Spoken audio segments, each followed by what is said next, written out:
Hey guys, welcome to Fanfic Fanatics. So in today's video we are gonna see, what if Izuku became a demon slayer and had harem? Part 1. Before starting, make sure to hit that like button and subscribe if you are interested in MHA fanfictions. This story is Curse of Muzan by Stillwell03. Now without wasting any more time, let's dive in. Izuku Midoriya. 16 eyes are red with slits like a demon's that he learns how to change to a normal humans as he grew up. Rank. Hashira. Sword info. Twin Nichiren sword color. Dark purple. Hand guard. Solid blood red with the blade or handle looking as a pupil to emulate his own. As a way to honor his master, Izuku asked for a grip similar to a butterfly to be placed on the bottom of the handle that's held together by a chain. Blood demon art. Eyes of the Beyond. Izuku's blood demon art is unique in ways that allow him to see the souls of those he gazes upon whenever he wishes. Along with this, he can also see the souls of those who are tied to the person as well as see what type of person they are or were in a demon's case. He is also able to tell if these souls were murdered by a demon depending on how they look when depicted to him. Breathing art. Cursed breathing. Cursed breathing is a unique skill Izuku had created thanks to the abilities he's gained while training at the Butterfly Mansion under former Hashira Kanae Kocho. This breathing allows Izuku to use his blood demon art in conjunction with his fighting style. The technique holds 8 forms to which Izuku developed and perfected himself. First form. Cursed Cross Purge. Izuku pulls one blade upwards with his other across his body to act as a cross to cut a demon 2 ways. Second form. Black Rotting Flames. Izuku uses the grief of the souls as kindling to light his swords before attacking. The area that is cut is singed shut with black flames for healing to be slowed down temporarily. Third form. Heaven's Black Lightning. Izuku uses downward momentum to attack at speeds almost as fast as a thunder demon slayer. The act creates the sound of lightning cracking for it to have its name. Fourth form. Night Wind Current Slash. Izuku uses a spiral force to attack with it using crescent slashes to resemble a small tornado. Fifth form. Poisonous Rising Slash. Taking a tip from Shinobu's book, Izuku turns the grief of the souls a demon has tied to them into a deadly paralysis toxin that if administered enough can paralyze the nerves, leaving them defenseless for an hour. Sixth form. Striking Demonic Slash. Izuku combines the rage of souls to create a slash that incites fear and intimidation towards most demons. If one is more powerful than the average, then they can overwhelm this presence. Seventh form. God's Judgment. Izuku's blades burn bright with the feeling of the sun itself by gathering the hate brought on by the souls around. This could cause a demon to die if the attack misses the neck by an inch to increase the diameter he needs to get the neck between. Eighth form. Flesh Rotting Pierce. Izuku uses all the negative emotions in the souls around to use that to destroy the demon from the inside out. As long as the blades are still connected, the corrosion continues and can't be healed until it stops. Unique abilities. Sensory Detection. Thanks to Izuku's ability as a demon, he can sense things that most Hashira would never be able to in the aspect he was a born natural. Added with his blood demon art, Izuku is able to scout and detect where demons are a distance away as well as the level of danger they pose. Enhanced Physical Abilities. As a half-demon, Izuku's body is more durable than a normal human's and can heal faster. Due to his half-demon nature though, he is far weaker in natural strength and healing. Shinobu theorized that this may have something to do with him not drinking human blood yet or eating a human to offer him the chance if he'd like to drink blood to help, with Izuku immediately refusing to avoid possibly losing his humanity. He does not know if he can regrow a severed limb and dares not try, knowing if it is gone, it can be gone for good. Tactical Skills. As a Hashira, Izuku is able to make combat decisions quickly and act on them in less than a second to avoid casualties. Medical Skills. Thanks to his upbringing with Shinobu and Kanae, Izuku learned pharmaceutical knowledge as well as first aid to some degree in order to help avoid injuries to be more serious. It is not at all near skilled enough to relate to Shinobu, so he doesn't use it much when with her. Kanae Kocho is the person who took care of him after the incident. Kanae acts like an older sister or motherly figure to Izuku. She feels sympathy for him and only wants Izuku to live a life of peace, to feel a little shame knowing he chose to walk the path of the demon slayer in more ways than one.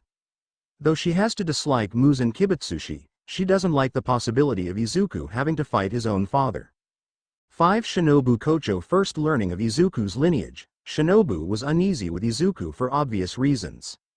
But after learning he wasn't dangerous, the insect-breathing demon slayer accepted him and occasionally helped Izuku with making his own breathing style that fit him. Upon returning from final selection, she's also the one that tells Izuku of Kanae's passing for her to realize how hard this hit Izuku of all people. She hates the fact Izuku has to fight demons in the core, but knows there's no stopping him to only help where she can. Shinjiro Rengoku. Izuku met Shinjiro when he was still a Hashira to notice the spirit of his late wife watching over him to know he's hurting a lot. One day in a drunken fit, Shinjiro attacked Izuku claiming him to be a demon for him to give a nasty gash over his torso. Knowing it would be bad for everyone if it's shown why Shinjiro did it or even the fact a member of the Demon Slayer Corps attacked another member, Izuku lied and said it was training that got out of hand. Shinjiro silently hates Izuku for doing this and thinks he's looking down on him due to his inferiority complex. Kyojiro Rengoku. Knowing of what really happened between Izuku and his father, Kyojiro feels a great deal of respect for Izuku outside of the fact he's a demon fighting for humans. Seeing the skill and ironclad resolve Izuku has, Kyojiro feels happy having someone like Izuku in the Corps. The same could also be said about Kyojiro to Izuku. He sees the flame Hashira as a burning passion that isn't able to dissolve for both to train to better themselves to inspire the other. Giyu Tomioka. For the most part, Tomioka doesn't care for Izuku, thinking he would be better off keeping his distance.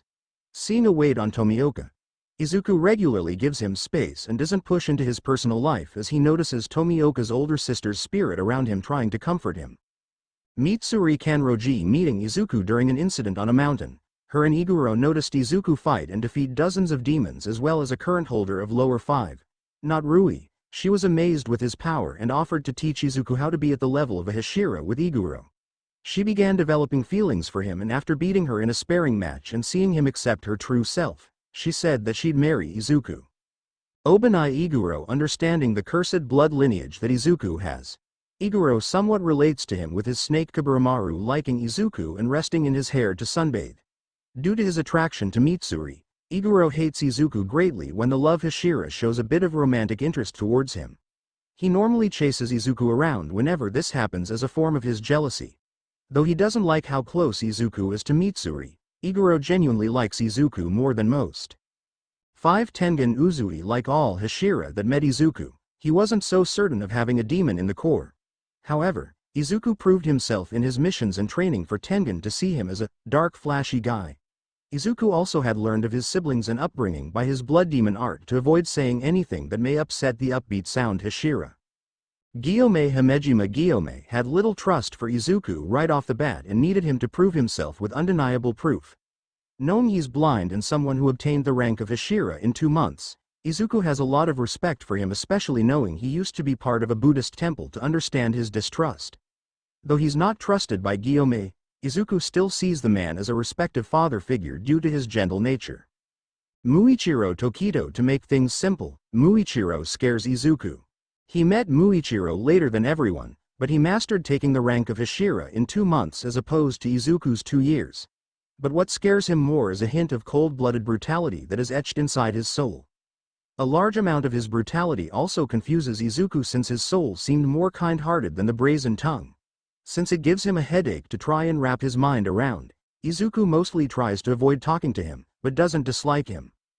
Tsunemi Shinazugawa. Izuku doesn't know much about Tsunemi since he seems to despise Izuku.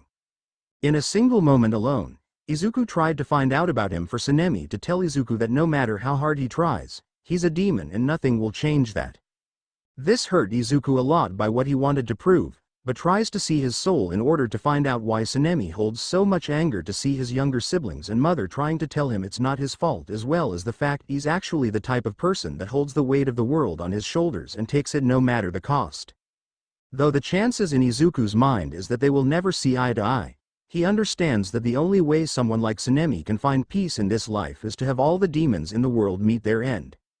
Third person POV. In this world, there exists beings that lurk in the darkness. Beings that seek to harm others. These are known as demons. They prey on humanity, feasting on them to gain power to harm more. Wherever they exist, Tragedy and sorrow soon follow with the scent of blood. However, there are those that reside in this darkness to fight for humanity. Those that take arms in order to face this evil armed only with blades. These are humans, part of a group prepared to risk their lives for the greater good. These are the demon slayers. However, this is not a tale of them specifically. It is a tale of a certain boy who holds both demon and human blood in him that will become the world's savior. To the dim sight of a town in the countryside blanketed by snow begins our tale begins. The darknesses of the night is only cut through by the lighting of torches. Burn them. Burn the family.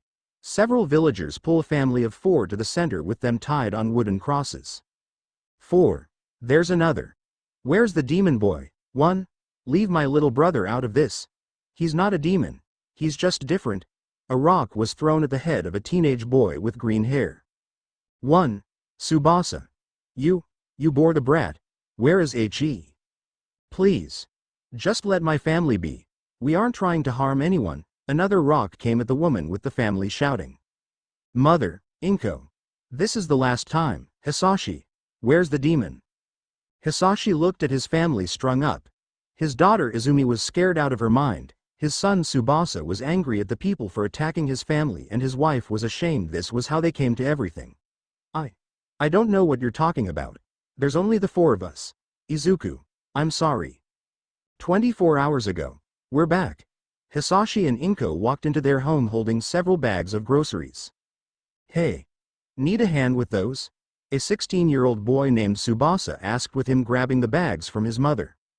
Izumi, can you help us put things away? Coming down the stairs, a girl that was 10 with messy green hair came wearing pajamas. On it. Can I help with anything? To the side, a young boy with black hair and red eyes that had slits where the pupils are asked, with the family smiling at him. 2. Sure. Wanna help me put the cans away? Inko had asked, with the boy smiling at this. Okay. The family was able to place everything where it needed to rather quickly, with the 5 soon heading outside and walking towards a stone temple. In all their hands, they had an offering to the god of the moon Tsukuyomi. 3. Mighty Tsukuyomi. Please protect our family as you have for generations. As a token of our gratitude, we offer you this as proof of our gratitude. The family prayed together to the shrine, with the young child opening his one eye to see if everyone else was done. Izuku. After this, would you like to go play with your siblings in the forest? The young boy named Izuku smiled at this. Yeah. The family finished their prayers before standing up and heading towards the house. I gotcha, little bro. Tsubasa lifted Izuku up on his shoulders and smiled, with the 2 and Izumi heading into the forest. Just don't go near the village, okay? Inko shouted for the 3 to respond. We won't. The 3 ventured into the forest with smiles on their faces.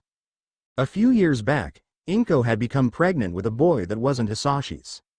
She explained that she made a deal with a man who wished to harm her family to offer him anything in return for their safety. In that moment, the man asked her an unusual request. He asked for her to raise his child. She reluctantly agreed, with the family learning of this deal soon after. From what the mother described of the man, Hisashi only knew one man that could fit this image. He had said that Inko made a deal with a demon known as Muzan Kibutsuji. The family felt bad this happened, but didn't take it out on Izuku. When he was born, the 4 agreed that they'd raise him as if he was no different than the Midoriya children. However, the family was afraid what the townspeople would think, considering many were stricken with grief from the demons that killed their loved ones. As such, Izuku was forbidden from leaving the house during the day and would only leave with his family. Hey Izumi, what are you doing? Izuku asked, watching his sister do what looked like a dance. Isn't it obvious?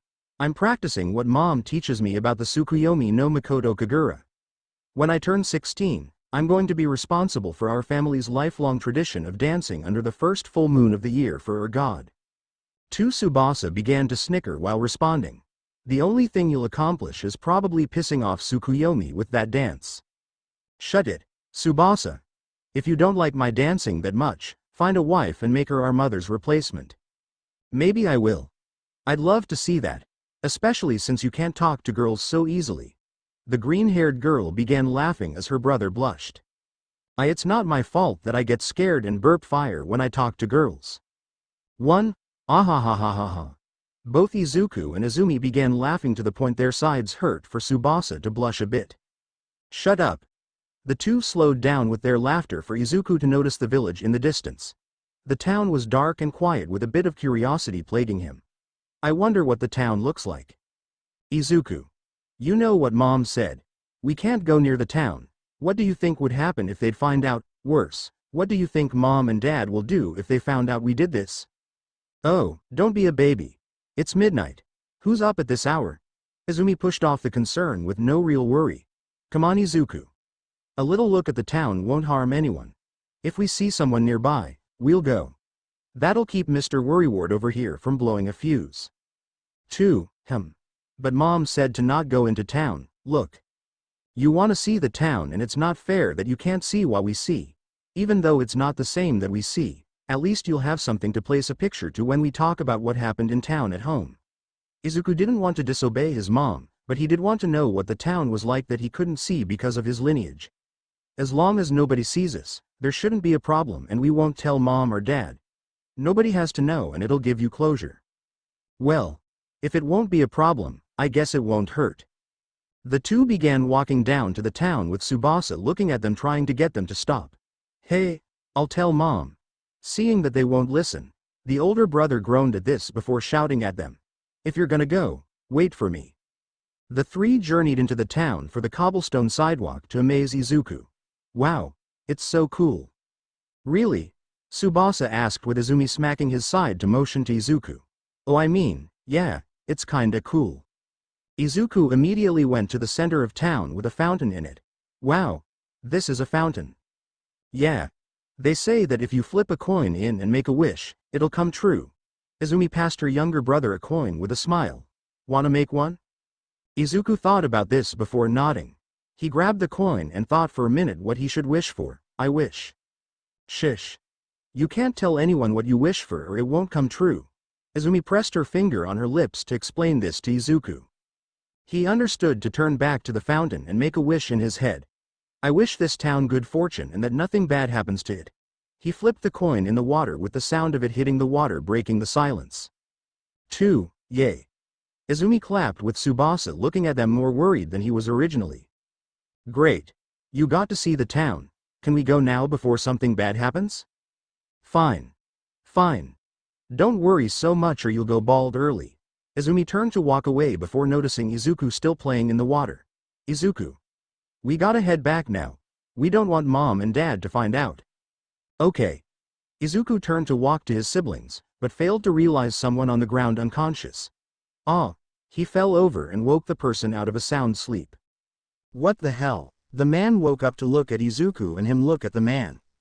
The smell of alcohol on his breath could tell he was drunk. A moment of silence came with the man looking deep into the child's crimson red eyes to see the demonic slits to them. His eyes widened and began to panic. Ah. Ah. The man shoved Izuku off him and ran as fast as he could. A demon. A demon is here. Both Izumi and Tsubasa looked at the direction the man ran to realize that this will without a doubt not end well. Back to the present. This is my fault. I put the stupid idea to go into town in Izuku's head and encouraged it.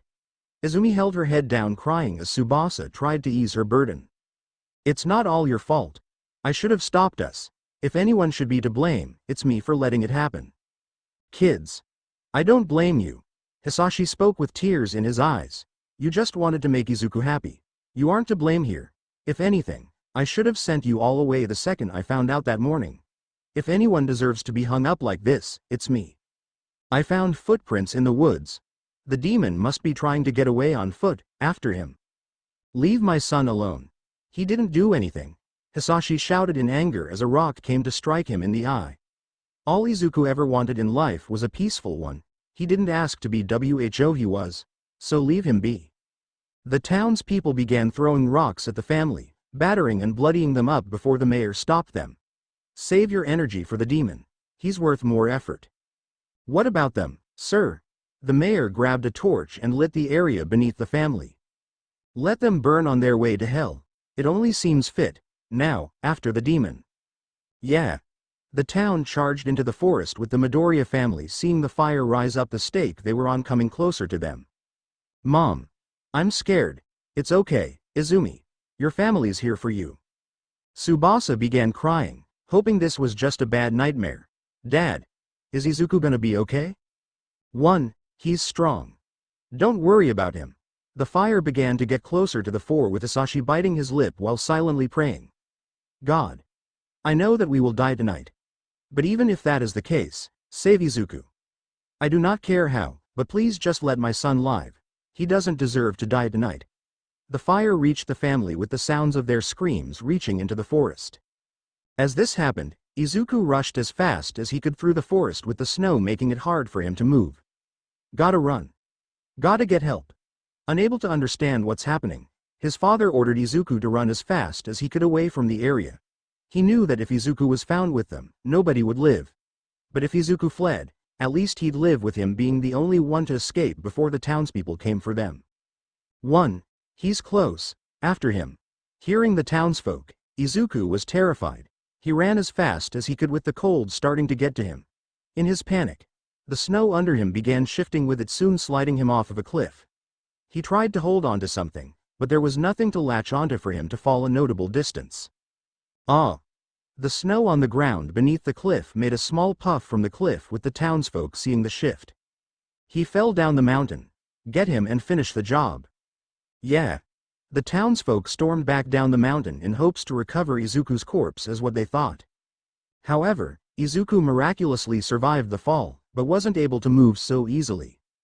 It hurts. Izuku struggled to turn to his stomach. His legs were twisted to indicate they were broken. He began coughing up blood with his entire body aching. I want to go home. He struggled to move with his small arms barely able to push him forward. Knowing that this was going to be the end, the small boy turned his body over to look at the crescent moon in the sky. God Tsukuyomi. What did I do to deserve this? What did Mom, Dad and my siblings do to deserve this? Did you abandon us?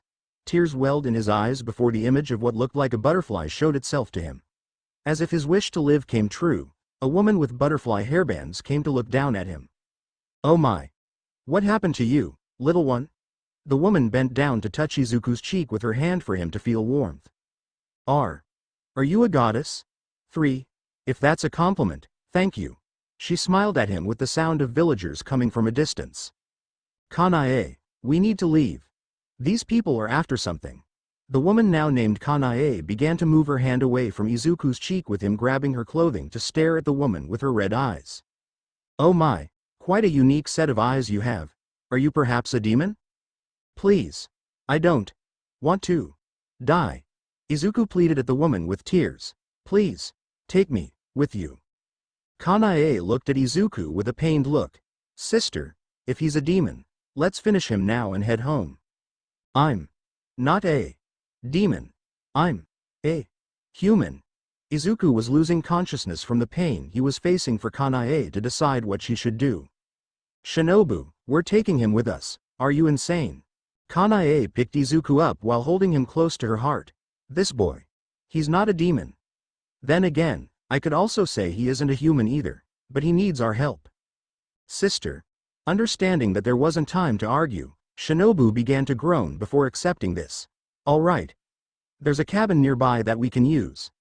Let's head out and use the trees so they can't follow us. The woman agreed with them, taking Izuku away before the townsfolk could see where they left. The next morning, after treating Izuku's injuries and testing some of his blood on daylight to solidify the fact Izuku wasn't a normal demon if anything, Kanae and Shinobu decided to head into town to find out whatever they could about Izuku. Upon arrival, the two discovered the burned remains of what was the Midoriya family. On each of their remains, townsfolk placed a wooden board with the words, "Demon," written on it. What a horrible sight, perhaps, but these 4 had conspired with demons. A woman came to the 2 women to explain. The Midoriyas were well liked in the community. However, a man had discovered a demon in the shape of a boy with the son and daughter. Once asked, the father denied ever having a 3rd child, with a raid on the house proving this wrong as well as the pictures in them proving the child was without a doubt a demon by his eyes and pale skin. So you burned them for that? Better that than risk them being demons as well and killing this village. The woman walked away with no remorse for what had been done. However, both Kanae and Shinobu knew without a doubt that they weren't demons. There's still remains. That means they killed actual humans. I doubt if we tell them the truth, they'd listen. Kanae looked down before going towards the small cottage Izuku was in. As they tried to leave, the same drunk who sold Izuku and his family out went into the fountain and pulled out a coin. Well, looky what we got here. God's probably rewarding me for finding that demon. Hee hee hee. Nobody's stupid enough to throw coins in this fountain anymore. Guess I found myself a sucker. Hearing the fact this man had no care for selling out a child, Shinobu lost her temper and punched the man in the face with all her strength. This forced the man to the ground with the coin dropping to her feet. Scum like you. I'm amazed that you're a human being. Whoever put this coin in deserves to at least have a wish granted somewhere that won't kill in a barbaric way. Shinobu picked up the coin and walked away towards her sister. Have fun sobering up. While walking away, Kanae looked at her sister a bit unhappy with how she handled it. You're not the type to get angry the way you did that easily. The fact he bragged about saying a child's a demon and letting 4 people die with a 5th fighting for his life now, I was beyond disgusted with that man. Perhaps, but you didn't have to punch him and take the coin. Maybe, but he didn't need it anyway. The two continued their walk in hopes to get some information from Izuku after everything had settled down. Few days later, third-person POV. Izuku began waking up to the image of an unknown ceiling above him. It seemed rather well kept to turn his head and notice a rather spacious room. Where am I? 1. You're awake. That's great to know. The voice of Kanae forced Izuku's head to look towards her general direction to see her with bandages in her hand. 2. Who are you? 1. Don't worry. I'm just somebody who wanted to help. You asked me for it after all. My name is Kanae Kocho, and my sister who's outside is called Shinobu by the way. Izuku started to remember seeing a woman that fit her description before noticing Kanae pull the covers off him to show his legs bandaged up.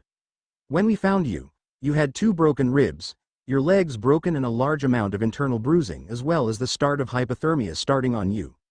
You've been asleep for a total of 5 days. Hearing the amount of time, Izuku's eyes widened and began to panic. Mom, Dad, Tsubasa, Izumi. Where are they? I want my family. Kanae tilted her head down in a bit of sadness. I'm sorry, if we came a day earlier, maybe we could have saved them. 2. The townspeople burned them at the stake. We went to the town and saw the results of it ourselves. Shinobu walked into the room explaining what they saw. Now we've got a few questions if possible.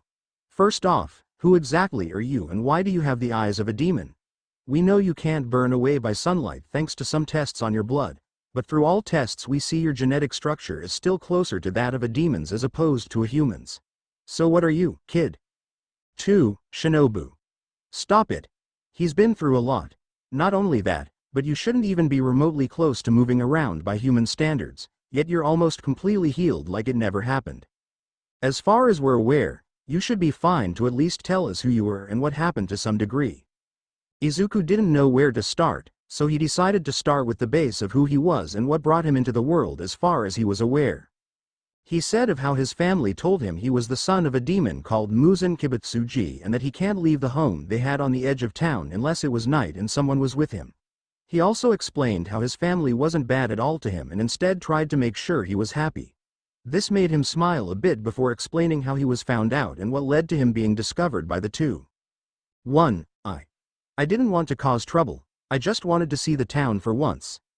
Izuku began to cry before pulling his legs in to curl into a ball. I didn't want anyone to get hurt. I wish I never went into that stupid town. Izuku's grief hit both women. Shinobu walked over to pat his head and try to avoid him suffering more than he already was. Look, I know what happened was terrible, but I don't think your family would be happy seeing you right now in this state. She pulled out the coin Izuku tossed in the fountain to hand it to him. If they really didn't love you and want to do this to you, they wouldn't have sent you out of the house for your safety or willingly stayed facing what they did. I know it's hard right now, but you gotta live for their sake. Izuku reached for the coin to see it and remember how both his siblings would normally help him when he needed help. He clenched the coin close to his heart and began crying. 7. Mom. Dad. Suba. Izumi. I'm sorry I'm so sorry. Kanae reached out for Izuku to hold him close to her chest to hear her heartbeat. Feeling her warmth, Izuku turned to wrap his arms around her and let out his grief.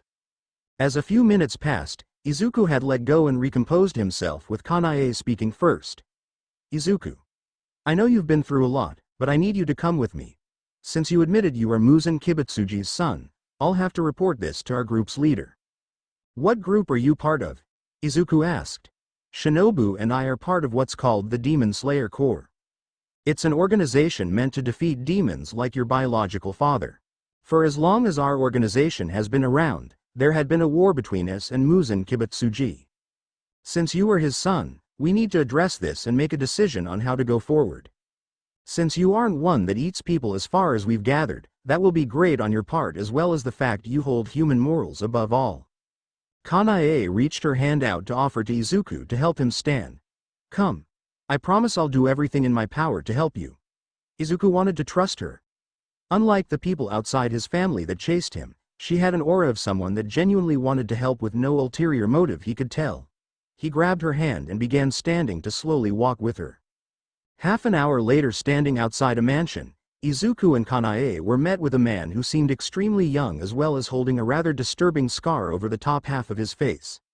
To Izuku, he was afraid he suffered from some kind of attack, with his eyes being unable to see anything. Kanae. It's always a pleasure to have you visit. You had informed me that there is something I must speak to you about immediately? The man's voice was calm and almost soothing to hear. It was almost as if he was a saint. Yes, sir. To my side, I have a boy that Muzan Kibutsuji had fathered with a human woman. As far as I am aware, he isn't dangerous by any means and is just as much of a victim as anyone who is harmed by demons. Though I say this, he is still our sworn nemesis's son. I was hoping you could give me some assistance with this, as how to progress. The man looked to his left for a woman that looked almost half a decade older than him to stand staring at Izuku. Tell me, what does this boy look like? He asked the woman for her to answer. He is no older than 4. Black messy hair with blood-red eyes as a demon. He is also standing in the sun like a human. Turning back to Kanae, the man spoke again. Has he harmed a human? No, sir. He is as pure as any child his age. Now hearing this, the man smiled while turning a bit to face Izuku's general direction. Hello, young man. My name is Kagaya Yubayashiki. To my side is my wife Amane. It is quite a pleasure to meet you. The way his voice spoke was both empowering and blissful for Izuku for him to bow at him. 3th Thank you. And my name is Izuku Midoriya. Izuku. Well, I guess I should discuss with you what will happen going forward. Ahem, since you have yet to kill a single human being, I do not see a reason why you must be executed. However, that does not deny that you are Muzan Kibutsuji's son. As such, you will be under Kanae's care at the Butterfly Mansion going forward. As long as you don't do anything to harm others, you are free to live your life the way you wish. Realizing the level of kindness, Izuku was in shock before bowing on his hands and knees. Thank you, sir. I don't know how to ever repay you. You have no obligation to repay me. I am simply explaining what is the truth. Kagaya turned to Kanae next to explain how things will go. Since Izuku had needed assistance growing up, his life will be in the Butterfly Mansion's hands until farther notice. Kanae agreed for the two to walk away, somewhat happy from the feeling. He's very nice. The master is truly a kind man. He always speaks such gentle words when addressing us. Kanae smiled before a crow came to roost on her shoulder. Why, hello. Do you have something to report? Izuku stared at the crow before it opened its mouth. Kanae Kocho. You must head west to slay a demon. It is plaguing the people of a city that requires immediate help. 1. A talking crow. Izuku jumped back as he heard the crow speak. 1. It's okay. This is a Kasugai crow. In short, they're a special type of crow that can talk. Members of the Demon Slayer Corps are given these birds when they pass and become members. They also give us our missions, since most demon slayers go from one to the next, with only a few being an exception. The two continued to walk to the Butterfly Mansion, where Kanae opened the door to the home for Izuku. I will most likely be gone for a few days. Make sure to tell Shinobu not to worry. 2. Okay. Kanae placed her hand on Izuku's head and rubbed it in a caring manner. I promise I won't be long. She stood up and moved as if she disappeared from sight to amaze Izuku. Whoa, where did she go? She used a breathing style to move quickly.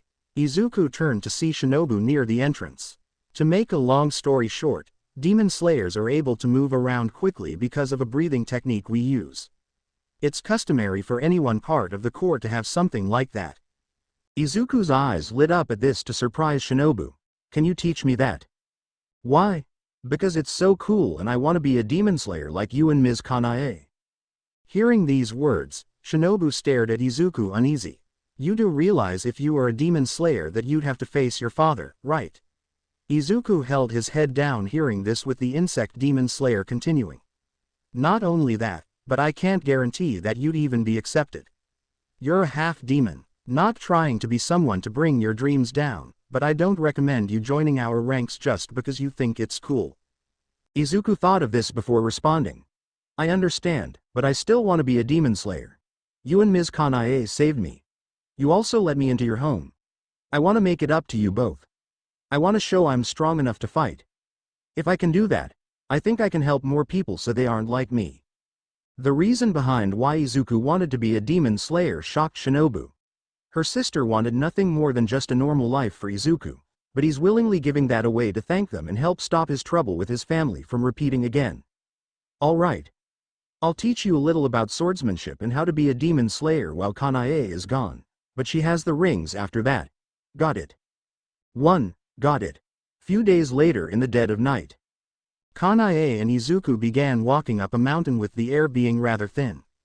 The lack of oxygen began to trouble Izuku as he started reaching the peak to the point he felt like his lungs were going to pop.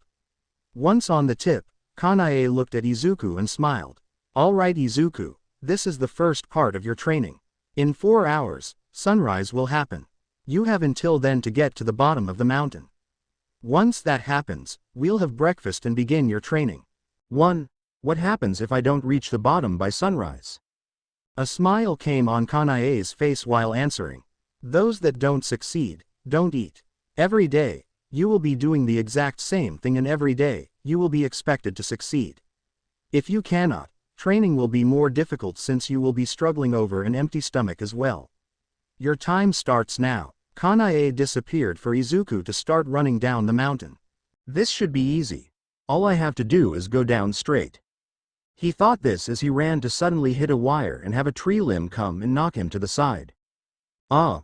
He hit another tree before getting up and running again down the mountain. As he did, Izuku fell into a pit made to trap animals and keep him in it. Did these get made to make it harder for me to get down?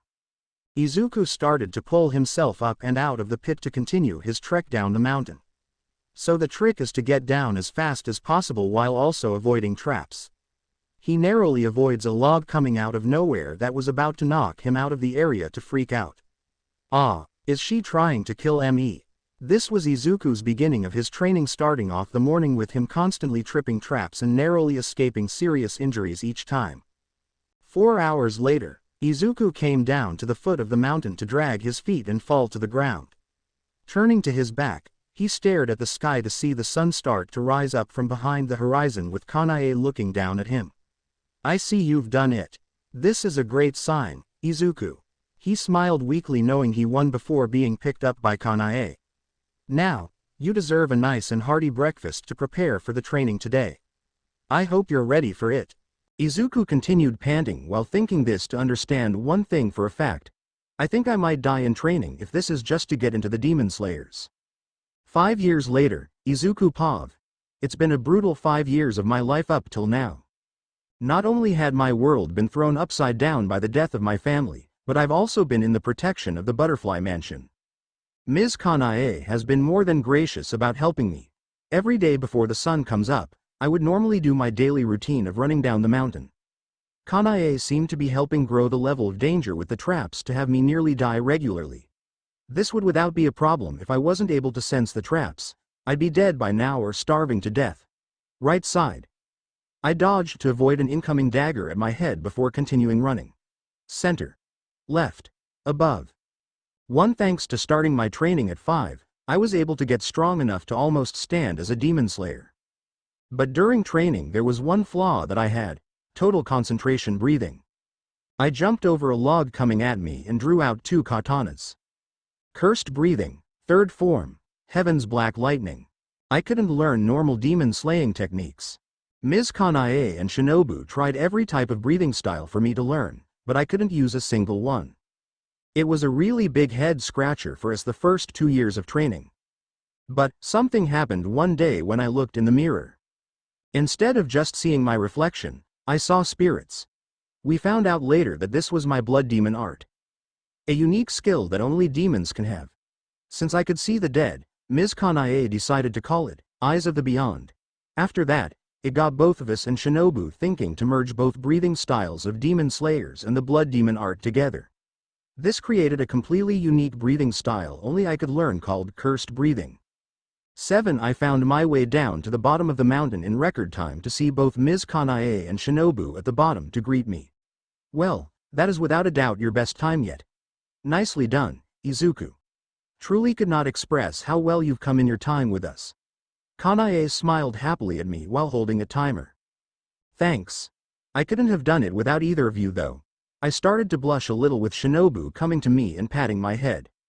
You really aren't anything like the kid we found before. Great job. Alright. Now, come with me and we shall show you the final part of your training. Ms. Kanae brought me towards an open area where she presented a giant boulder that was larger than her. She turned to me and held her hand out to present it. 6. This is your final test, Izuku. If you can cut this boulder using only your swords, I will allow you to go to final selection. But be warned. It will without a doubt not be as simple as the training I have given you for the last 5 years. I glanced at the boulder to see it was completely solid with nothing to make me think it was hollow. Also, remember what I said about if your swords break. Ms. Kanae's smile turned very ominous while she stated in a happy tone what would happen. If you break them, I will make your life a living hell as payment for it. A shiver went down my spine with this to nod in agreement. Whether you pass or fail now is entirely up to you. Use what I taught you and show me that you are worthy of saying you are ready for the trials.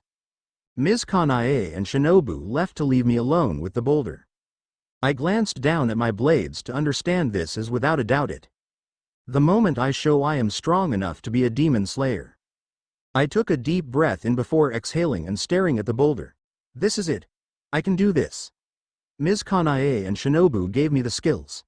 Now it's time to use them. Total concentration. I breathed in as I was taught to see an opening thread. I raised both blades up and saw the thread grow tight. There. I slashed downwards in one solid cut for both blades to go through the boulder. Putting them back in the sheaths, I glanced at the boulder to see it cut into 3 pieces from where I cut. Holy crap. He actually completed it in record time. Shinobu shouted for me to turn and see her and Ms. Kanae holding branches over their heads trying to hide in a bush. 9. You were watching me, of course. We wanted to make sure you were okay to do this and that you didn't break your swords. Ms. Kanae came out of the bushes to stare at the boulder. To be honest, I wanted you to not pass in all honesty. You're still a child, Izuku. You're only 10 and you've done things that take demon slayers years to accomplish. But before I say any more, I want you to answer me this one last time. Kanae knelt down to me and stared me in the eyes with a serious look. Once you pass my training, I cannot help you any more than I already have. You will be on your own going forward. Are you completely certain you want to become a demon slayer? Doing so will soon make you find your father and possibly have to end his life. I do not wish to deny you what you choose, but I do not encourage you going into the core without knowing for a fact you could die at any given moment. So are you prepared to do this? 2. I glanced at Ms. Kanae before nodding with determination in my eyes. Yes. I'm prepared to fight in the Demon Slayer Corps. Ms. Kanae looked at me for a moment to hold a bit of sadness in her eyes. This went away with a smile covering it. Okay. Then as of now, you've passed. Come with us and we'll tell you what you need to know for final selection. I nodded before following both Ms. Kanae and Shinobu back to the mansion to learn what I had to. 3 months later, after being explained what final selection was, I set out for Fujikasane Mountain where the test would be held. Upon coming here, I had noticed some interesting things about the mountain. First was that to enter the mountain, I had to have authorization by the Demon Slayer Corps. Thanks to Kanae's seal of approval as well as a kimono she made to resemble hers and Shinobu's, I was allowed in. Once I reached near the top, I also noticed wisteria growing everywhere. Strange. I thought wisteria was out of season? Hey, check out the kid. I overheard some of the other examinees on the mountain mention me to stare. What's he doing here? He can't be serious. If he's coming up here for final selection, he's probably gonna die before he even gets to be a demon slayer. Well, at least if we stay with him, he could be bait for us to use while fighting. I could tell they didn't think that much of me for my eyes to turn red and show my demonic half for everyone to panic. 5. Ah. It's a demon. Why isn't the wisteria working? Don't care. Just kill it. Everyone was ready to attack before what sounded like bells being rung to get everyone's attention. We glanced over to see Amane holding 2 twins in her arms greet us. Hello everyone. Welcome to final selection. You all wish to enter into the Demon Slayer Corps and stand amongst us in our battle against demons. Tonight, you all gather on this mountain to do so. Everyone focused on her as she continued. As you have already gathered, Mount Fujikasen is unique because wisteria grows year-round from the base to near the top of the mountain. This place is a prison for demons that have been captured alive by the Corps. Your job is to survive beyond this point for 7 whole nights in demon-infested areas. And do be warned. The demons may be weak but are very hungry and prepared to attack you on sight. After saying this, Amane left with gates behind her opening up to allow us inside. Knowing what I did about where the sun rises, I headed east to have sun hit me the second day broke to avoid demons from attacking me. If I sleep during the day, I'll be able to manage this. I can do this. Ah. Out of nowhere, a demon came to stand in front of me before attacking. You? I finally found a meal. It's been so long since I've eaten a human. I'm starving. He came at me to force me to draw my blades Ms. Kanae gave me. Cursed breathing, first form. Cursed cross purge. Gya. I was able to slice the demon's neck and kill it immediately before I could even think. I did it. I let out a sigh before hearing another one come from the bushes beside me. Die. One. Another one. I was about to attack it before someone came out of nowhere to attack it. Water surface slash. The demon was killed for the person in front to smile while looking at me. 1. Hello. Are you alright? Why yeah. Thank you for the help. She placed her blade away before holding her hand out. You're welcome. My name is Mikomo by the way. 2. I gave her my hand to shake before introducing myself as well. Izuku. Izuku Midoriya. Midoriya. By any chance, would you like to team up and face the final selection together? If we partner up, perhaps we have a better chance of surviving. Well, now that you mention it, we do have a better chance of a demon not getting the jump on us. Sure. Mikomo smiled at me as we began heading out towards the east. If we keep going this way, we can find somewhere to rest during daybreak. Okay. We continued running with Mikomo looking at me. Hey, Midoriya. Why do you have demon eyes? 1. It's a long story. But I'm not exactly human but also not exactly demon and let's leave it at that. So you're what? Like half demon or something? Something like that. All you need to know about me is that I'm someone that wants to fight demons and help people. Mikomo smiled at me before we reached a cliff with a narrow walkway. The bottom seemed to drop into a river that I couldn't tell how deep it was. I don't see anywhere nearby that's safer to cross. You want to keep running along this and hope for the best or try our luck here? Mikomo looked around to try and judge what we should do before an ominous feeling swept over me. I shook violently for her to notice it. Midoriya, what's wrong? We need to cross. Now. I feel something coming and it does not feel pleasant. I tapped on the walkway a bit to see it wasn't all that stable. If we go one at a time, I don't think there should be a problem. I pulled out a coin to show Mikomo before explaining what I'm doing. Heads, I go first. Tails, you go first. I tossed it up before grabbing it and showing it to be heads. I'll go as fast as I can. If you see anything or I tell you to, run. I still don't understand what you're feeling.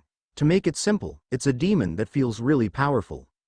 Strong enough where I don't think we can handle. I started moving over the ledge with keeping my feet as balanced as possible. I had to be very careful or else I would fall to somewhat thank the fact I was taught flower breathing and insect breathing first before trying any of the other breathing styles to have a good sense of balance. Just stay calm. Don't panic. You're almost there. I tried to keep my cool, but I began hearing something crack below me. Hesitantly, I glanced down to see a crack right between where my feet were. Oh dear. The ground beneath me began to crack for me to jump as quickly as I could to the ledge. Midoriya.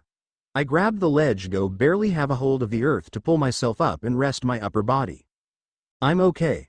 I turned around to see a gigantic demon with hands covering almost every part of its body coming near Mikomo. Mikomo. Run. She turned around to see the demon and ran for her life. I lifted myself up as fast as I could and hid behind a boulder. The giant creature ignored me and went directly for Mikomo. It ignored me. Why though? It seemed almost like it wanted to go solely after Mikomo to worry me. She's in danger. I gotta help. 3. Well. Looky what we got here. Turning around, I saw several demons corner me. Just give up and we can all make this go really easy on everyone. I can't waste time here. I need to help Mikomo. I drew my blades out and prepared to face the dozen demons that were in front of me. You want to kill me? Then try it. I went darting into the set prepared to fight to the death if needed. The next morning after defeating the demons, I began to struggle to find a way back to Mikomo. Mikomo. Thanks to one of the demons I faced, I sprained my ankle and was struggling to run. Mikomo. Are you here, Mikomo? I stopped my search when I found a lot of blood on the ground. Beside it, there was pieces of what looked like Mikomo's kimono. Please don't let this be her. To the side, I noticed the fragments of a mask that looked exactly like her fox mask she had on the side of her head. Blue flowers. No, I started to cry knowing I couldn't help Mikomo. Mikomo. I'm sorry. If you would have went first, maybe this wouldn't have happened. Mikomo hic. It's okay. Don't cry. I looked up to see Mikomo's spirit above where the blood was. It's not your fault. If you would have been the one on this side, it wouldn't have changed much. You probably would have died instead of me. But I want you to promise me something, Midoriya. Anything. It's too late for me, that's for certain. But you can still live. I want you to survive this. Make it out alive for both of us. Don't die and make this place your grave. Win and make it to the end. I wiped the tears from my eyes before staring at Mikomo's spirit and nodding. I will. She smiled at me again before disappearing. I'm gonna make out. I promise you, Mikomo. I'm going to win and become a demon slayer. I refuse to die here. Izuku Pav. The 7 nights in the Wisteria prison were hell and absolutely a nightmare. Every night, I fought for my life with several demons trying to kill me. On the morning after the last night, I made my exit out of the mountains to the entrance to see Amane waiting as well as 2 others who were with us at the start. So counting me, only 3 of the 30 that entered came back alive. Congratulations to you all on passing the final selection. As of right now, you all are official members of the Demon Slayer Corps. So what now? One of the survivors asked. First off, we shall have your measurements taken for your uniforms and have your ranks embroidered on your hand with wisteria. If you ever wish to find out what your rank is, all you would have to do is hold your Nichiren sword over your palm while reciting a password you were given and it will present your rank. From lowest to highest, the ranks are as followed. Mizunodo Mizuno Kanodo Kanu Tsuchinodo Tsuchino Hinodo Hino Kinodo and Kino. You will also be given a Kusugai crow to give your missions. Out of nowhere, a crow came towards me to roost on my head. It seemed smaller than the ones that rested on the other 2's arms for me to believe it was still kinda young. Now if you 3 will kindly come up one by one, I shall take the measurements for your uniforms. We did as Amane asked for the 2 others to walk in front and go first. 2. So what now? When do we get the color-changing katanas? Patience. First you must pick an ore that will be a baseline for your Nichiren swords. Amane presented to us a table holding several different types of ores on it for the 3 of us to look at them not sure what to choose. I've never even seen ore to know what I'm picking. How the heck are we supposed to make a good judgment on this if we don't know what we're picking? A powerful demon slayer will choose from what their instincts tell them to. If you cannot do that, then you will not advance far in the Demon Slayer Corps. Amane's words made me think of how judgment calls should be for a demon slayer and what I should do. If a demon slayer can choose from their instincts in this situation, then I should follow mine. I glanced at each of the ores before closing my eyes and envisioning my own blades in my hands. I held my hands out and subconsciously moved my hand over the ores to have a feel the metal and move towards a specific one. I opened my eyes to lift the ore up and hold it in my hands. This one should work. Few days later, after being released from the final selection, I was told that the blades I requested won't be ready for at least 2 weeks. The uniform, however, was finished and ready in a matter of minutes for it to fit perfectly on me and able to be extended when I start going through a growth spurt. Finally, back home. I walked up to the entrance of the butterfly mansion to see all the lights out. Hello? I walked in to see nobody in the common areas. Ms. Kanae? Shinobu? Kanao? I'm back. Nobody answered back for me to check outside near the garden to see several demon slayers and Hashira in front of something. Excuse me, but does anyone know where Ms. Kanae and Shinobu are? Everyone stared at me before opening up for me to see Shinobu in front of something. I walked towards her to look over and see her crying. Why couldn't I help her? Shinobu. Where's Ms. Kanae? Shinobu looked over to me with tears running down her face. I glanced at what she was in front of to see it was an urn with a picture of Ms. Kanae in front of it. My eyes widened at this before dropping to my knees. There's no way. She can't be dead. She's too strong. I started to get hysterical at this. She's a Hashira. She can't die. She's stronger than any demon. She can't be *hic. She just can't.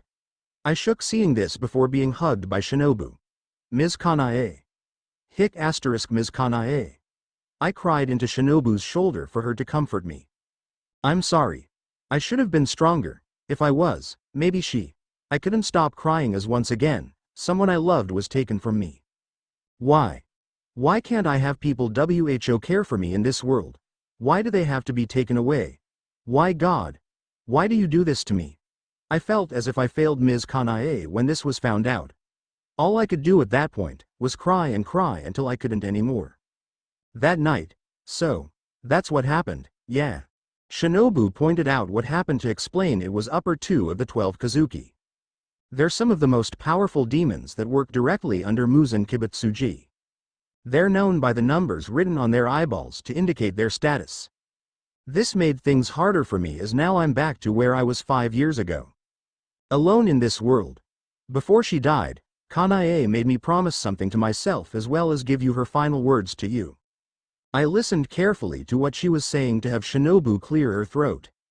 I'm sorry I couldn't welcome you back. Do not hold grief for what happened to me. Let it guide you as your past has guided you to this point.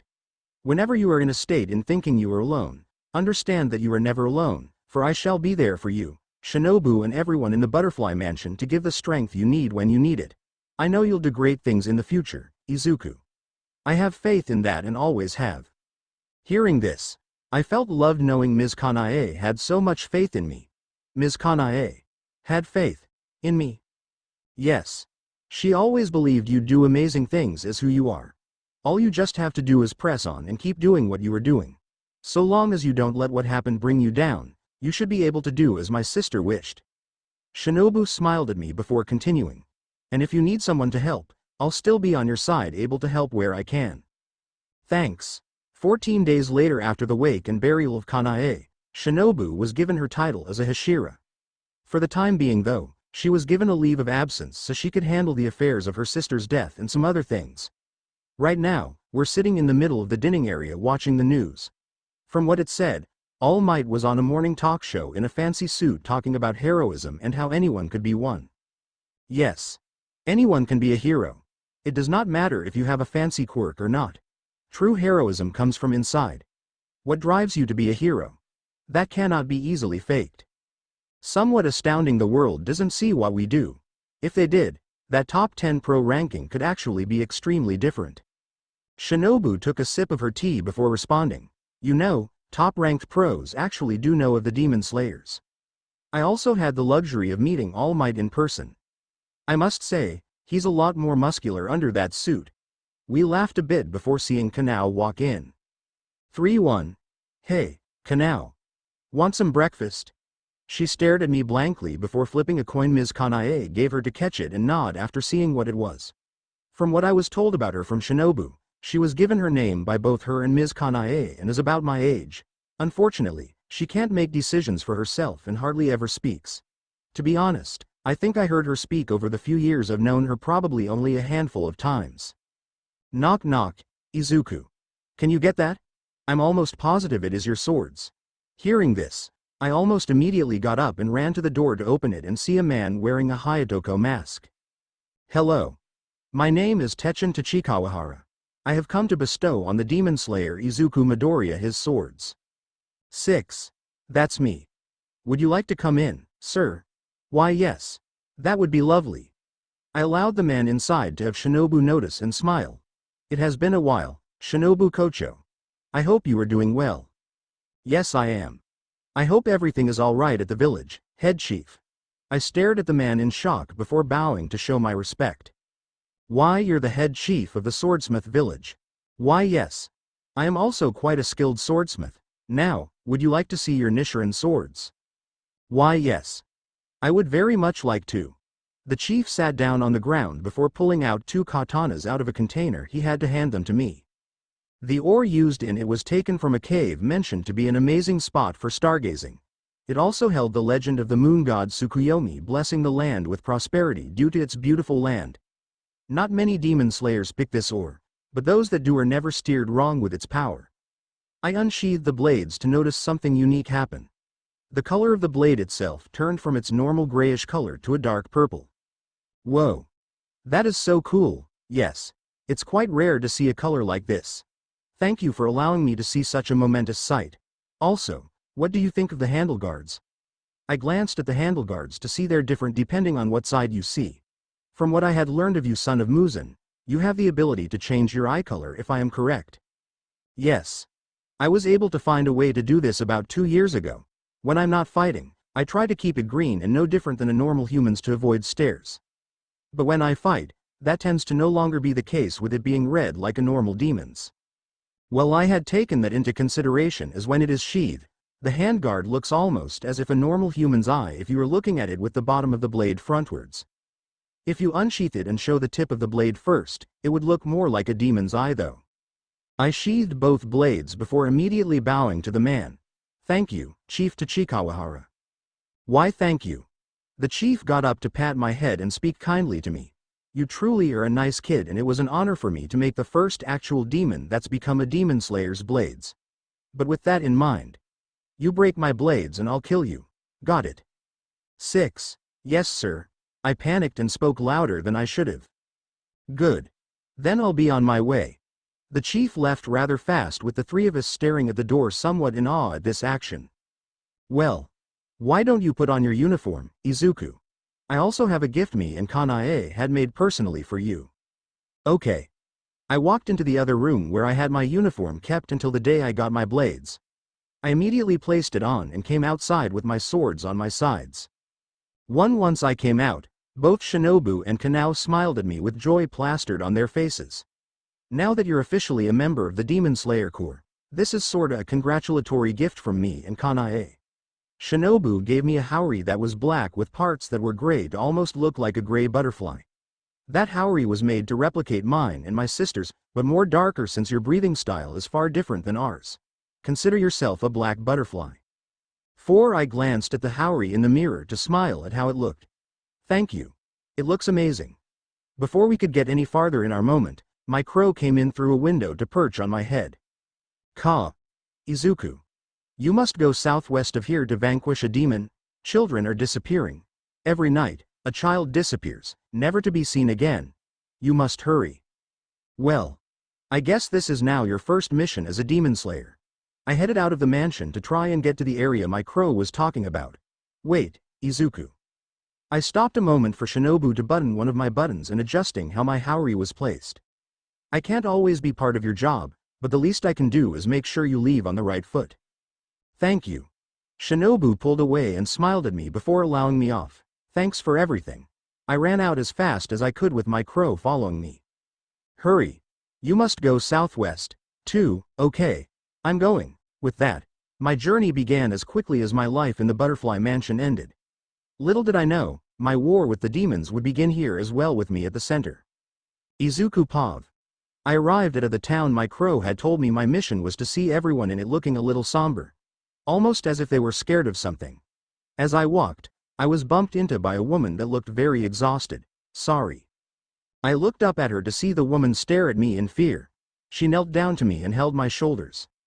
Kid. I don't know who you are or where your parents are, but get out of this town. It isn't safe for you or any children. You hear me? Leave this place now. All right, lady. Don't scare the kid. A pro hero came over to pull the woman away with him, looking a little freaked out as well. Weird. I wonder if this had anything to do with the demon in the town. I began looking around to see the place looking almost suburban from what Shinobu taught me about what it looked like. All around the streets, I noticed several pro heroes talking with what looked like parents. Please. Tell me if there's any news of my little boy. She was right next to me. She disappeared right next to me. Please, help me find my little girl. Ma'am, we're doing everything we can to find your children. I'm sorry, but you have to be patient with us. From what it seemed, everyone who had a child had them disappear before their eyes. Dear God. Please. I don't want to lose my child. Somebody make this end. I came in front of a woman who was holding a little girl no older than 5 on the verge of a panic attack. Thinking there was nobody else to start with, I decided to ask her about what's going on.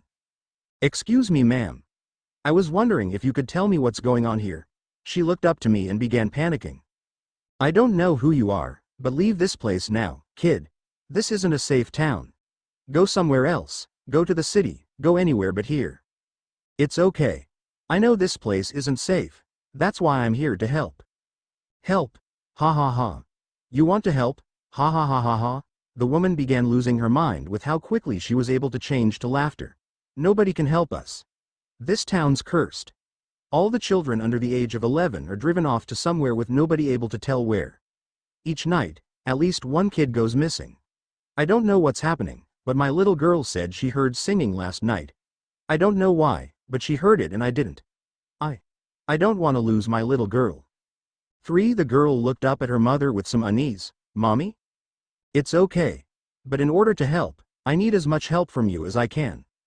I promise I'll see an end to what's happening. I came here specifically for that. Looking at me, the woman noticed my uniform and swords. That outfit. I saw someone wearing the same thing when I was a little girl. He said there was a demon in the town I grew up in and was causing unexplained deaths. Are you like him? Yes. Now, can you please show me where some of the disappearances happened? The woman nodded to take me towards one of the homes of the victims. Just from outside the residence, I felt a strange presence. It wasn't significant. More like a small trace of what the demon was. In total, there's been 12 children that went missing that I know about. I keep hearing from other people thought that they lost their own child, so I can easily assume that there could be more. 1. Thank you. Can you show me more areas where the disappearances happened? The woman agreed for her and her daughter to guide me. We continued this walk around the town for most of the day with me carrying her daughter when she got tired. As this happened, I had learned next to nothing outside of what the woman told me, with nightfall soon coming. Later that evening, the sun's going down. Now would be about time for the demon to show up. Excuse me, but can we please pick this up tomorrow? The woman looked at me with fear in her eyes. Right now would be when a curfew the town passed recently has all children indoors. I'm sorry if I can't be of any help. It's okay. I don't mind. Mr. Shrubman. The little girl walked up to me and smiled. Promise me I'll see you again? She gave her pinky out for me to smile. I promise. I locked pinkies with her before I started to hear a strange sound. 3. Weird. Do you hear that? I looked up at the woman for her to seem confused. Hear what? The song. What song? There's someone singing. It sounds nice. I mentioned for the woman's daughter to begin walking away. I grabbed her to look at the girl and see her eyes completely dull like she was in a trance. You okay? Sweetheart. The woman took her daughter to see her stare blankly into space. Sweetie, look at me. Say something. She didn't say anything, with the song soon coming to its end before a hand came out of nowhere to take the daughter into the forest. So it reveals itself now. My baby. The lady ran into the woods after her daughter with me not being far behind. I passed the woman fairly easily thanks to Kanae's training to spook the woman. Holy crap, the kid's fast. Once I was deep enough into the forest, I noticed the demon responsible holding the girl by her neck. She seemed to be a pale-looking woman with long hair that held eyes similar to that of a goat's. So you're the one responsible for all this. Let the girl go. Now. I reached for my Nichiren swords with the demon smiling. Ah, So you're a demon slayer. I guess it was about time for me to move. However, you're young enough to be affected by my sounds. How are you not a mindless puppet like the girl here? She started swinging around the girl to anger me immensely. My eyes started to show themselves for the demon to go pale. Master. She immediately dropped the girl to the ground and bowed to me on her hands and knees with her head on the ground. My lord. If I would have known it was you, I would have never spoken so rudely. Please, forgive me. I looked at her confused before the demon opened her robe. As to your orders, I've been killing humans. Anyone above 10 tastes revolting to me, so I've been happily gorging myself on the children of this town. In total, I've eaten a total of 50 children alone with my method. Soon, I'll go to the next town and repeat the process. I promise I'll make you proud. My baby. The woman finally caught up with us to stop when she saw the heads of the children that died. You monster. How could you do that to innocent children? The demon glared at the woman in irritation before standing up. How dare you take that tone with me, filthy human? She began inhaling for her chest to expand a bit. Blood demon art. Banshee crying echo. A loud noise was heard for it to ring my ears and send the woman flying into the air. Don't worry, I've got you. I jumped into the air to catch her and land on the ground for the demon to raise an eyebrow. You're not my lord. Who are you? I pulled both my swords out and got into a fighting stance. I'm the demon slayer that's going to put an end to you. Third person POV. Izuku charged at the demon for her to smile before sending another sound-based attack towards him. The force of it made Izuku's eardrums feel like they were about to rupture before the demon came towards Izuku to kick him into a tree. I don't know who you are or why I can sense my master's blood in you, but if you get in my way of feasting on the brat, then I will kill you. My baby. The woman went running for her child to see her bleeding still in the dazed state she was in. Trying to help, the mother covered the areas where the cuts were for the demon to become agitated. Don't sully my meal with your disgusting stench, hag. The demon prepared for another attack before noticing Izuku came from behind her. Cursed breathing. Third form. Heaven's black lightning. The roar of thunder came for a flash of light to blind everyone. To Izuku, however, he noticed the demon pulled away just in time to avoid her neck being severed and only lost an arm. You brat. She grabbed Izuku to knee him in the stomach and make him lose the wind in his lungs. I'll fuck ing end you. The demon's arm started to heal up before coming at Izuku's head. In response, Izuku activated another breathing style to swirl his arms around. Cursed breathing. Fourth form.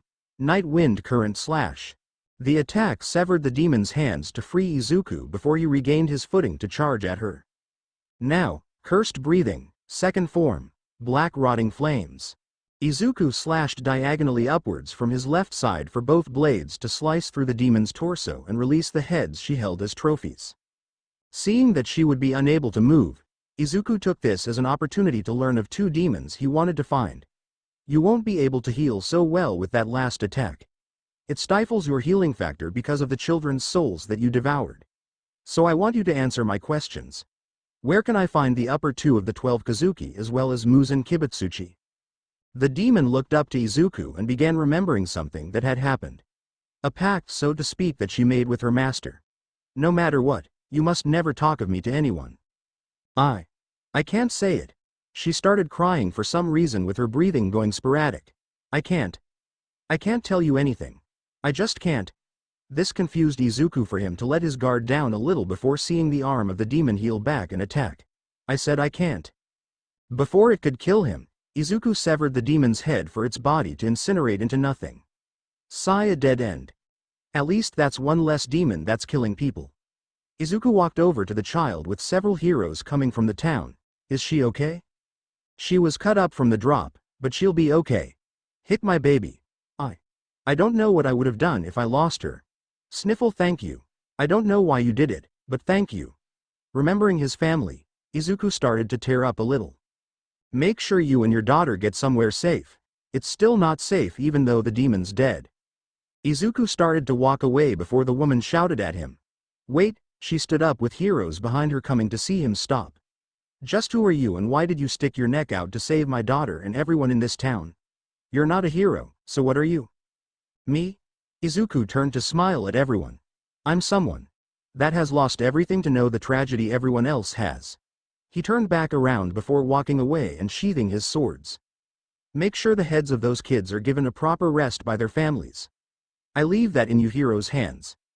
Izuku walked off with the light of the moon being his only friend. As he did, his Kasugai crow came down to roost on his head. Your next mission. Go southwest towards the city. There's a demon that is threatening the people. I just finished my first mission, can't I at least rest? You can rest when the demons are dead.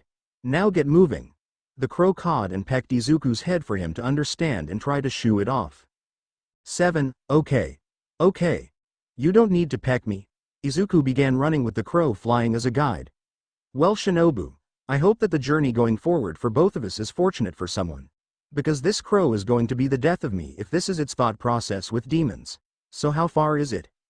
You must run all night and most of tomorrow to reach the city. Can't we get a cab or something? No, now get moving. Third person Pav. For a few months passed since Izuku's arrival as a member of the Demon Slayer Corps with his missions and successes reaching the leader and high-ranking members of the Corps. However, a similar thing can be said on the demon's side. Currently right now, a rather fancy-dressed man can be seen walking towards a city in the dead of night down the side of an alley. A couple of thugs are around with them looking at him with greed. 3. Hey pal. You look a little lost. Want us to point you in the right direction? A thug with spiky blonde hair and a tan tint to his skin holding a more lean build asked as the man continued walking. What's wrong? Your head as sick as your skin looks. This comment stopped the man to look around and see the thug as well as 3 others. One that was rather large and obese looking that was bald, a bulky man with black hair in an army cut, and a scrawny guy that had longer dark hair with gray streaks in it.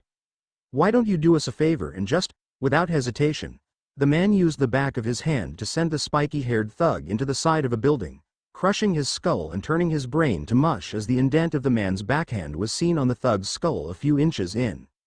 Why you? The portly man went next for an attack for the man to dodge with little to no effort and kick him fast enough nobody could see the large man before he came crashing down with the lower half of his body ripped apart up to his ribcage. I got ya now, freak show. The bulky man tried to punch the man from behind for his fist to be flicked away with his hand shattered. Ah! The built man fell to his knees before having his head slammed into the cement ground, indenting it and giving a swift death to the victim. Now scared for his life, the scrawny man began backing away to fall to the ground with the man staring him in the face. Tell me something. Does something about my complexion make me look sickly? The man's eyes turned blood red with slits to indicate he was a demon. Do I look not long for this world? In fear for his life, the thug shook his head while shaking. Do not misunderstand. I am so close to perfection that it is only a matter of time. Allow me to show you the fruits of my near perfection. Putting his finger on the thug's forehead, he felt absolute fear before the finger pushed deep into his head with little difficulty to force immense pain to flow through the thug's mind. Ah. Giving you my blood allows your body to alter and reform to try and fit my image. However, the human body cannot contain this process of far too much as instilled in a single moment. The veins on the thug's body began to be shown with his flesh starting to bulge. As we speak, your organs are beginning to shut down with your cells beginning to alter and forcibly die off from the rapid change. Soon enough, your sight, breathing and hearing will begin to falter and all you shall feel is absolute agony as your body begins falling apart on the outside. As he spoke, the thug started to become misshapen with his flesh falling apart as it desperately tried to hold him together. In the end, you'll be nothing but what once was. The thug tried to hold his hand out for help before it fell apart and the remains of his body became a mesh of cells, flesh and blood that once was a human. The man stood up and turned to be met by a demon who held horns protruding out of his forehead and wrists as well as a tail fitting that of a classic image of the devil. Lord Kibutsuji. The demon spoke, addressing the man as Muzan Kibutsuji. I have a task for you. I'd like you to take these humans and use them to lure out the Demon Slayer Corps to help find a specific Demon Slayer. You will know who he is when you see unkempt dark hair, green eyes that turn red such as a demon's. However, I do not want you to kill him. Bring him to me when you find him alive. If need be, you are free to rip his limbs apart if you cannot do it peacefully. It will be done, my lord. The demon disappeared for Muzan to begin walking away clearly enraged. Izuku Midoriya. I do not know why you are foolish enough to think you stand a chance against me, but your blood will not go to waste when I find you." He faded into the darkness of the night for his whereabouts to be unknown to all who search for him. The next morning, Izuku Pav. After receiving my new orders, I arrive at Mustafar to see the city hustling with a large amount of people on the streets. As I walked down, I began seeing several thugs try to steal from a convenience store to be met by a pro hero. "You've gone far enough, villains. Take this." The pro attacked them with a quirk that could turn their arms into rubber to force a fight to break out in the middle of the walkway. 2. I have no time for this. I need to meet up with the police commission and some pros about a scene they found last night. I ignored the fight and began walking through it to get to my main objective. "Kid, get out of there," the pro shouted for one of the villains to try attacking for me to dodge all his attacks with little effort before walking towards the end of the fight with all villains attacking me. "You little punk." In retaliation to them coming after me, I grabbed a nearby garbage can and tossed it at them to force all three to lose their focus and hit the ground. "Maybe next time you'll try not to get in someone else's way that's in a hurry. I want to at least get a little rest before nightfall when my job starts." I continued down the road with the pro hero in awe before trying to stop me. "Hey kid. Stop. You're in a lot of trouble." "I'll handle it, Elastic Man." I turned around to see a guy that looked like a hobo walk out of the audience with goggles on. "Eraser. What's an underground hero doing out and about right now?" To make a long story short, I have to talk with this kid with the police. Not a fan of being awake right now, but you need to do what you must. The guy walked over to lead me towards the police station. When we were out of reach of prying ears, he began talking. "You're the member of the demon slaying corps that they sent, correct?" "Yes." The man glanced me up and down for a moment before continuing to walk. "Aren't you a little small to be a demon slayer?" 5. Aren't you a little bummish looking to be a hero? 5. Fair enough. My name's Shota Aizawa by the way, but my hero name is Eraserhead. Izuku Midoriya. We continued to walk before arriving at the police station. There, Eraser led me to a back room where the chief, a guy wearing leather and a woman that looked like she worked as a prostitute in her spare time were waiting. "Late again, Eraser." "Shut up, Mike." I took a seat in the chair in front of the chief of the police as the prostitute woman stared at me. 1. So does anyone want to tell me why a child is here? I thought we were waiting for a demon slayer. You're looking at him, prostitute lady. The leather man and Eraser started to hold back a laugh as I explained who I was. My name is Izuku Midoriya. Early last night after completing my previous mission, I was told by my Kasugai Crow to come to this city upon the request of the police and hero board. I pulled out my Nichiren swords as proof I was telling the truth. These swords should be all the proof you need. 5. The chief stared at the swords before nodding. Very well. Let's begin. He passed a case file with pictures of 3 men that were brutally murdered as well as what looked like a mesh of flesh and blood on the ground. Last night at about 1 o'clock hours, pro heroes Eraserhead, Present Mike and Midnight had discovered the remains of 4 victims. 2 had suffered severe head injuries from what looked like a punch, with one also having his hand shattered while the third was kicked hard enough for him to be split almost in 2. Okay. As far as you're telling me, there's no reason to believe that a demon did this. From what I can tell, this is probably a homicidal villain. That is until an autopsy report had presented itself with the final victim. From what we can gather, the mesh of what was a human had gone under severe body mutations that led to the body's collapse from a cellular level. Damage done like this would need to be years in the making, with the cells discovered being that of a demon's as to what we can tell. Not only that, but the remains had combusted when shown to daylight to solidify evidence that we are dealing with a demon for all 4. Looking at the kills, I didn't understand why a demon would kill and then walk away. The fact the demon didn't kill is strange. However, I know only one demon that can cause damage like this. If he's here, you've got a lot more problems than street thugs turning to goop on your hands. What do you suggest? I thought of what to do before thinking of how to proceed. My best guess is going to be investigate on the streets tonight. I can't tell you for certain anything until I get a better gauge on the city at night. For now, try and make sure you get civilians off the streets during the night. That way we can avoid unnecessary deaths. Also, try to avoid having cops that have families or anyone that would be very skeptical and want exact answers for causes of death. Understood. With that mentioned, I started to yawn and lean back in the chair. Are you all right? Yeah. I've just been going for a while and I haven't been sleeping well. If you want, you can stay with me until nightfall. It's not a large apartment, but it's the closest to the station. The woman that I assumed was Midnight mentioned for me to shrug. Better than sleeping on a chair. I hopped off the seat and followed her out to her apartment complex where I was able to rest until sunset. Later that evening, third-person POV. Upon getting up after an alarm went off, Midnight came out of her bedroom to see Izuku finishing getting ready. Don't you want to sleep a little more? I'll sleep when I release Muzan Kibutsuji's head from his shoulders. 1. Morbid. How old are you? 10. Why? Midnight stared at the young demon slayer before grabbing a cup of coffee that she had set to start 10 minutes before she woke up. She grabbed a cup and sat down on a chair in front of Izuku. 2. Tell me, kid. Why did you join the demon slayers at such a young age? You're still a little kid. Don't you have a mother that worries for you? A father? Siblings? Izuku looked away ashamed before answering. I lost my family when I was 4 to humans that wanted to see me dead. I lost everyone that I held dear that day, with the only people that were able to save me being part of the Demon Slayer Corps. Why did people want to kill you? Midnight asked as she noticed Izuku's eyes turn red. What are you? I'm not exactly human, but not a demon either. As far as I can tell, I'm somewhere in between. I began my training and finished it a few months ago. I don't know why I was born exactly, but none of this would have happened if Muzan Kibutsuji didn't force my mother to conceive me. If so, my family would still be alive today. Not only that, but he's responsible for all the demons in existence. If he wasn't around, innocent people wouldn't have to die or suffer by demons. As such, I want to make it a point to become the demon slayer that defeats Muzan Kibutsuji. Midnight looked astonished as Izuku said this to smile at him. You hold a lot of dedication and discipline.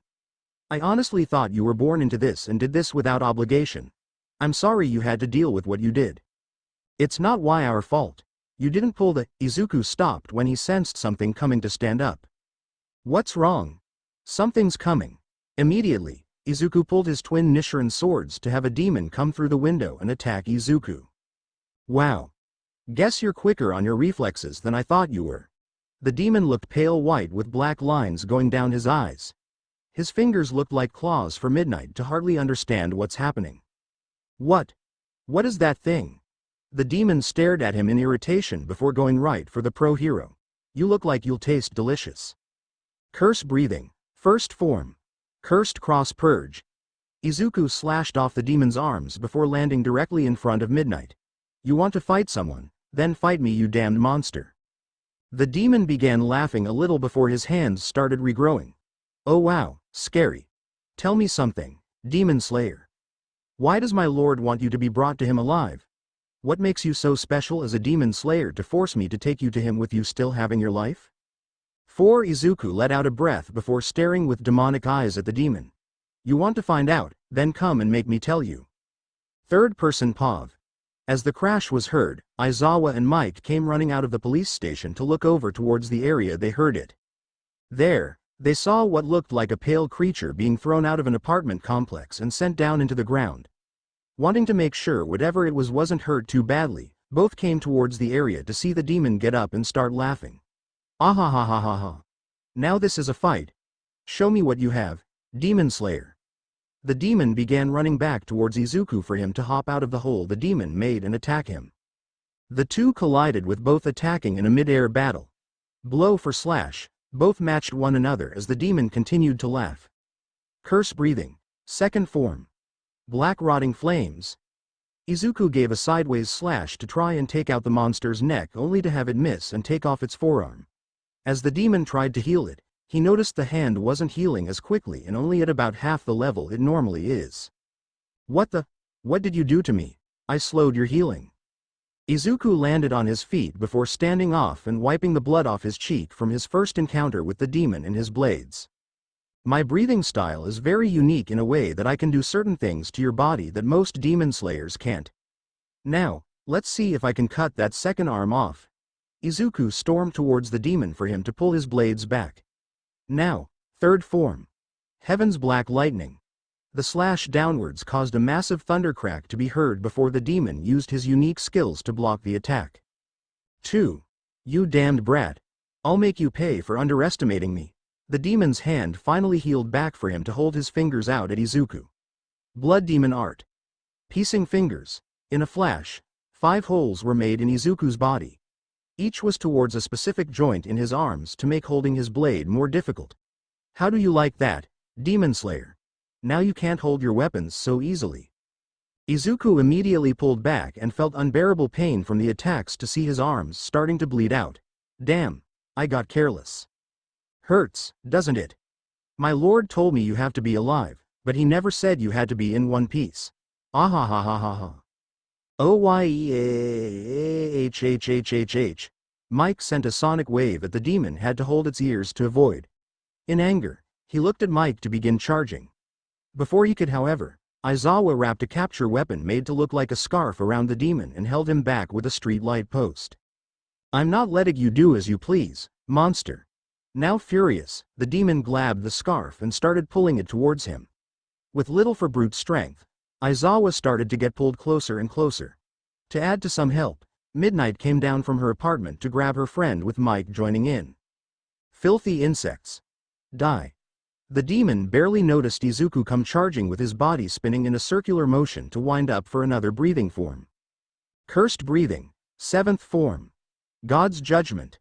Having an ominous feeling from the attack, the demon tried to dodge and let it hit Aizawa's gear to burn it off him and make a large slash that wasn't physically possible with the width of the blade itself. Just missed. Damned brat.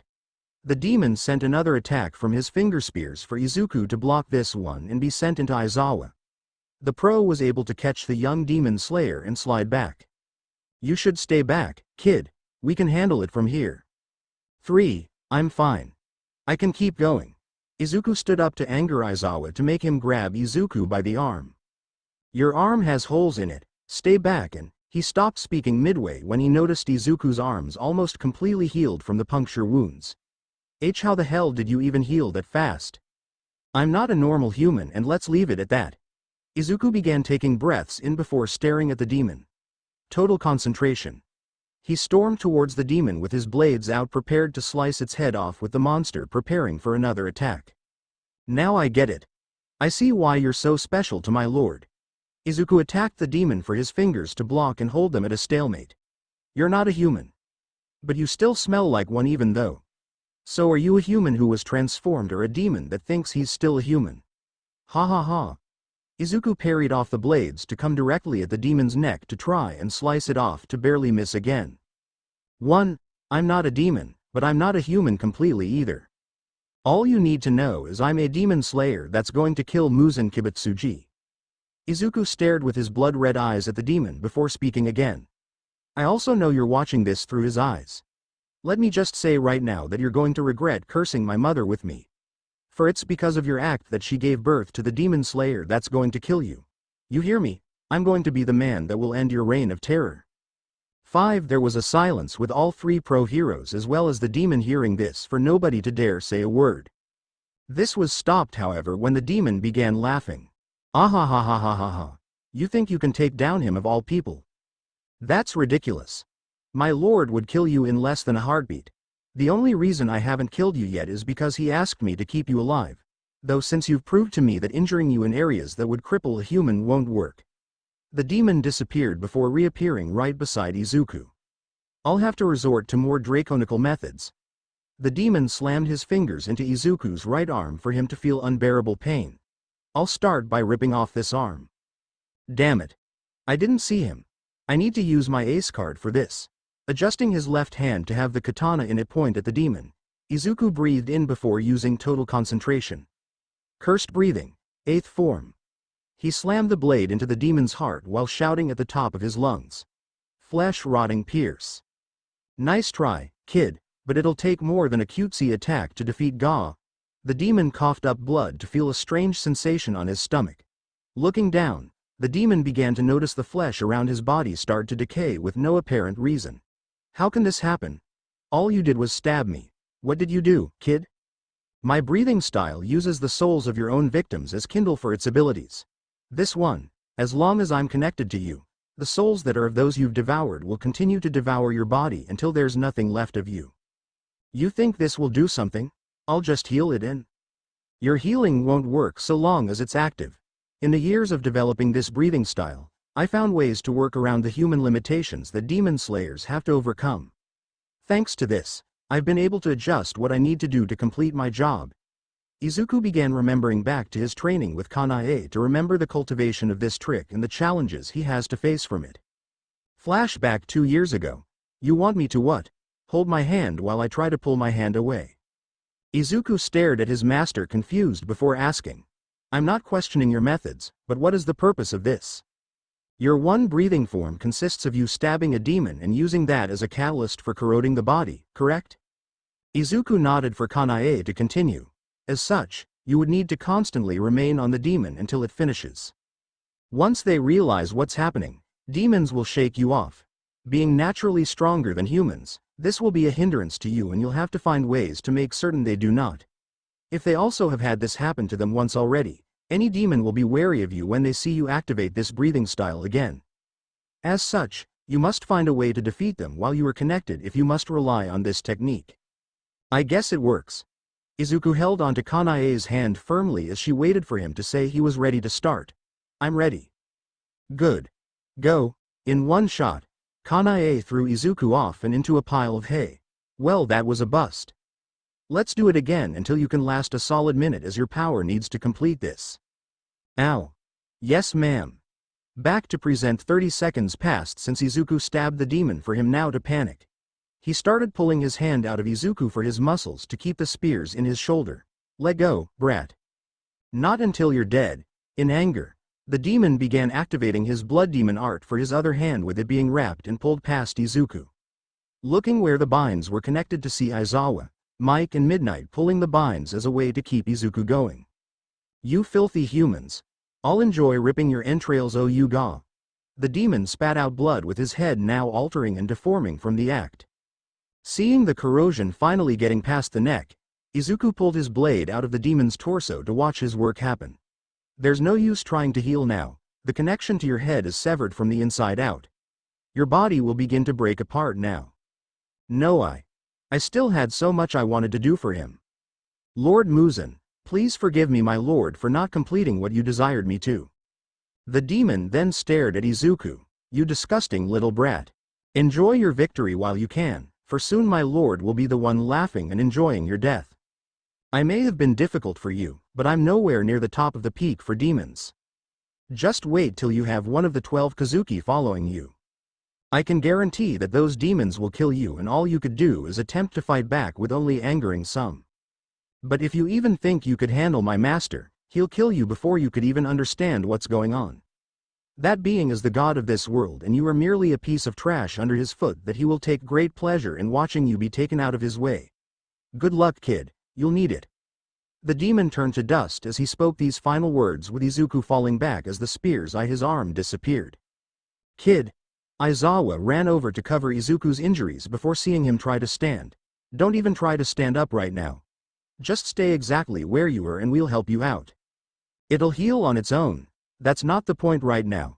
That demon pierced major spots in your arm where your joints are. If you don't let us set it properly, you'll do more damage to your arm than there already is. Midnight and Mike came over to see what they could do with making sure Izuku's arm was aligned. As they did, the DJ hero began to see Izuku's injuries slowly heal and close themselves. I'm not the only one seeing this, am I? Everyone looked to see it look almost like a fast forward on a human body how it would heal. Looking deeper, Midnight noticed areas where the bone and ligaments were destroyed to repair themselves as if nothing happened. Shattered fragments were pushed back into place, severed ligaments reattached themselves, muscle formed over and the hole that went through began to close itself up. So this is the power of a half-demon. Amazing. It depends how you look at it as amazing. I still feel the pain in my body and it's agonizing feeling my body do this. Izuku explained with Midnight now more intrigued. So is this a normal speed for your healing?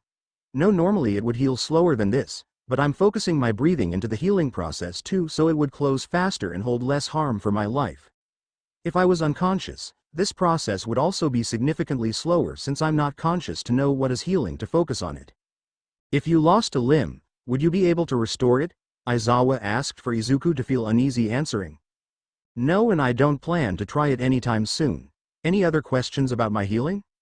I've got one, but it's not about your healing. Mike asked for Izuku to look at him. That demon mentioned something called the 12 Kazuki. What are they? 12 of the most powerful demons that are directly under Muzan Kibutsuji. From what I'm aware of their status aspect is, the lower moons have one of their eyes holding a number from lower 6 to lower 1.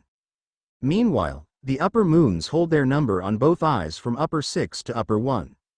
The lower moons are normally the ones that die, as the upper moons have lived on for a long time, unable to be equaled. Even by our Hashira. Most Hashira that have died in the past did so to an upper moon. This though is to be expected, since there has been no evidence of their ranks changing for the last almost 1300 years in our books. I know it's 1000 in the story, but this is in modern times, which is over 200 years easily from the T-show era. Whoa. That's what I call a long grudge. You don't know the half of it. Izuku's Kasugai crow came down to perch on his chest for everyone to look at it. Karasu. Do you have another mission for me already? Your next mission will take you west of this city. Take the night to rest at the Wisteria family inn nearby. There, you will be meeting the demon slayer Kyojuro Rengoku and assisting him in his next mission. Fight well and learn from the flame-breathing demon slayer well. Did that thing just talk? Everyone shouted, with Karasu hopping off Izuku to let him up. I wish you all the best of luck, Ms. Midnight. The pro looked over to see Izuku rummaging in his pocket to hand something to her. Report the damages to this number and explain the situation. Afterwards, none of you speak of what you saw again. Nobody will believe you even if you do, but it's better for everyone if you just keep quiet about these events. Izuku began walking away while following his crow to get a few blocks down and finding the crest of the Demon Slayer Corps main branch. When he knocked, a woman let him in and led him to a room with a man that held yellow hair with red tints that almost looked like fire, with a rather confident look. I see you've come. It is nice to meet you at last, my comrade in arms for this mission. It's nice to meet you. My name is Izuku Midoriya. You are? Kyojuro Rengoku.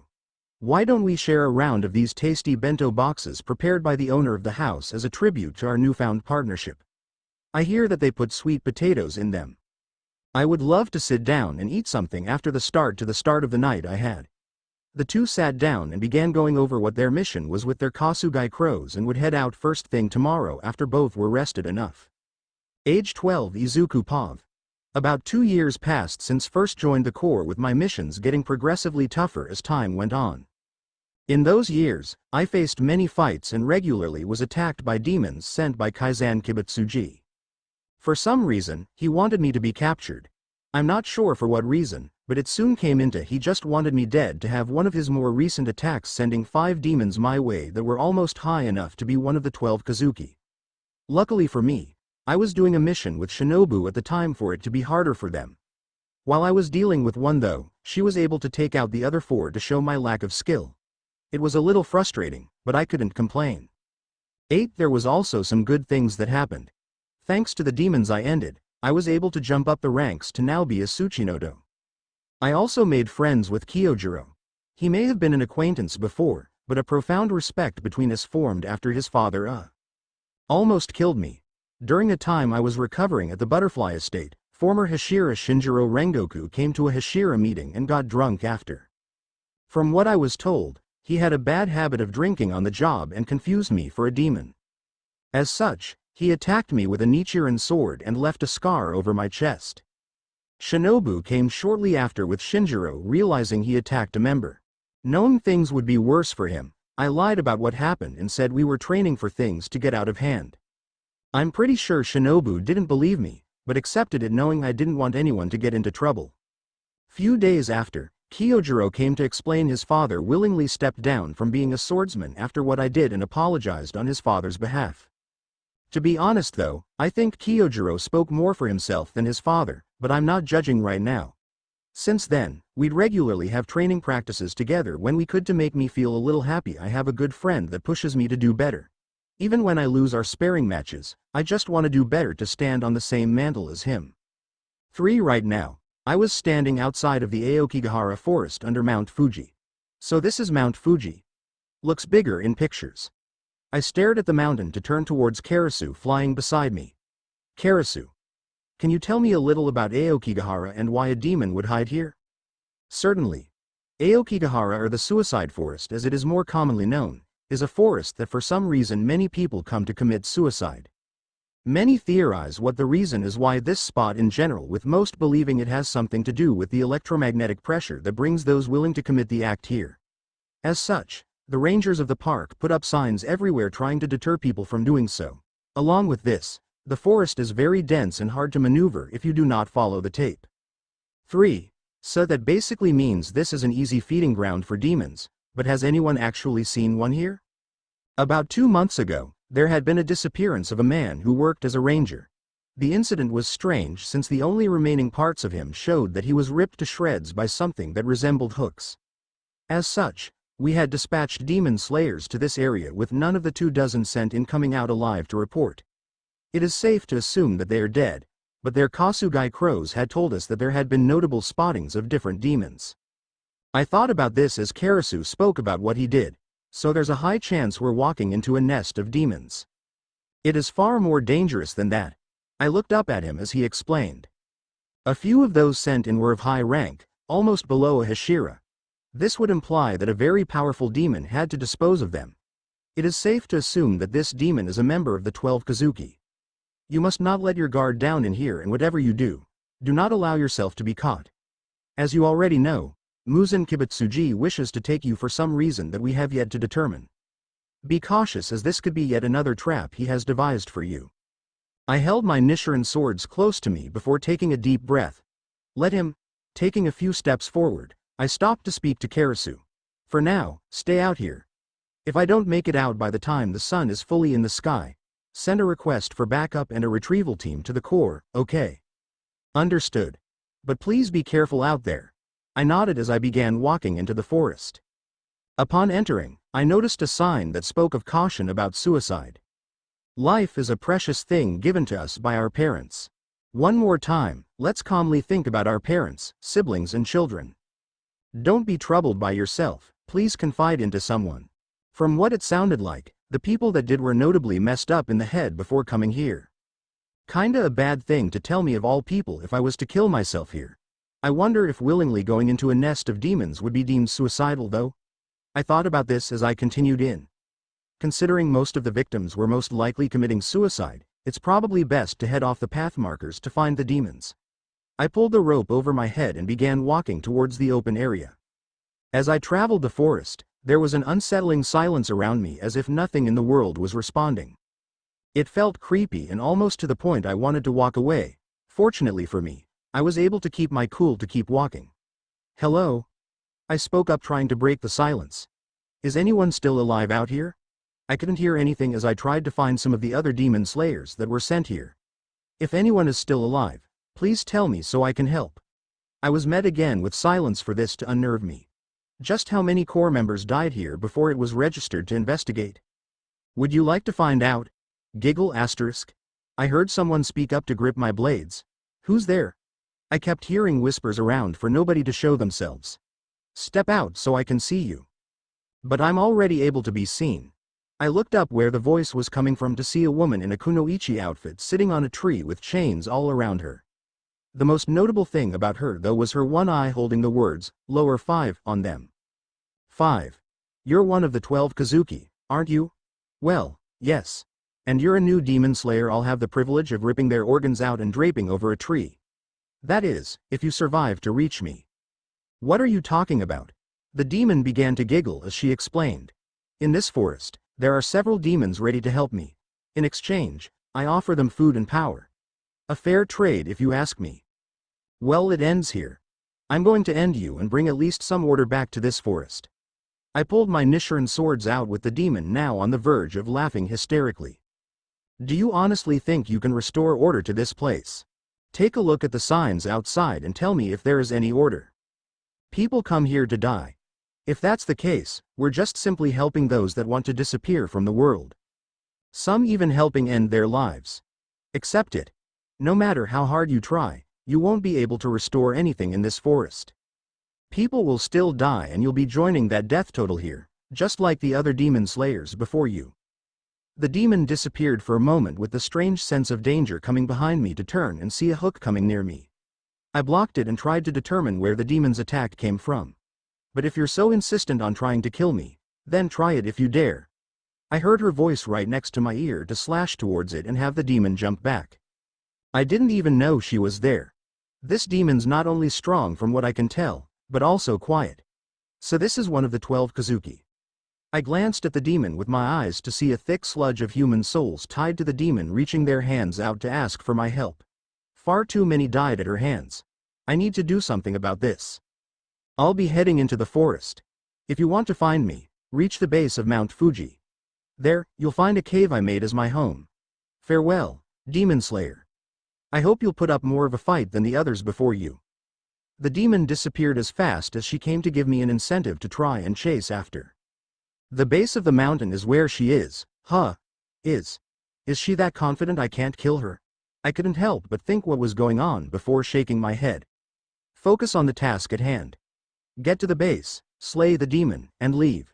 That's all you should focus on. Funny, coming from a dead man.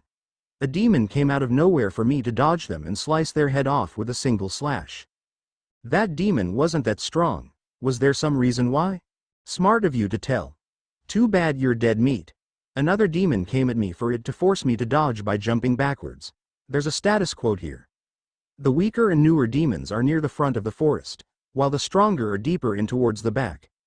Not that it'll do you any good as you're gonna die here. It came at me again for me to use Curse Breathing's third form to slice its neck and kill the demon. So the only demons I'll face here are fodder demons basically. The deeper I'll go, the stronger the demons I'll face will be. I've got no choice, I'll have to make a beeline to the mountain and kill any demon that crosses me. I began running towards the mountain with more demons coming towards me. I made quick work of them with the amount of skill needed to take them out as I kept going was getting more and more. Fortunately for me, I was able to take these out with no effort before getting to about a midway point between the entrance and the mountain. I sat down and tried to calm down and focus a little better. I leaned back and took a moment to catch my breath. As I did, my mind started to remember some of my past and an old dance that I saw from my mother in my mind. One that seemed strange to me since we did it in the middle of the winter. My mind was so caught up in it that I couldn't hear the demon that came towards me to just barely sense its presence before it went and crushed my head. I jumped away with it smiling at me. You're fast, not bad for a brat. 7. I took a deep breath and used total concentration. Cursed breathing, 7th form. God's judgment. I was able to slice into the demon's neck. However, he was able to push the blade downwards with brute strength before laughing at me. Did you honestly think that would work? It stopped mid-sentence before having its own head fall off. What? I pushed the blade away from my spine before it could decapitate me. How the hell did you do this? 7th form. God's judgment doesn't work the same way as some of my others. Thanks to it, I'm able to slice a demon's neck off if I'm only an inch off. In short, you lost before you could deflect my attack. You bastard. The demon disappeared with it, giving me a bit of a breather. I need to head to the mountain's foot now. I continued to head towards the direction with hopes to take out the demon quickly and get out of the area as soon as possible. Meanwhile at Demon Slayer headquarters, 3rd person POV. As Izuku began his fight, Yubayashiki had taken actions in response to his most recent reports of MT. Fuji. Thank you both for coming. It has come to my attention that the matter at MT. Fuji has taken far too many of our Demon Slayers and would require Hashira-level help. Being the most recent to join our ranks, I hope you two are aware that I had only requested you since you were both between missions and are on standby. In front of him, 2 people wearing white houris over the Demon Slayer uniform. The first was a small slender man with dark hair, a face covering for his mouth and a snake around his neck. The more notable thing about him was his heterochromia eyes that resembled a snake's. The second was a rather developed woman that held uniquely pink hair with the ends being green. Her uniform was a slight variant that helped emphasize her features. It is no trouble at all, Master. We only hope that you are doing well right now. The man spoke with Yubayashiki smiling at them. Iguro. Mitsuri. Inside the forest, there is a boy named Izuku Midoriya. Though he does not seem like much, he has proven time and time again in the 2 years he's been in the Corps that he is determined to our cause. If at all possible, I'd like you to keep him safe if you can. Yes, sir. But what does he look like? One of the children beside Yubayashiki passed a picture to the two to show Izuku sitting beside their master enjoying a snack that was taken about a few months back. Oh my gosh, he's adorable. Mitsuri thought to herself as Iguro stared at it blankly. Why is this child so important? You will know when you see him, Iguro. Both understood to bow before leaving for Mount Fuji. I do not know what you are doing on Mount Fuji at this moment, but please stay strong, Izuku. Shinobu and Kyojiro would feel terrible heartache if you were to leave us. Third person POV. 1. The trip to the foot of Mount Fuji was long and agonizing. Izuku had faced over a dozen more demons before arriving at the cave the demon he faced near the entrance told him of. As she said also, the demons closer towards the foot were far more dangerous than the ones he faced in the beginning. Some would even possibly give Shinobu a run for her money in his opinion maybe. Finally though, he found the cave and began entering inside.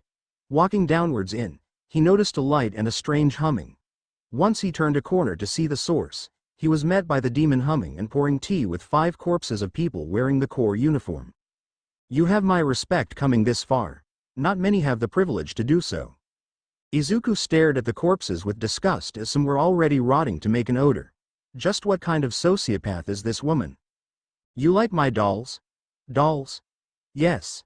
Those who come this far are made into my own dolls. Unfortunately, not many could get this far for many of my older ones to start falling apart. But you? I can tell you're different. Unlike these weaker dolls, you're strong. That's why I have an offer for you. Izuku raised an eyebrow before 2 cups were filled and he was given one and told to sit. Taking one smell, he could tell it was blood. Why don't you become a demon? 4. Excuse me. Watching you, I can see you're so much more than a demon slayer. You're strong, dependable, and so adorable. Believe it or not, I just love the young hard-working type. They make me feel safe. The demon disappeared before moving Izuku's chair to sit on his lap. Think about it. Here. You have no worry for food. I'll let you live in this cave with me. In exchange, you become mine in body and soul. 2. Her hands went down Izuku's cheek for him to stare at her with anger. You think I'm so gullible to become the one thing I hate so much? You don't know how far I've gone to be what I am. I see. Before he could gauge her response, a hook latched into his right bicep and dragged him out of the cave into a tree. I guess I'll have to show you just where you stand against me. Izuku's body began to shake from the sudden thrust out of the cave with his hands unable to grip his blades right. What? What just happened? Am I scared? I didn't even see her move. Is this what a member of the 12 Kazuki can do? What's wrong? Scared already? Oh, but the fun just started. The demon's hand raised up with a smile being on her face. Blood demon art. Chains of the underworld. Several chains came at Izuku for him to watch in fear with his body unable to move. Move. Move. Move, damn it. He stabbed his own foot with his Nichiren sword to focus his attention on pain instead of fear to jump away from the attacks. Once he was safely out of harm's way, the demon once again began clapping. Nicely done. Not many of the demon slayers I've faced have done something similar. These were some unique people, but what you did now just made your death all the more painful. Let's see how you handle more. The demon came with several other chains with hooks on them to try and slice Izuku apart. Fortunately for him, his senses were able to find a way around and get close enough to be in swinging distance in between them. You were a fool to come to this forest. This is my domain. My fortress. A chain came directly at Izuku from the shadows of a tree to cut his side and narrowly rip into his stomach. As long as I'm in here, I can beat even a Hashira. I need to go on the offensive. I can't keep evading. Izuku adjusted his stance to begin using his breathing style. Cursed breathing, 4th form. Night wind current slash. The chains around him were knocked away to create an opening towards the demon. This is my chance. Izuku ran as fast as he could towards the chain using monster for her to smile at him. What an idiot, a chain came from underground for it to burst through Izuku's left kneecap, leveling him on the ground. You honestly thought that would work, you couldn't be more stupid. As I said, this is my domain. No matter where you are here, my chains latch onto whatever I choose them to. Izuku tried to get up with the demon standing in front of him. Oh. What's the matter? Can't fight me without a kneecap. If you were a demon, that would heal instantly. 3. Cursed breathing. Pant 5th form. Izuku lunged at the demon in hopes to paralyze her before she jumped back.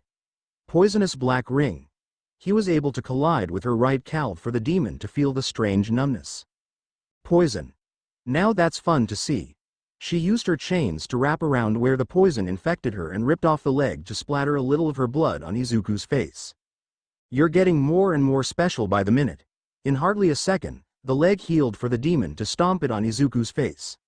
Let me guess, you were planning to paralyze me to make it easier to kill me. Or were you trying to use it as time to heal that knee of yours? The demon started laughing with Izuku standing up and showing his knee was almost healed. I know all about your relation to him. Our master gave us specific orders for you. We're to kill you the second we get. Then why don't you? You've been shooting your mouth off for half the time here. Izuku gave a snarl at this for the demon to laugh and smack him in the face with her backhand, sending Izuku into a tree. 1. Even though you have more of his blood than me, you still refuse to use it to the best of your abilities. It's really sad and pathetic if you ask me. But even with that, I don't understand why you want to refuse us. This power he gives us, it makes us gods among the petty and miserable humans. We can do anything we want and no human can do a damned thing. If you simply let your demon half take over, you'd be so much better off. Bullshit. I'll make you understand that what you're asking for is nothing but garbage. Izuku was able to stand fully and take a solid swing at the demon's neck. However, the demon was able to send a chain up from the ground to split Izuku's blades. No way. 2. See. You need to rely on a sword to kill me. Now you can't and your body is so weak. Izuku was punched in the chest and sent back into a tree for it to fall over the second he did. Whoever taught you is probably rolling around in their grave now knowing you have to be saved. Miserable disgrace. Izuku prepared to stand again to face the demon for her to grab him and slam the green-haired boy into another tree. He coughed up blood for the sad truth to hit him. He was too weak. Near the entrance, Mitsuri and Iguro arrived at the entrance to the forest to see Izuku's crow perched near the sign near the entrance. We're here. Iguro walked towards the crow to see he was younger than most. Where's Midoriya? Izuku Midoriya is inside the forest. He had asked me to tell the Demon Slayer Corps to send in a Hashira if the worst were to happen and he did not return on sunrise. I see. Thinking this is the best time to find out a little more about the young Demon Slayer, Mitsuri began speaking up. Excuse me, but what is so special about Midoriya? Being his Kasugai crow, you must know something about that. Izuku. Izuku is a very special boy. When he was a child, he was raised by the former butterfly-breathing Hashira since the young age of 4. Kanae. No wonder Shinobu seems to be happier at some occasions I've seen her. Miss Shinobu truly loves Izuku like her own family. This is to make up for the family he had lost because of his mixed blood. Mixed blood? Iguro asked for Karasu to explain. Izuku Midoriya is a very special being with both demon and human blood. Mothered by a human woman, his father is the enemy to all demons. Muzan Kibutsuji. 3. What? The boy's Muzan's son. I don't understand. How can the master be so calm knowing this? It is because he knows Izuku is unique. Though born with both bloods in his body, he is an outcast by both. Neither wishes to have anything to do with him and as such, believes him to be a monster. Humans killed his family thinking they were abominations for hiding him from them. They were burned alive as Izuku made his escape. Even though he has the right to despise humans, he fights for them and is hated by demons. His own birth father had even made attempts on his own life. Oh my. Such a heavy burden on someone is too much to ask.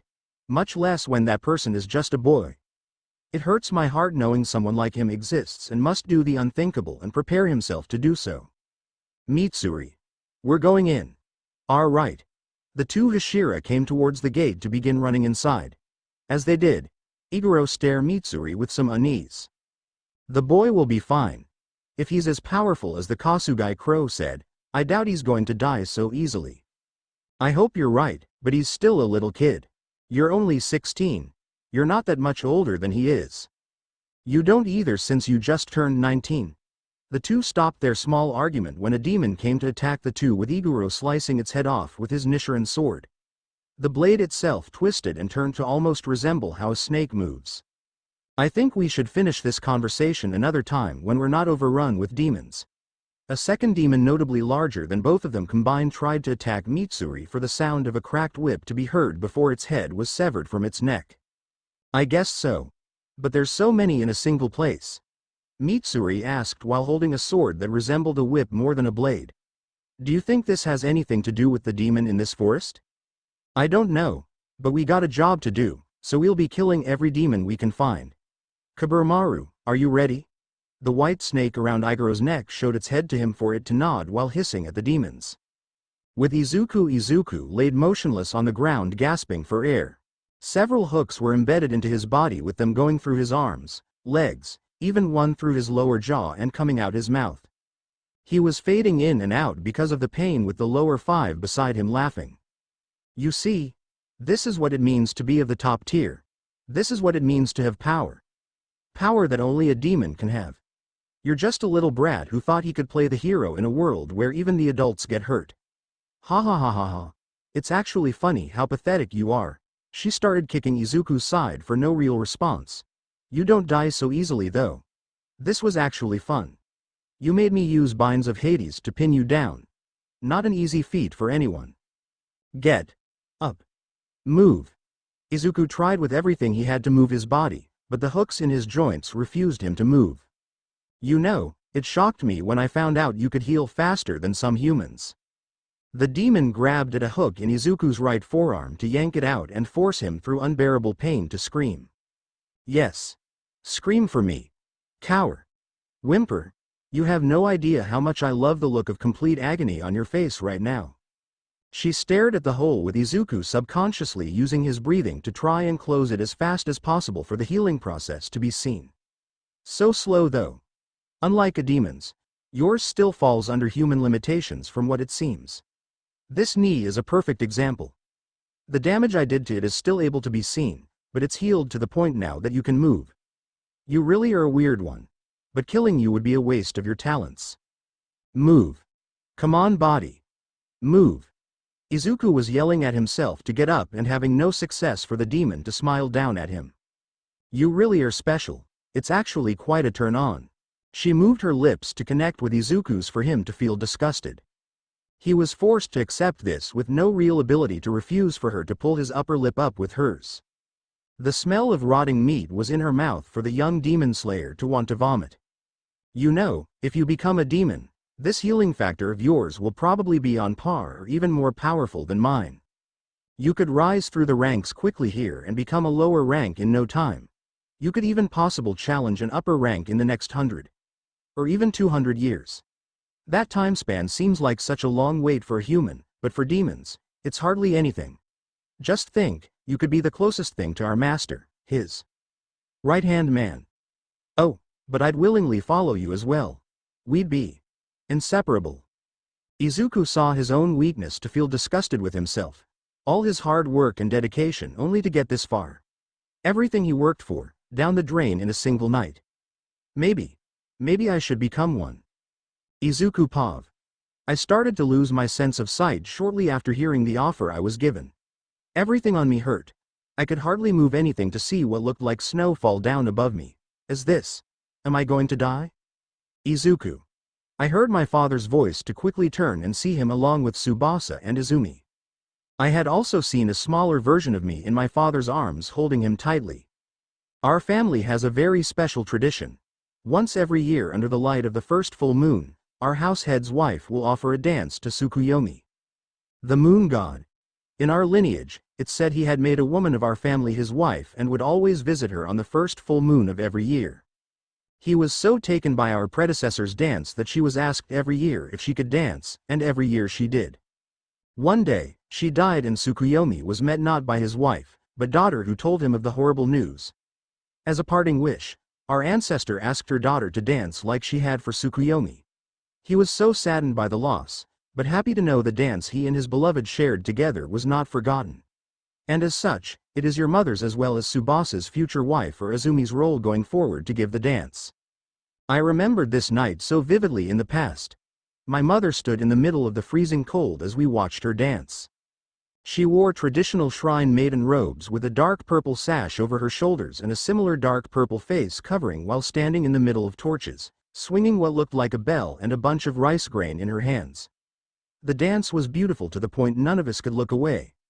As the moon shined, it showed Mom dancing as if Tsukuyomi himself wanted to make her dance visible to everyone. Our families dance. No matter what, Izuku. We'll always see you as our family. Even when we aren't around one another, you'll still be family to us. In reality, third-person POV. Izuku started to wake up and see him have less chains on him than before with the 12 Kazuki member in front of him. So you've woken up. How about becoming a demon now? You already know that it's pointless fighting. Sigh, why did I fight all these years? I had so much effort given to be here. So why did I even think that the offer was good? What are you talking about? Give me your answer. Izuku grabbed onto what chains were still connected to him before cutting through with his broken Nichiren sword. Once free, he grabbed his second and began breathing in with a different style of breathing. Mom. I don't know how elegant I can be. Also, this wasn't made to fight. But if I'm going out, I'll offer this dance to you and everyone. You think I'd be that pathetic to accept your offer? I'm a demon slayer through and no matter what you say or offer, that won't change. Izuku ran at the demon with her laughing hysterically. You honestly think you can beat me with those broken swords? Fine. I hope you enjoy the last few seconds of life as you just ruined your chances. Chains of Hades. Several chains came out from underground to come right at Izuku. Enjoy death, you little brat. His breath exhaled for what looked like cold air to come out. In a single slash, the chains froze over and shattered with little to no issue. I don't know what you did, but it won't change anything. Several chains came from the demon for Izuku to keep slashing at them and shattering them when they were turned to ice. Trying to regain distance, the demon pulled back into the forest with Izuku hot on her trail. Damned brat. Several other demons started coming at him for Izuku to move as if he was dancing similar to his mother's Kagura to slice through their necks and kill the demons. My body's starting to freeze up on me. My joints are struggling to keep going. Areas on Izuku's body began to create cracking sounds with blood coming out of both his mouth and open wounds. No, don't focus on the pain. Focus on the task at hand. Lower 5, prepare to die. Izuku continued to slash and move as if he was dancing for it to now panic the demon. She ran as fast as she could away with several chains forming to attack Izuku to only be destroyed. How is he doing this? I know he isn't human, but this shouldn't be physically possible. The distance between them were cut off with Izuku's body twirling around and connecting with the demon's neck. You dumbass. Even if you kill me, you're not gonna live long enough to gloat. Those chains will disappear with me and your wounds will have nothing closing them. Even your healing won't be able to fix that. That's fine by me. As long as I can sever your head from your neck, I'll die knowing I did my job right. Mom. Dad. Tsubasa. Izumi. Lady Kanae. This is for you. Tsukuyomi no Makoto Kagura. Izuku's broken blades began to cut through the demon's neck for her to feel it go midway to try and pull away from the blade's shortened reach. This unfortunately led with her tripping over a skull from a demon's previous meal to fall backwards and see Izuku's blades cut through her neck entirely. First moonlit night. Izuku's body twirled back with blood coming off him to have two onlookers see his victory. Both Izuku and the demon fell on the ground with neither able to move anymore. Given this reality, the demon stared at the moon in the night sky realizing she lost. I lost. I was beaten and now. My God. I killed so many people. I'm definitely going to hell for what I did. Her head moved to see Izuku staring at her to confuse the demon. Are you going to gloat now? Sister. A voice came to the demon's ears for her to see a girl about 16 beside her wearing blue and pink petal kimono. That's right. I had an older sister. Memories began flooding back into the demon's mind. Memories of her as a little girl. She lived in poverty with her older sister. Due to her frail body, the former human couldn't move around so much. Her sister tried to help how she could, but the former human felt as if she was a burden even when she was told she wasn't. One day, she was offered a chance to become strong enough to no longer be a burden to her sister. In a state of no malicious intent and genuinely wanting to make her older sister's life more favorable, the woman allowed this. But as she did, She blacked out to only wake up seeing the home she used destroyed with her own sister's body torn apart with blood on her hands. In her final words, the sister didn't blame the young girl. Eventually, her mind snapped and sent her into madness. Seeing her past now, the demon began to tear up before her head was reached for and patted. Izuku held tears in his eyes as the demon looked at him knowing he had no desire to harm her. Being almost gone, the demon's image was shown as a human once more with her sister beside her. There was a space of nothingness between them with a warm and welcoming light on the sister's side, and a dark foreboding darkness lit by fire behind the demon. Sister. I know it doesn't make a difference. But I am so sorry. If I was stronger. If I knew what I'd do. I. The demon was cut off by the sister hugging her. It's okay. It's not your fault. The two locked hands as the older sister led the former demon into the dark void. It's not your fault, but I promise I'll always be there for you. That's what I always swore to you. Hearing these words touched the former demon's heart for her to begin sobbing at the top of her lungs. They walked into the darkness with flames engulfing them to no longer be seen shortly after. Back in reality, the chains on Izuku began to disappear with him focusing on breathing to heal himself. Come on, Izuku.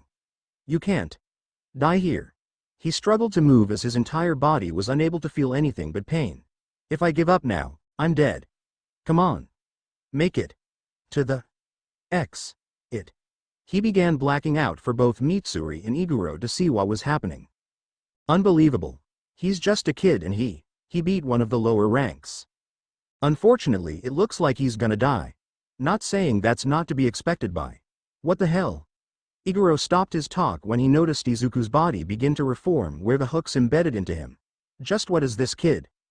So this is what his Kasugai Crow said when he mentioned he's unique. I wouldn't believe it myself if I didn't see it. Mitsuri looked closely at Izuku's face to take a look at some of the details on it. To her, he didn't fit the mold of a brutal fighter, but honestly one of a kind and honest person. However, his hands told a different story. They were ragged and filled with calluses which emphasized that he worked hard. She also noticed a few small scars to indicate maybe he worked far harder than he should have.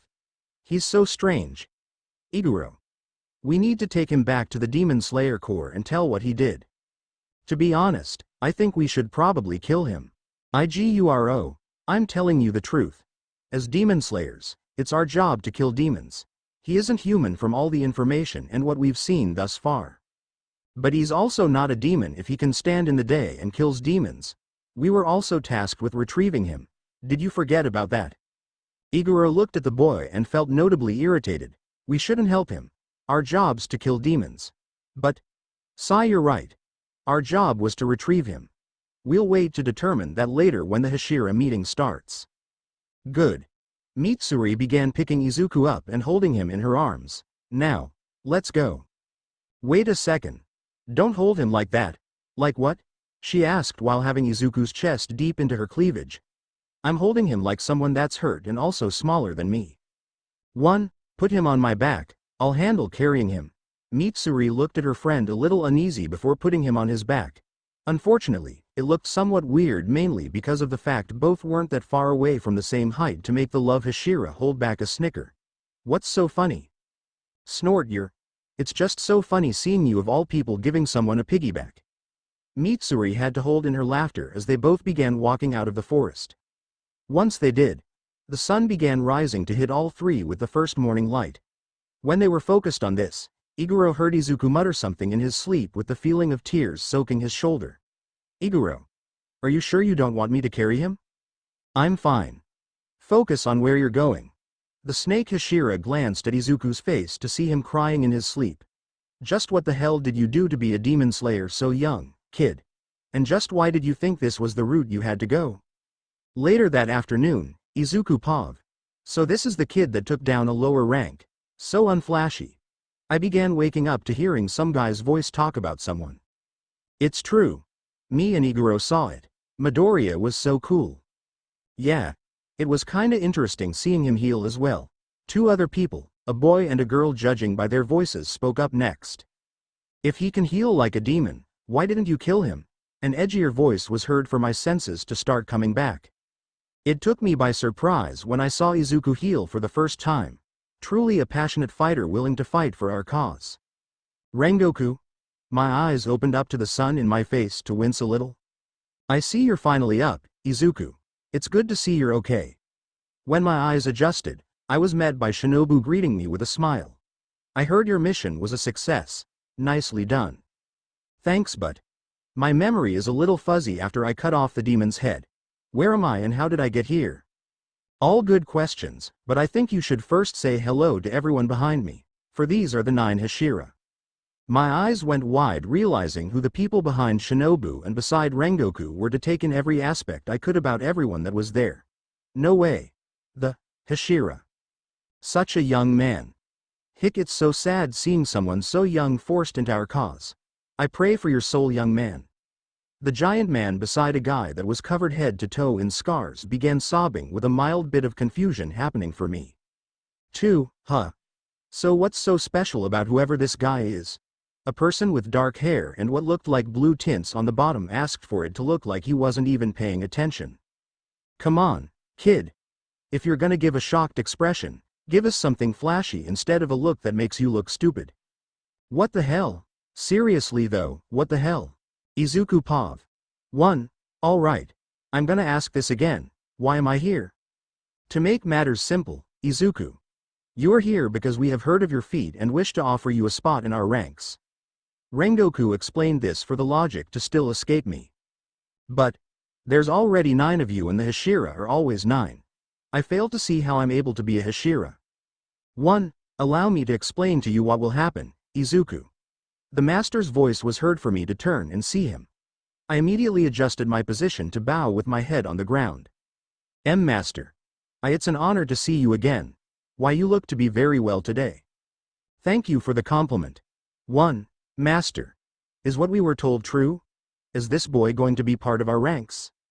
Yes. The master turned to the pink-haired girl and the guy with the snake. Mitsuri. Iguro. Please tell us what you know of Izuku. Why, yes, master. The girl Mitsuri turned to have her face everyone with the master in one side of her field of vision and the rest of us in her other. Izuku Midoriya, from what we heard from his crow, is he's half demon. Then why isn't he dead? Our job is to kill demons. I don't understand why he gets the right to be alive. I took one glance at the scared man to see something about him. He held several souls around him that pitied and wished for his own discovery of joy. 2. The crow said that he isn't someone that harmed a single human, and Shinobu could vouch for it in a way. It's true. We've suggested maybe trying to feed him blood, but Izuku ultimately refused, saying he'd rather keep the humanity he has from not doing so. I'm not buying it. A guy to the side, looking somewhat like he didn't want to interact, said this before Shinobu smiled at him. Oh my, Tomioka. Are you jealous that Izuku is liked more than you among the Hashira? That jealousy won't make any of us actually like you anymore, you know. Shinobu said, a somewhat blunt comment for it to worry me a little. Anyway, Izuku is as human as he can get, being the son of a demon and a human. He's not normal, that's for sure. But he's more loyal to our cause than anyone I've had the chance to talk to. 1. The Tomioka guy stared at Shinobu for all of us to wait for his comment. I'm liked. He's still on that comment. 1. Well, I didn't know you thought you were. So the kid's an unflashy half-breed. What makes him more special? He is the son of Muzan Kibutsuji. The master said this for almost everyone to shout. What? Kanae and Shinobu brought Izuku to me when he was little and explained who he was. I knew all along that he was our sworn enemy's son, but allowed him to become a demon slayer. I knew great things would come from Izuku at a young age. Not personally, but a feeling I can't describe. It was as if I knew he'd open up a path to the success we so desperately want. So you were Muzan's son all along. Truly remarkable, my friend. Rengoku didn't react as intently to this response for me to turn towards him. You don't hate the fact I lied who my father was to you? We all have that which we despise the most, Izuku. You knew our hatred for your father, so you withheld your lineage to spare my feelings. I feel a little heartbroken knowing you did not trust me enough with this information, but I understand fully you did not want to harm our friendship by saying the demon that helped bring you into this world was our sworn enemy. I felt some satisfaction hearing this for the master to continue. Izuku. You have shown to us that you are more than capable of becoming a Hashira. In your time as a demon slayer, you've killed over 50 demons and defeated one of the 12 Kazuki. Words cannot express the joy I feel for what you have done. As such, it brings me great pride to say you are worthy of the new 10th spot among the Hashira. I refuse to accept this, master. The scarred man shouted for him to stand up. If this thing is Muzan Kibutsuji's son, then we have to exterminate him. But the master said, do I look like someone that would blindly accept this? The man shouted at Itsuri, who was only trying to dissolve the problem. As this was said, the man cut his hand with his Nichiren sword to draw blood. If it's true and you haven't tasted a drop of human blood, then let's see how you handle this. My blood is that of Marichi, the most desirable blood for demons. If you don't need blood as you said, then you can ignore this and walk away from my offer. But the second you drink my blood, we'll all see you as what you are, demon. 2. I sat there for a moment seeing the blood drop onto the ground and dirty the yard. I stood up and walked towards the man. He's bleeding a lot. It's so much blood. Showing your true colors, demon, go ahead, and he was cut off by me ripping some of my uniform to wrap the cut to stop the bleeding. There. That should do it. Try not to cut yourself anymore. It's not good for whoever will be your future wife seeing you in such a way. Also, you should think of your own well-being when you do this. Your age should help heal you faster. 6. There was a silence between everyone before the guy with painted fingernails burst out in laughing. Ha ha ha ha ha ha ha. Looks like he told you off, Shinazugawa. Shut it, Uzui. Everyone quickly began laughing for the master to turn to one of his children. What happened? Shinazugawa tried to offer Izuku his blood, but Izuku denied it and instead scolded him, saying he should take better care of his body for himself and those who care for him. 4. I see. A small chuckle was heard from the master to gain everyone's attention. As you have witnessed, Izuku does not care for human blood or flesh and wishes to do what he can to help us. In return, I think it's fair we treat him with the respect he deserves for killing one of the 12 Kazuki. As you all already know, the 9 Hashira have always been that. 9 Hashira. No more. However, I think perhaps adding a 10th would help even our ranks more. We are facing 13 very powerful demons on average that require all our focus. Not only that, but having another reliable Hashira on hand would help us exponentially with our search for the other members of the 12 Kazuki as well as Muzan Kibutsuji. I hope that you can live up to the expectations that you made for yourself, Izuku. The master smiled genuinely at me to make me feel really happy to blush a bit. Thank you, sir. I'll do everything in my power to live up to the expectations you have for me. Thank you. However, it's rather obvious that you are nowhere near the rest of the Hashira in power status. As such, I'd like you to learn under 2 of the more recent Hashira and somewhat form a team until you are up to where you need to be. Mitsuri and Iguro. I know I am asking a great deal from the 2 of you, but would you be so kind as to help teach Izuku in what ways to become a Hashira? Of course, master. If you wish it, then I'll do as you ask. Both the Hashira had responded with as much humility as possible towards the master for the fact he was this kind and humble to even reach them.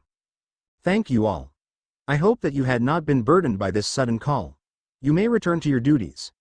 We all bowed before getting up and heading out. As I did, the Mitsuri girl walked beside me with the Iguro guy. I hope we aren't being too frontal, but do you mind if we come with you towards the butterfly mansion? Shinobu, do you mind? I turned to Shinobu, who gave a smile of approval. Of course.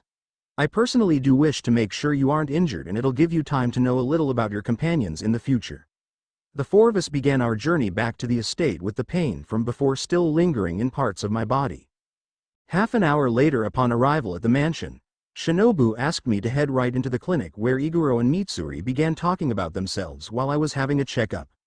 My name's Mitsuri Kanroji. My friend over here is bnha Iguro. I'm 17 and he's 19. Interesting.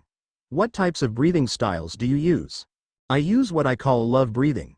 It's a form that derives off of flame breathing, and Iguro uses snake breathing, which is derived from water breathing. So it's like how flower breathing is. Both are very skilled demon slayers, Izuku. Mitsuri completed her training for a demon slayer in a total of 6 months, where most others would take 2 or 3 years of training.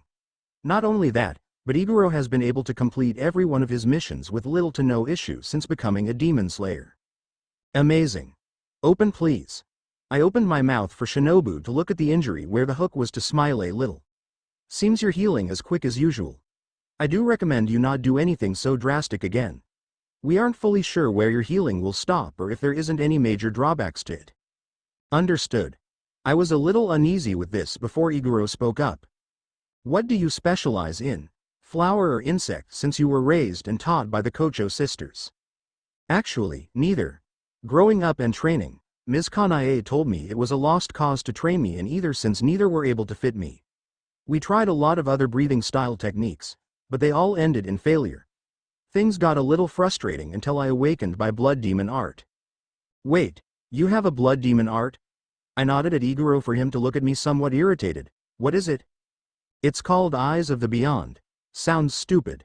Kinda, as since it has absolutely no use outside of my breathing style. It allows me to see a person's soul as well as those tied to them. I can also tell somewhat just how powerful a demon is by seeing how many anguished souls are around them. Think of it like gauging a power level and telling if someone's a good person before even learning of them. That sounds so cool. What do you see with my soul then? Mitsuri jumped up with a little excitement for me to stare at her for a moment. There was this kind and sweet aura around her, almost like I was looking at cotton candy or a sakura mochi. There was a little sadness in her, but it was overshadowed by a type of sincerity. You're a very open book person, aren't you? You try not to hide your emotions when you're happy or sad, but you do have some sadness in you. I've seen it with some demon slayers. It's kinda like, you didn't belong somewhere before, but now you do. Whoa. Now that is cool. What about me? Iguro spoke up for me to look at him and almost think I'm looking at myself. I see a lot of guilt. You feel like something's your fault and no matter what you do, you can't make it go away. Sigh, to be honest, I get what it means to have a lot of guilt and knowing that you want to fix things, but it won't change a thing. As I said this, a snake popped its head up to glance at me. I assumed it wanted me to look at its soul to see that it's a very reliable companion. Your friend here seems to understand the pain you have and wants to do what he can to help. He treats you like family, so it's only natural that he'd stay by you even when things are bad. You can tell what Kaburamaru is like. Yes, animals have a soul too. They're not heartless beasts. All life has some kind of kindling that keeps them tied to this world. We call it souls. My power can see this and tell me what I can about a person. However, this is virtually useless in a fight. But thanks to my training, I was able to create a perfect combination of blood demon arts and demon slaying tactics into what I call cursed breathing. 4. I see. So this is what you had used in the battle. That technique though seems to do a number on your body. Actually, that wasn't cursed breathing. It was a kagura that my family used when they were alive. It's called the Tsukuyomi no Mikoto kagura. It's normally done by a woman, so I'm assuming that that's why it did more damage to me than it should have. It makes sense since it was made for a woman to perform as well as where more ligament and muscle damage was on you. Shinobu spoke up for us to turn our attention to her. Though you'll have people deny this, there are without a doubt physical structure differences in how males and female humans are made. First off, male bone structure is more dense than a female's on average to allow more pressure to be on a male than a female. Not only that, but the muscle fibers on a male are for more bulk movements while a female's are more for nimble movements. Going off of this, but the female body is able to bend and move in ways that on average would hurt a male, and even if a man was to train their entire life, a woman would be able to do that in half the time. It's just basic anatomy in that concept. So you're telling me that I shouldn't use that technique again? In a shortened version, yes. I can't take this anymore, so I'll come out with it. Mitsuri got up and looked at me with an honest face before asking. Izuku. Please fight me so I can tell if you'll be able to marry me. 14. What, Izuku Pav? You can't be serious of taking this offer? I began tightening up my wrists and ankles with bandages while also making sure no other still somewhat open wounds were in the threat of getting hurt. As I did this, Shinobu tried to talk me out of the fight I agreed to with Mitsuri. You do realize that fighting among core members is strictly prohibited, right? As Mitsuri said in your office, this isn't really a fight. I started to remember back when I was in the infirmary and hearing Mitsuri's offer to me. Half an hour earlier. I'm sorry.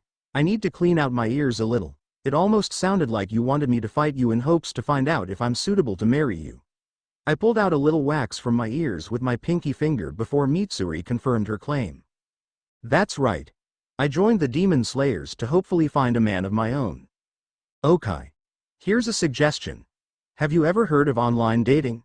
If you're that desperate to find a man, then why not that? 5. She looked away before answering. That's not going to work. To be honest, they have to be stronger than me in order for me to be okay being with them. I still wasn't following why Mitsuri decided to join the Corps in hopes to find a man before Shinobu explained something. 1. Mitsuri is a very special woman, Izuku. Her body is naturally stronger than it appears. On the outside, she may look like a frail and slender woman, but that's because of the type of muscles she has. As a way to explain, Mitsuri pulled her sleeve up to show her arm and began flexing. As an example, that muscle she has is actually about 8 times more than what it looks like in size. If the amount of strength Mitsuri had was visible, she'd probably look like one of the muscle head heroes you see. You know, the ones that look like they spend most of their free time lifting weights. 1. This is also why my body consumes more food than normal.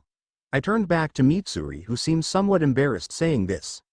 I was told I could out-eat 3 sumo wrestlers combined if I wanted to. Okay. Now I know someone's pulling my leg here. The muscle structure I could believe, but eating as much as 3 sumo wrestlers? That seems a little off. It's actually true. I've seen her eat and it's both a marvel and a disgust of a sight at the same time. I'm sorry, Shinobu, I don't want to eat this much. Mitsuri began crying to Shinobu for it to once again confuse me. Okay. So you're strong enough where you can look like a male bodybuilder and you can eat out a house at home. I'm still not following anything as to why the man has to be stronger than you. Mitsuri sat back down and explained her story a little. When I was about 1, my abnormal strength was shown to my mother. I could lift up a very heavy rock like it was nothing to make her and my 4 siblings know that I'm not normal. Apparently, my black hair was also turned pink because of the sakura mochi that I regularly ate. These things were looked at as very off and I was asked to dye my hair. Since I was part of a high-class family, I did what I could to fit into the mold I had to. I ate so little where I'd be prone to fainting, pretended to be weak and fragile. I even dyed my hair black so nobody would have a problem with how I looked. About a month before I joined the Demon Slayer Corps, I was given a marriage offer. I was happy to find someone to be with, but I knew there was only one way I could be with someone. So while alone, I showed my fiancé the real me. To say he was scared was an understatement. He called it off and I felt more alone than I've ever been. That is, until the master told me my power is a blessing and to offer a place where I can belong. The Demon Slayer Corps. Yes. A smile came on Mitsuri's face to dull out her negativity. I trained for 6 months with Kyojiro and his father and became a full-fledged member. This was 2 years ago. About 3 months ago, both me and Iguro became Hashira. We both trained under the Rengoku family to know one another. I know it's a strange reason to be in the Demon Slayer Corps, but I don't mind it. I'm just happy I'm somewhere I fit in now. I was a little shocked hearing this, but didn't want to be rude to respond. Now that you went into detail, it makes sense. But isn't fighting other Corps members something you can't do? Don't think of it as fighting. Think of it as sparring a little more intensely. It'll also give me and Iguro a gauge on how strong you really are with your abilities. I stopped to think for a minute before responding. Okay then. What? Izuku, I advise against this. Shinobu tried to stop me before I answered back. She isn't asking me to go full on killer instinct mode on her. Might as well see what one of my 2 new comrades can do just because it's something that I'll have to take into consideration in a fight. Sigh fine. But I'll watch the match and we'll put some guardrails in place. You're still not at a point where I recommend fighting yet. That fine with you, Mitsuri? Mitsuri nodded for us both to be on the same page. Then it's agreed to. Back to the present. Third person Pav. Izuku walked out to the back where Mitsuri was waiting with a whip in her hands. What's with the whip? Well, my fighting style has my sword resemble a whip, so I figured I'd at least go for a less dangerous weapon than a whip with a blade on it. So a whip is safer. Better than a blade on it, I guess. Izuku grabbed 2 practice swords from the side and got into a fighting stance. Sorry, this can't be taken as serious as we could. It's more because of that one rule and the fact I screwed up and broke my blades. Don't worry about it. It's not a problem. Mitsuri smiled with Shinobu coming into place in between us. This will be a one-on-one with the fight being done when one person hits the other. We'll also forbid the use of breathing techniques outside of total concentration. Any objections? Both Izuku and Mitsuri didn't say anything as a silent agreement. Then begin. Izuku immediately went towards Mitsuri with his arms extended to reveal his practice blades. He watched her movements carefully for Mitsuri's arm to pull back and crack the whip in her hands from the side to come at Izuku's right side. He dodged this by sliding down under the whip with it suddenly adjusting and forcing the attack downwards. He moved to the side to recover his footing and continue getting as close as possible. However, the closer he got, the more dangerous the whip was that threatened to hit him. Her movements with the whip are amazing, but that doesn't mean it has its downsides. Izuku was able to increase his speed for him to get almost directly in front of Mitsuri. She jumped backwards with a backflip however to begin constantly cracking her whip at Izuku for him to latch onto the whip with one of his practice swords. Smart, but that won't work. Mitsuri pulled Izuku up with the whip to throw him a distance behind her. I told you I was strong. Iguro stared at the battle somewhat confused as to why Shinobu allowed this. Why did you allow them to use total concentration constant, but not breathing styles? That would make a disadvantage for the kid. Not really. Most of Izuku's skill is thanks to molding several different styles of fighting. Wind, lighting, fire, water, earth, insect, flower, and several others. Even with Mitsuri's strength and nimble nature, it won't be an easy fight. 3. I think you have a little too much faith in the kid.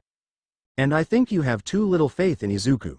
Shinobu responded back with Iguro being a little irritated with how she said this, but continued to watch the match to see just how strong Izuku really was.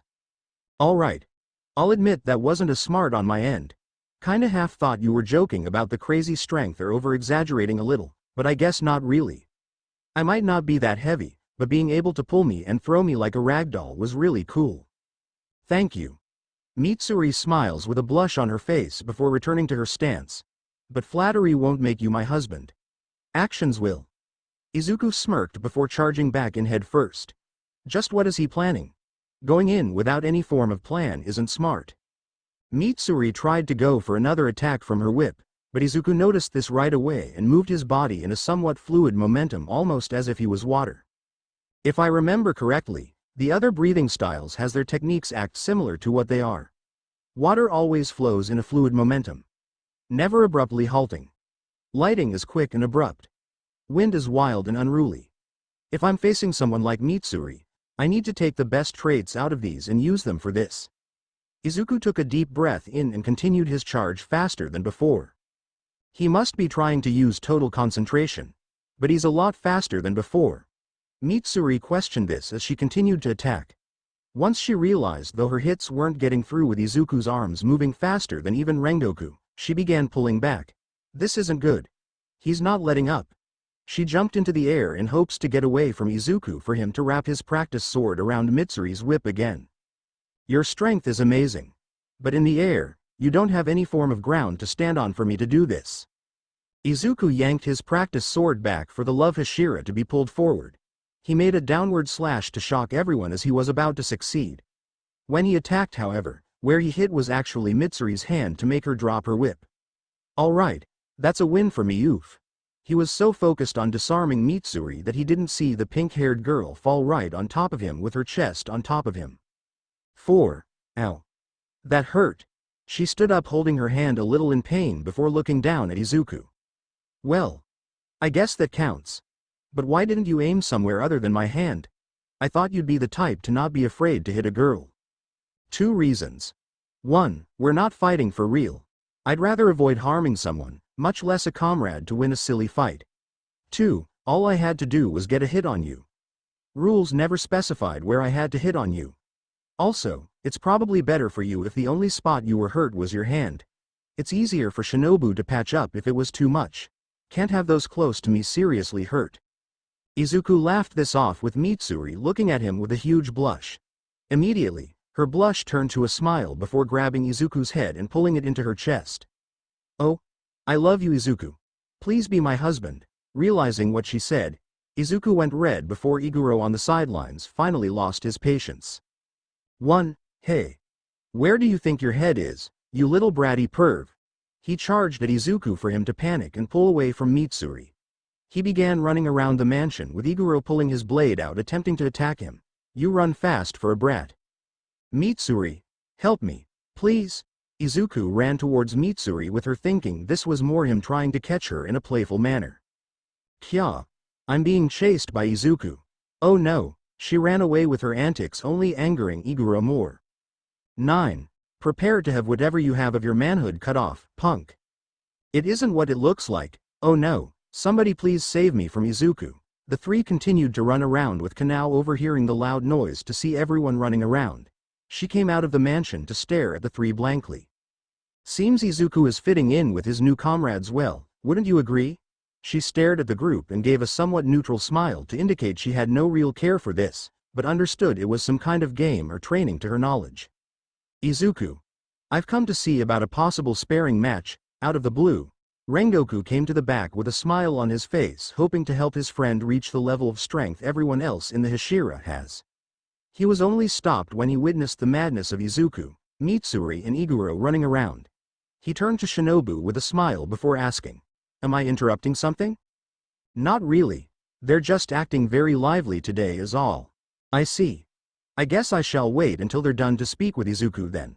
I do not wish to impose, but might I have a little tea while I wait? 1. Certainly. Kanao. Would you be a dear and get us some tea, please? The girl nodded before walking away for the two Hashira to watch their younger comrades play like children to their aspect. Quite a cute scene this is. Then again, I guess we can call this a strange love triangle if we're honest. Izuku age 14 Pav. Midoriya. How many demons are inside? 5. 3 are coming out now. It's been about 2 years since I became a Hashira with some things happening since then. One of which was the fact I had grown somewhat close to Iguro and Mitsuri. The later a little closer since well. I don't think I have to explain. Here they come. Died Demon Slayer Ga. How weak. Not even needing to use my full power against these. Any worthwhile enemies in the group you took out? Iguro seemed a little disappointed while explaining this to understand him. Not a one. Thanks to a little growth spurt I had, I was now about the same height as Mitsuri to make the moments when she tries to hug me a little less awkward since I would regularly be shoved into her uniforms opening. At least, that was my hope. Mitsuri. Last one's coming out the back and fleeing. I've got him. Love breathing, first form, first love. Damn demon slayers. The demon shouted this as its head fell and became nothing from Mitsuri's attack. Demons out. Nice work, Kanroji. Yay. Did you see that, Izuku? Mitsuri immediately ran over towards me to grab my head and pull it in her chest. You did an amazing job too. How about we go and enjoy some food in town together? I'd love to eat together with you. Just what was the perv that designed her uniform thinking? I can clearly feel her, don't think that. 1. I'll kill you. I glanced back to see Iguro pulling his sword out and Kaburamaro coming off his neck to hang out on a rock. You're dead today. 9.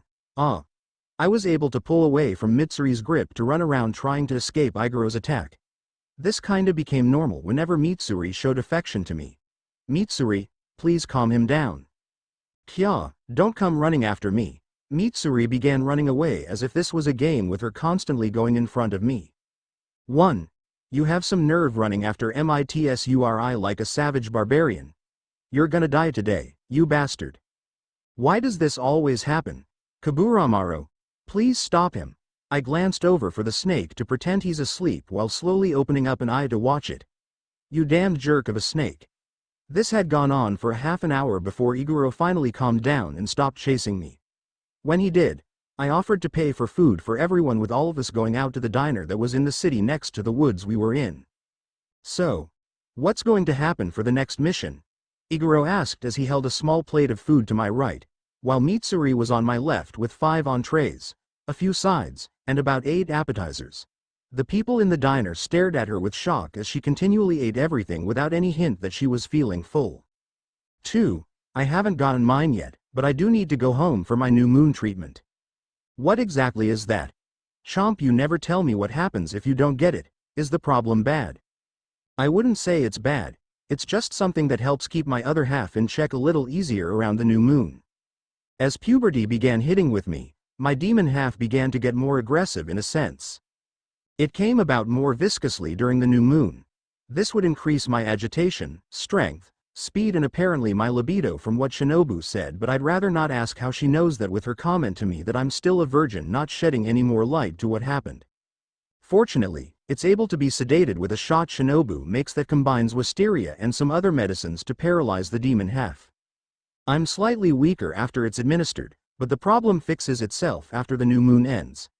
Since the effects are somewhat unique, only Shinobu, Iguro, Kyojuro and the Master actually know what the new moon does to me. I dare not say it to Mitsuri since she might suggest using herself to quell the increased stamina in me. I told Iguro more so he understands the importance of them and that it benefits us all if I get them. Just let him take the shot. It's necessary to make sure he's stable and in a better mindset. You remember what happened last time he didn't, right? Iguro mentions an incident that happened when I was unable to make it to the butterfly mansion in time and had to fight a nest of demons jacked up on the new moon's power. Let's just say I wasn't a team player and leave it at that. 1. Yeah. Izuku was scary, but cool though. He took down like 30 demons without a problem. He just went in and slashed them all to bits like Wappa and Wabam. It was so awesome. Mitsuri went for a bowl of udon next to begin slurping it down in not even a minute before letting out a sigh of content. Can I get another order of udon and some more meat buns, please? Wait, make that a double order of meat buns and 3 more udon. Geez. What is this woman's stomach made of? The cook in the back shouted with our Kasugai crows flying in with a message on them. They probably had this to avoid regular people panicking at the fact they could talk. I pulled my crow's message off to read it and look at everyone else. What do yourses say? I have a mission on the top of a mountain. Seems demons are huddling together up there and we need someone to handle them quickly. I'm also taking a few top-tier demon slayers with me that aren't Hashira.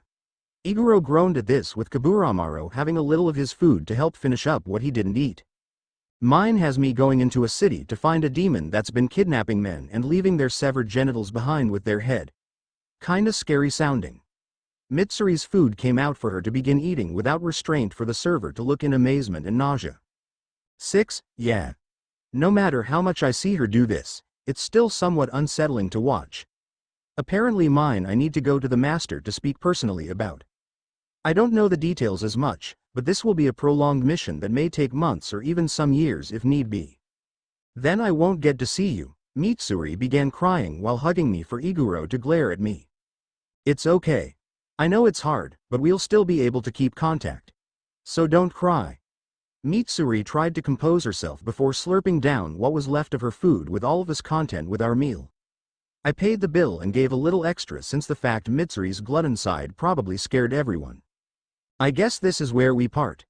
Good luck on your end and I hope we see each other again. Iguro began walking away with some dissatisfaction in his voice. Though he does hate the fact Mitsuri does what she does with me, he still is a good friend. Rough around the edges regardless though. I guess that means I gotta leave too. Bye Izuku. I hope I see you again. I'm sure it won't be long mph. Mitsuri cut me off by giving me a kiss on my lips to surprise me. The part that somewhat worried me more was the fact I felt her tongue into my mouth and swirl around mine.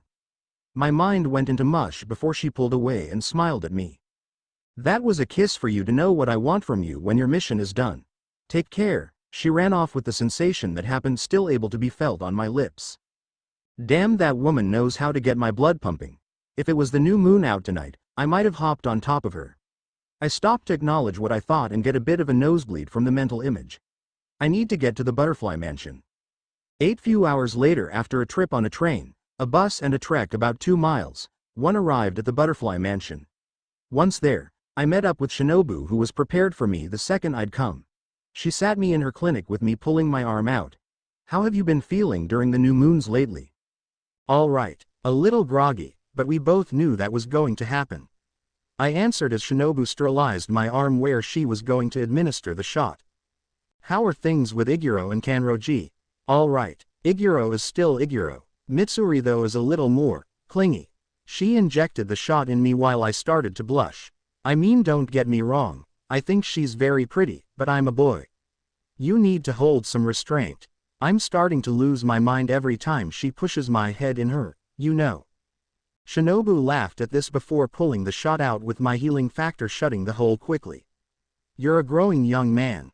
It's only natural that your body is reacting as it is to being around a well-developed woman. Maybe you should at least accept the fact she wants to try something and enjoy her body. If I do that and Iguro found out, I can say goodbye to my manhood. That is true. He's a little over the top sometimes. We laughed a little before I put my arm back in my uniform sleeve and fixing it. I heard you're doing a special mission and getting it from the master himself. I hope you do well. I hope so too. Thank you again for your help. No worries. I'll be regularly contacting you when the new moon gets closer for your mission. From what I heard, the mission you'll do is in a dormitory high school. Thank you. I walked out before bumping into a familiar face. I'm so sorry, sir. I didn't know you were here. It's fine, Aoi. You don't have to worry. Aoi Kanzaki was a demon slayer that recently passed the final selection. Though her passing was as she said, dumb luck. As a demon slayer, she's beyond unfit for battle, so Shinobu put in a request for her to be on the relief efforts as basically a nurse for Shinobu's clinic. Most of her days are spent cooking, cleaning and helping with rehabilitation of demon slayers injured in the field. It isn't the ideal life of a demon slayer, but it's a position she seems to fit best in. How are things going with you? Very well. I must thank you and Lady Shinobu for putting in a good word for me to work here again. As long as you can pull your own weight where you're positioned, that's all that matters. She seemed to blush a little saying this before I walked off. Well, I need to see about my next mission. Say hello to Kanao for me if you see her before me. I will. Take care. I walked out the estate and began my journey towards the master's home. It was about a 20-minute walk, but it was fine since I've been running back and forth through missions to the point the only real rest I had was an hour or two of sleep broken up here and there a day. But in battle, that's the way of the world. As I reached the estate, I was greeted by two of the master's children who led me to where he was. He was currently enjoying the day out on his veranda with Lady Amane. His children spoke up while smiling at their father in unison. Hashira Izuku Midoriya has arrived and is prepared for his next mission to be given. Excellent. It is good to have your presence here once again, Izuku. How are you feeling? I immediately bowed on my hands and knees to the master before speaking. It is good to see you once again as well, master. I am doing well. I have come as promised to obtain my mission as you addressed to my Kasugai Crow. Thank you for coming on such short notice. Amane, Hinaka, Nichika, would you be so kind as to bring some tea before we discuss this matter any farther? Of course. Lady Amane and her children entered into the home with it being a few moments. When they came back, Lady Amane placed a small table in front of us before her daughters poured us tea. Once it was done, the family sat on pillows and allowed me into the home. Apologies for intruding. I took a bit of the tea and drank some before placing it down on the table. It's very delicious. Thank you for the generosity. Lady Amane smiled as well as the master and their daughters before the topic of the mission was started on. Starting in 2 days, I shall have you enter into a school called Ua Academy on matters of recommendation. You will be placed in the hero course in hopes to find a demon as well as collaborators. Isn't Ua one of the most powerful hero schools in the country? What would have the demon come here of all places? It seems too obvious. There are 2 reasons. One is because it is a great place to find powerful heroes. Upon recent discovery, we've discovered that the more powerful a quirk is, the more powerful a demon can become. We do not understand how this works, but we fear that if they continue to devour powerful quirks, we may see an evolution of demons into something that even Hashira will have difficulty with. Second, there are 2 people that have been requested for you to help watch over by my closer personal friend, Principal Nezu. 6. I didn't know you were close to the principal. The master laughed before continuing. It's a long story, but the topic at hand must be talked about before that. Upon some research, there are 2 members of the school in the hero course we expect to be targeted first. The first is a girl by the name of Ochako Uraraka. Looking at her blood type, we've discovered she is a holder of Marichi blood. Since you are already aware how desirable that blood is to demons, I do not think it is important to explain how powerful a demon can become by just devouring her. The second is more of a request by the heads of the Yayorozu Corporation. You mean the corporation that's one of the most powerful in Japan that maintains the economy as well as holds multiple foreign business partners? The one in the same. From what I was told, their daughter is in on recommendation just like you. Her quirk is very powerful and the most unique. If we were to have her become a hero, she could possibly become a powerful adversary outside of the Demon Slayer Corps that could also threaten Muzan Kibutsuji's ability to hold strings in the world. I was originally planning to send someone such as Tomioka or Kocho, but the family strangely requested you. 5. Me? Yes. Apparently, you had saved their daughter from a demon as well as brought her back to her senses, as they said? If it makes a difference, they said she also promised to learn the sword for you. Immediately, I remembered a girl I saved around my age that was running away from home some years back. I also remembered how freakishly strong she was to throw a car at a demon. Apparently, she had a similar body as Mitsuri from what she explained for it to make sense. They are both in Class A and so will you. Do you accept this mission? It may take you a long time before you can return to fully active duty. 8. I bowed my head before answering. I do. If you need me to enter into this school and become a student, then I will do that. I finished my tea before standing up and bowing to the master and his family. Thank you for your time and thank you again for the tea. It was very delicious. Shinobu will have all the information you need at the Butterfly Mansion. Be prepared to leave as soon as today. Tomorrow morning at the latest. Yes, sir. Third person Pav. As Izuku left the estate and went to the Butterfly Mansion, Amane looked at her husband Kagaya. You could have chosen someone else to be part of this mission. You didn't have to bring off Izuku from active duty. Perhaps, but Izuku's average kill count for demons is beyond that of most.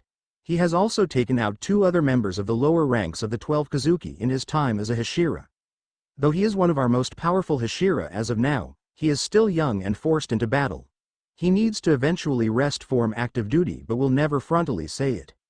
He does hold a burden, but so do you. Kagaya smiled before agreeing with his wife. This is to honor Kanae's wishes for him, isn't it? We cannot force him to take some time to himself, but we can at least place him in a home where he has no choice but to relieve his physical fatigue and some of his mental to become a normal boy for a short period. It can be selfish and hypocritical, but I am willing to do that to keep Izuku as a powerful piece we can move if need be. Amane nodded before turning to enjoy the day alongside Kagaya and their daughters. Izuku Pav. One arriving at the school, I was met with several people walking in wearing the same uniform. Looking at my own as well as the fact I couldn't hold my swords on me, I felt kinda different. I've been used to the strange looks people gave me when I would walk around. I wouldn't say miss it, but feel different now that it's not there. I guess this is part of blending in. Make yourself look absolutely no different than the people here. I started walking in and going directly towards the principal's office. From what the information I had told to me, I should meet with Principal Nezu first and introduce myself. From there, a set of pro-heroes who's also teachers here will explain to me the matter at hand as well as what I'm going to do. I kept walking before I bumped into a girl and knocked her on the ground. Sorry, I wasn't paying attention.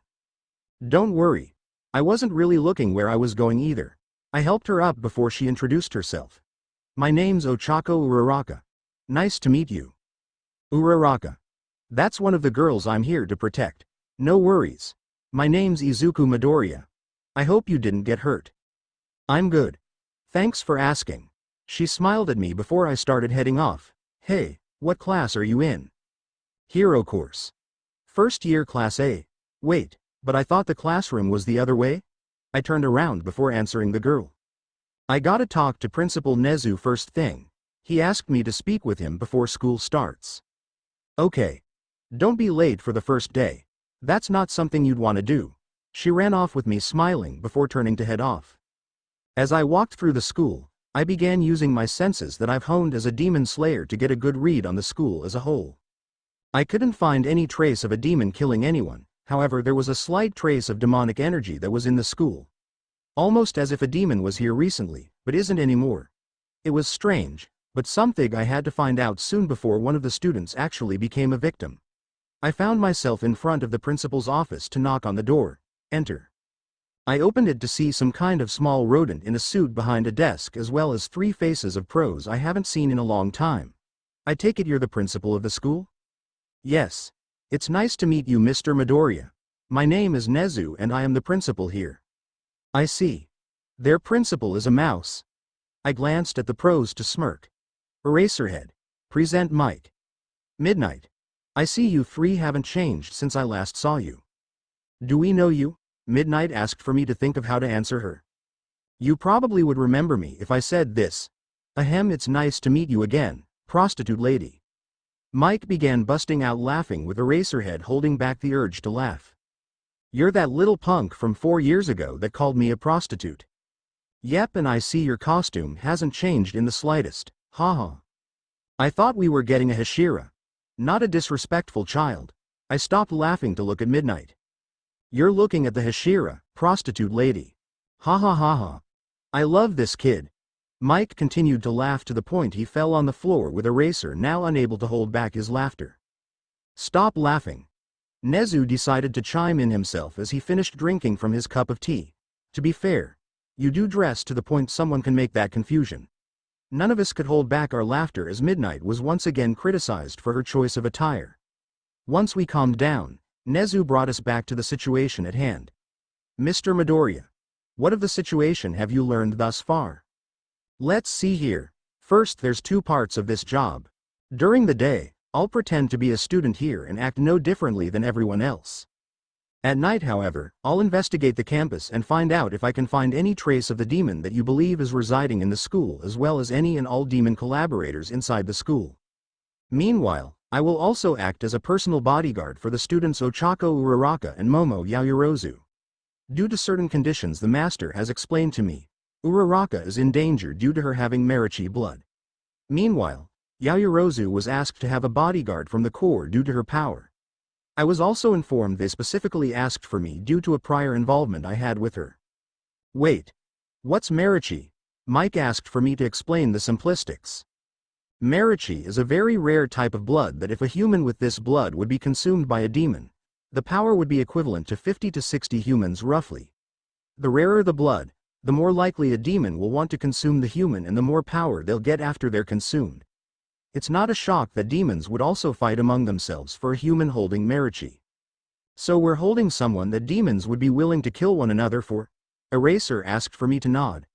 That would explain why both Uraraka and Yaoyorozu were forced in my class and held a quotation for me not to expel.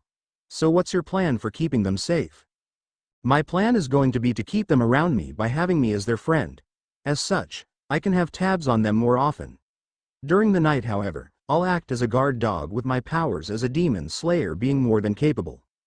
Adding to this, outside of Miss Uraraka and Miss Yaoyorozu who will be told later, the people in this room are the only ones who know of your true identity and your purpose here. I'd suggest you be cautious even among our own teachers and faculty. Who knows who is friend or foe right now? So we have to go under the belief even our own staff are working with demons now. Midnight shouted in anger for Nezu to nod. Is there any solace in believing that we can trust anyone here outside this room? If they're working with demons, whoever is working with them won't be stupid enough to push their goals out in the open. They'll probably target specific people and corner them somewhere that killing and consuming will be easier. I'd suggest also watching and making sure that the students in all the courses don't begin to turn up missing. If they do, isolate every person in the class as well as the teacher for interrogation along with anyone the victim hangs out with often. I got up and began stretching. Is there anything else you need to tell me? Yes. After school, I shall have your 2 students you are protecting come to the office so I can explain to them that you are their protector. Probably better you don't tell them. If there comes a situation where they may get targeted and tormented, it'll be easier for me to do my job if they don't have anything on me to spill. I walked towards the door to head out with Nezu saying one final thing. And if they find out your identity, I'll think of how to handle it when that situation comes. I left the room and began walking down the halls. The feeling of something ominous in the air kept circling me for it to begin feeling worse and worse. Just what is this school dealing with to make my skin stand on edge right now? I reached the door to Class 1A with Aizawa beside me in his sleeping bag. Just get in and don't make a scene as best you can. I handled your paperwork so it says you have a demon quirk that allows your eyes to change and give you enhanced strength. So long as you or I don't let anything slip, nobody's gonna find out. Whatever, hobo. I opened the door to see a guy with blue hair argue with some ash blonde that reminded me of Shinazugawa that had a similar attitude. 14. Get your feet off that desk this instant. It is an insultment to those that came before us and the people WHO made it. So did your old school put that stick up your ass or were you just born with it? Such vulgarity. Sad truth is, I kinda agree with him on the stick comment. Doesn't mean it's not inappropriate. I calmly walked in and sat at the desk behind the ash blonde before pulling out a copy of the school's student handbook. Apparently, you also need to have a tie on, so my best suggestion is try and not rock a boat as best you can, Blondie. What was that, you stupid extra? I ignored the guy and kept reading the handbook, trying to make sure I knew of everything of the school. You think you're so tough? I bet I can kick your ass easily. Can you please start instead of sleeping in a hallway? Hobo, I'm getting really tired of hearing this idiot's mouth. Eraser stood up and came out of his sleeping bag before finally addressing the class. Hello. I'm Shota Aizawa. As of today, I will be your homeroom teacher. The hobo brought out a bunch of what looked like workout uniforms from the sleeping bag and placed them on the podium up front. Put these on and meet me outside. He left with the situation not that intimidating to follow him out. I went right towards the changing rooms to change and head out in next to no time. I was even able to beat Eraser out to surprise him. You're a quick one. My job demands me to be quick. A smirk came to his face for us to stand outside for a few minutes. So, what happened to make you a Hashira? Let's just say, Suicide Forest has one less high-ranking demon lurking in it and leave it at that. We remained silent for the class to come out and line up beside me and in front of Eraser. He explained we were doing a quirk apprehension test or something before tossing the ash blonde a ball and having him throw the ball as far as he could with his quirk. I wasn't paying as much attention since my job wasn't to. To make a long story short, the guy explained we were going to do 8 tests. Each one was to determine our base strength or something, with one of the girls with pink skin, I think was named Ashido, was stupid enough to say this would be fun to do. This led to Eraser saying that the person who gets last will be expelled. I don't blame him. If I screw up with my job, I could die. Someone else could die. This isn't an example of unfairness. This is the real world and it's never fair. After the exams finished fairly easily, with some of the tests not being that hard for me.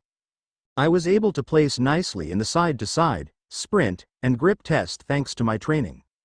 Apparently, I was one of the best in the long distance, toe touch and sit-ups. Ones I was unfortunately lagging in were the ball throw and standing long jump, mainly due to some of the people present being more versed than me due to the use of their quirks. Alright. To make a long story short, I'm not going to tell you all your scores for every test. For the most part, you all should at least understand where you stand overall. Also, there's no expulsion. It was all a logical ruse to get you all to work hard. Everyone freaked at this besides a few for the Yayorozu girl to comment. Sorry, I thought you all knew that from the start. Probably should have said something. I wouldn't have. I spoke up while explaining. The world is going to give curves in life. Preparing for the worst scenario is something you need to be ready for whenever. Midoriya's right. Consider this a small example of your future. Syllabuses are in the classroom. Make sure to grab them before you leave. Class dismissed. Aizawa left with me, seeing where I stood. Apparently, I placed at 4th. I glanced at the ash blonde who seemed to smirk at me. Where'd that cockiness go? Seems I'm already on top of you. I walked off, not caring as much. What I lack in these tests, I make up for in battle experience. Something that you all are most likely lacking in. I didn't say much more, knowing it was pointless, before seeing Yayorozu walk up to me and point towards the side. I agreed with her to lean on a wall in a corner and wait for her to speak up. 1. I'd like to say first off, thank you again, and it's very nice to see you again. I'm sorry. I'm not sure what you're talking about.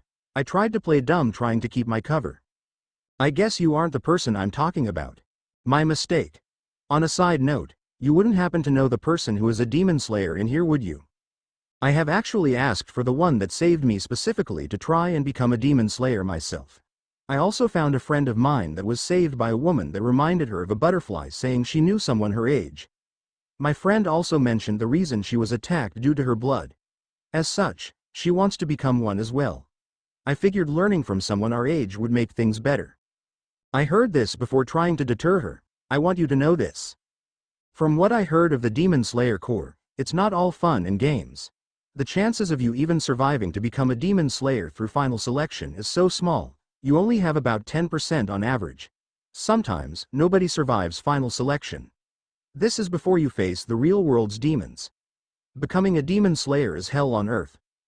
Are you prepared to jump into that fray? Being a hero is far easier and you can still help the core in some ways. Yaoyorozu shakes her head. No, that's not what we want to do. We want to help as a way to pay forward what's happened to us. And if we die during this, we've made peace with it. I gritted my teeth in anger knowing someone that doesn't have to wants to join the core as a thank you to me and Shinobu. I still don't agree with it, but alright. I know the demon slayer. Tell your friend to come towards the forest tonight at midnight. We'll have to do this during the night. Understood. She walked away with the fact I now have 2 possible students annoying me so much to groan. God, I hate to know this is happening. It's just one thing after another. Izuku Pav. One as the evening came, most of the class began trying to do some kind of room showing event with it not interesting me. However, I did participate in order just to keep a facade that I'm no different than them. Unfortunately, I was kinda ashamed of what I had to use for building my room to make it look like some kind of weird hero otaku. To be honest, I had half a mind to burn everything inside the room and was even more ashamed to show people what's inside. At least nobody seemed to mind as much or catch on, with some even thinking a few of the collectibles I was given were cool. Didn't make it any less idiotic to live in the room I was in, but it helped avoid the use of fire. As 11:30 came, I decided to pull out my Demon Slayer outfit from a secret compartment in my closet to wear it and head off towards the woods. I agreed to meet Yaoyorozu and her friend. Once there, I began waiting for them to come a few minutes before the meet time. I see you didn't blow smoke up my ass. Good for you. I glanced over to see Yaoyorozu and Uraraka with them smiling. Keep in mind, you may lose that smile when you realize what training I have planned. Worth it. Yaoyorozu showed some form of excitement as Uraraka glanced up in shock. Midoriya, you're a demon slayer? I nodded before walking over. I'm here on assignment. Starting now though, you're going to call me master. Any problems with that? No sir. The two began bowing for me to glance over at the woods. Starting now, your job is to take down a tree with one of these blades. I tossed a blunt broadsword to both of them before explaining. A skilled demon slayer would be able to kill a demon with even a dull blade. You have until sunrise to succeed. You fail, and that just means you'll have to finish it the next day. Not only that, but you'll go without sleep tomorrow. Get the message? Both nodded for me to stand and walk away. 1. You're not going to watch us? Yaoyorozu asked as I explained what she's neglecting to see in a calm manner. I'm here to take out demons, not to teach. Something you'll understand shortly. I glanced out towards the school to sense something. Continue your training. Karasu here will watch you and warn me if something happens. Both girls stared at Karasu for him to speak up. Ka, why are you waiting to start? Training waits for nobody. Ah. Talking crow. I stared at both who shrieked, somewhat irritated. This was what scared them today. You're scared of Karasu. We have a guy in our class that literally has the head of a crow and a body of a man. A girl who literally is a female version of Kirby. A girl that is a floating pair of clothes practically, and a guy with engines that grew out of his calves. What part of Karasu is scarier and more creepy? I walked off towards the school, not caring anymore. Whatever I'm sensing, it needs to be taken down immediately. 2 third-person Pav. Izuku walked towards the school grounds to see Cementos doing some rounds around. Taking a bit of focus to his senses, he seemed to be normal in his actions. If I remember correctly, Cementos was scheduled to go around school grounds tonight to make sure nothing's happening. So long as I can handle this outside of his view, it won't be a problem. Sensing the demon, Izuku glanced up to see an open window towards the school. Time to get a little wall climbing in. Izuku ran towards the wall before climbing up it and grabbing the window. Using his upper body strength, Izuku hopped inside before Cementos could hear something and turned towards the window to see nothing. Must have been an animal or something. That window does need to get shut though before something gets in. As Cementos enters into the school through the main entrance, Izuku runs through the halls as silently as he can. At least I was trained to have some stealth in my step by Kanae. Reaching the cafeteria, Izuku was met by a giant monstrous demon with a portly image similar to an ogre. Hello there. It seems you're looking for something. Might I ask what it is? 3. Marichi. I smell it. A human of Marichi is here somewhere. Looking at the table the demon was in front of, Izuku noticed it was the same table that Ochako sat at and practically being over the exact spot she was at. If you're going after people, then it's my job to take you out. Unsheathing his blades, the demon realized what Izuku was to smile. A demon slayer. I hope you're tasty. Waiting for the first move, Izuku poses calmly while taking a deep breath in. The demon comes at him with the young demon slayer moving immediately to get past the monster with his blades sheathing. Cursed breathing, 6th form. Striking demonic slash. The slash was so fast for the demon's head to not even show any form of a cut for a few seconds before falling to the ground, turning to ash before nothing. Probably didn't even need a breathing form for you, but it has been a while since I've used that attack to make sure I was able to use it again. What was that noise? The sound of Cementos forced Izuku to run towards a booth to hide behind as the pro hero opens the door to the cafeteria. In Cementos's eyes, he couldn't tell where exactly the sound was as well as noticing absolutely nothing out of place with the corpse of the demon completely gone. I need to get off the night shift. I wonder if Ectoplasm or Hound Dog will swap with me tomorrow. He shut the door for Izuku to wait a few seconds before standing up and heading towards a window in the kitchen in the back. The demons already know about Uraraka being in the school. This may make a magnet effect to have more demons come onto the grounds. This'll be a problem. He kept thinking of this as he went back towards where he left Ochako and Momo before realizing how much he had to focus on everyone's training. If Uraraka is brought up to a level where she can kill normal demons, that can reduce the amount of danger she's in. Not only that, but Yaoyorozu being at the strength of that level can act as an assistance when I can't be around her. Even I can't protect someone 24/7. The sound of a tree falling brought an interest to Izuku's ears. Someone was able to pass my test faster than I planned. Heading back towards the woods, the look of Karasu and Ochako shocked beyond belief as Momo stood in front of a stump with some confidence. She glanced back to see Izuku and smiled. So does this mean we can go to the next step? She only used the sword, correct? Karasu flew towards Izuku's shoulder to roost and explain. She only used the blunt broadsword, however, her strength is similar to Lady Mitsuri's. 6. Innate muscular density. Interesting. Yes. My mother had taken me to a doctor after I had lifted a desk before I was even a year old. The doctor said I hold about 8 times the muscular density as someone would in my normal muscle mass. A side effect of this is my appetite is enough to be the same as a couple of sumo wrestlers. I've met someone exactly the same in that regard. As he said this, an idea came into his mind. Maybe I should put in a request for Mitsuri to help me train her. Question is, what should Uraraka train with? Izuku noticed Ochako breathe for a moment before what looked like total concentration being used for a slash of wind to come. What the nuts? Ochako stopped what she was doing to see the level of destruction she caused to the tree, so it worked. What were you trying to do here? Izuku asked for Ochako to explain. The demon slayer Shinobu did something called total concentration from what she said where it focuses on breathing. I saw it happen once and I tried finding ways to make it work myself.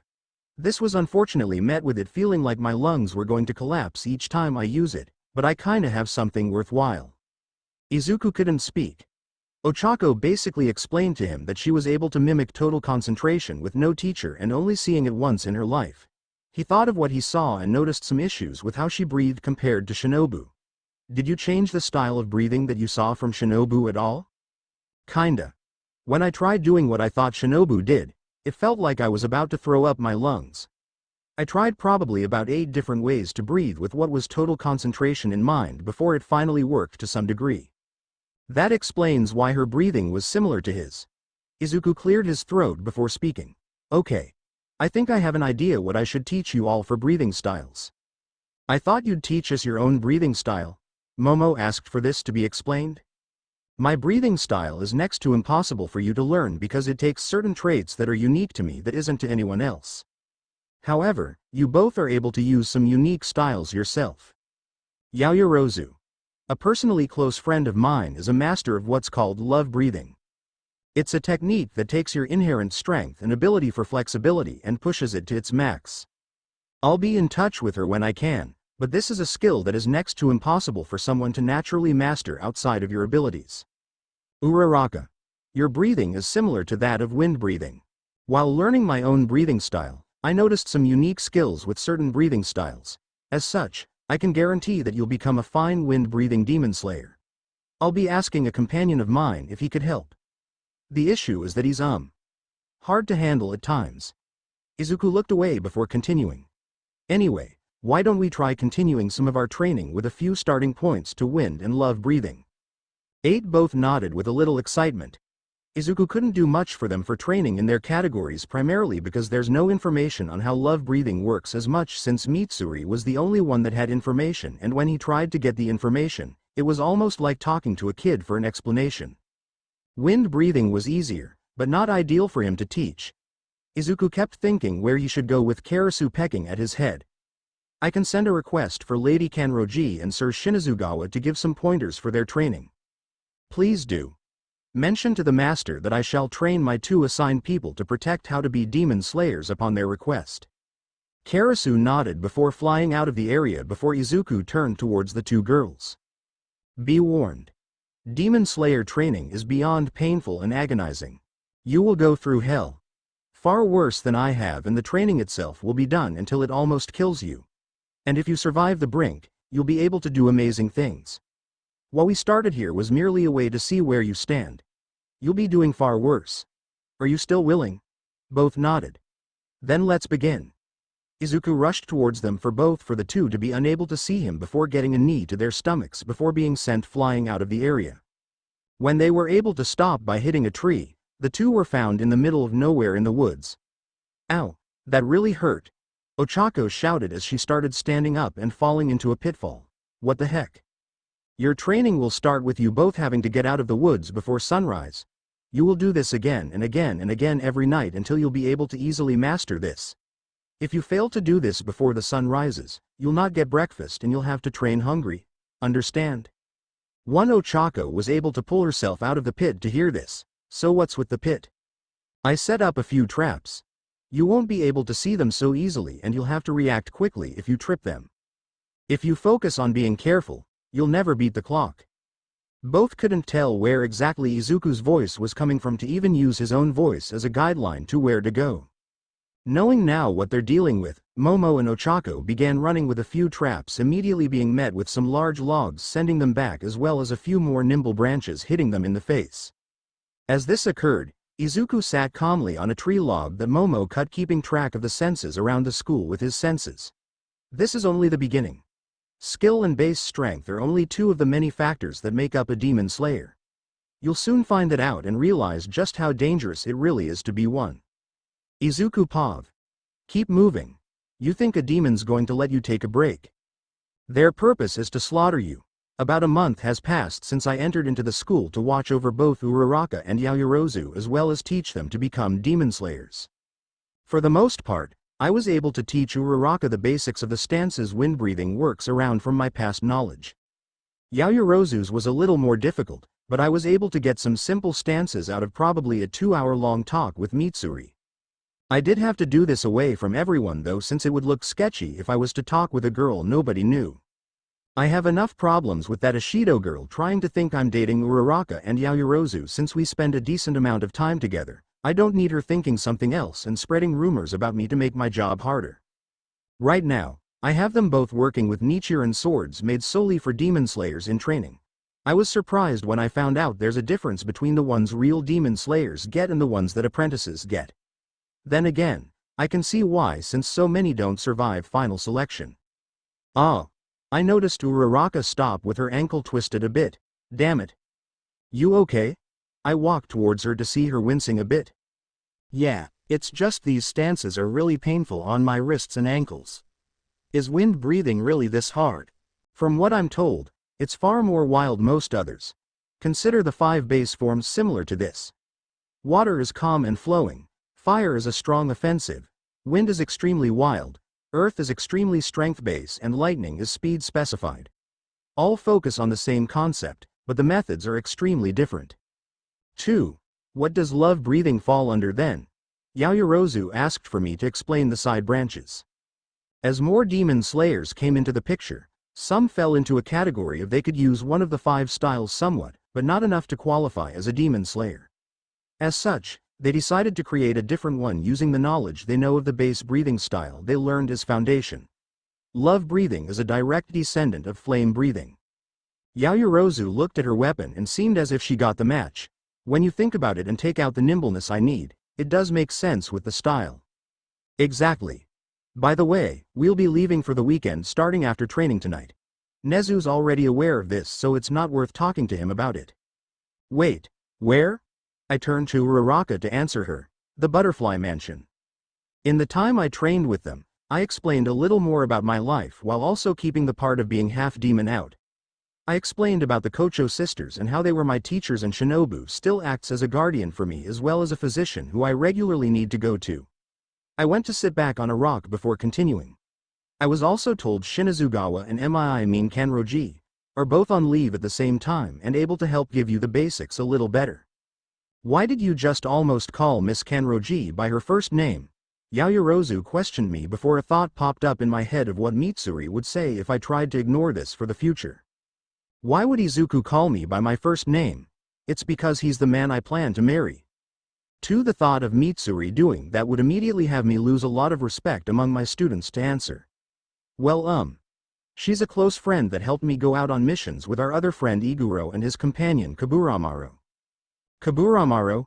Both questioned me with an explanation about him. He's a snake that Iguro holds around his neck. He's a very loyal companion that I like a lot. They understood for me to clear my throat. If you have time to talk, then you have time to train. Train until it nearly kills you. 3. You'll also like Son of the Greatest Swordsman. 334K 6.5K. Power only acknowledges power and ignores the weak. These were words Izuku held close to his heart growing up. Because of this, Izuku had trained as hard as he could.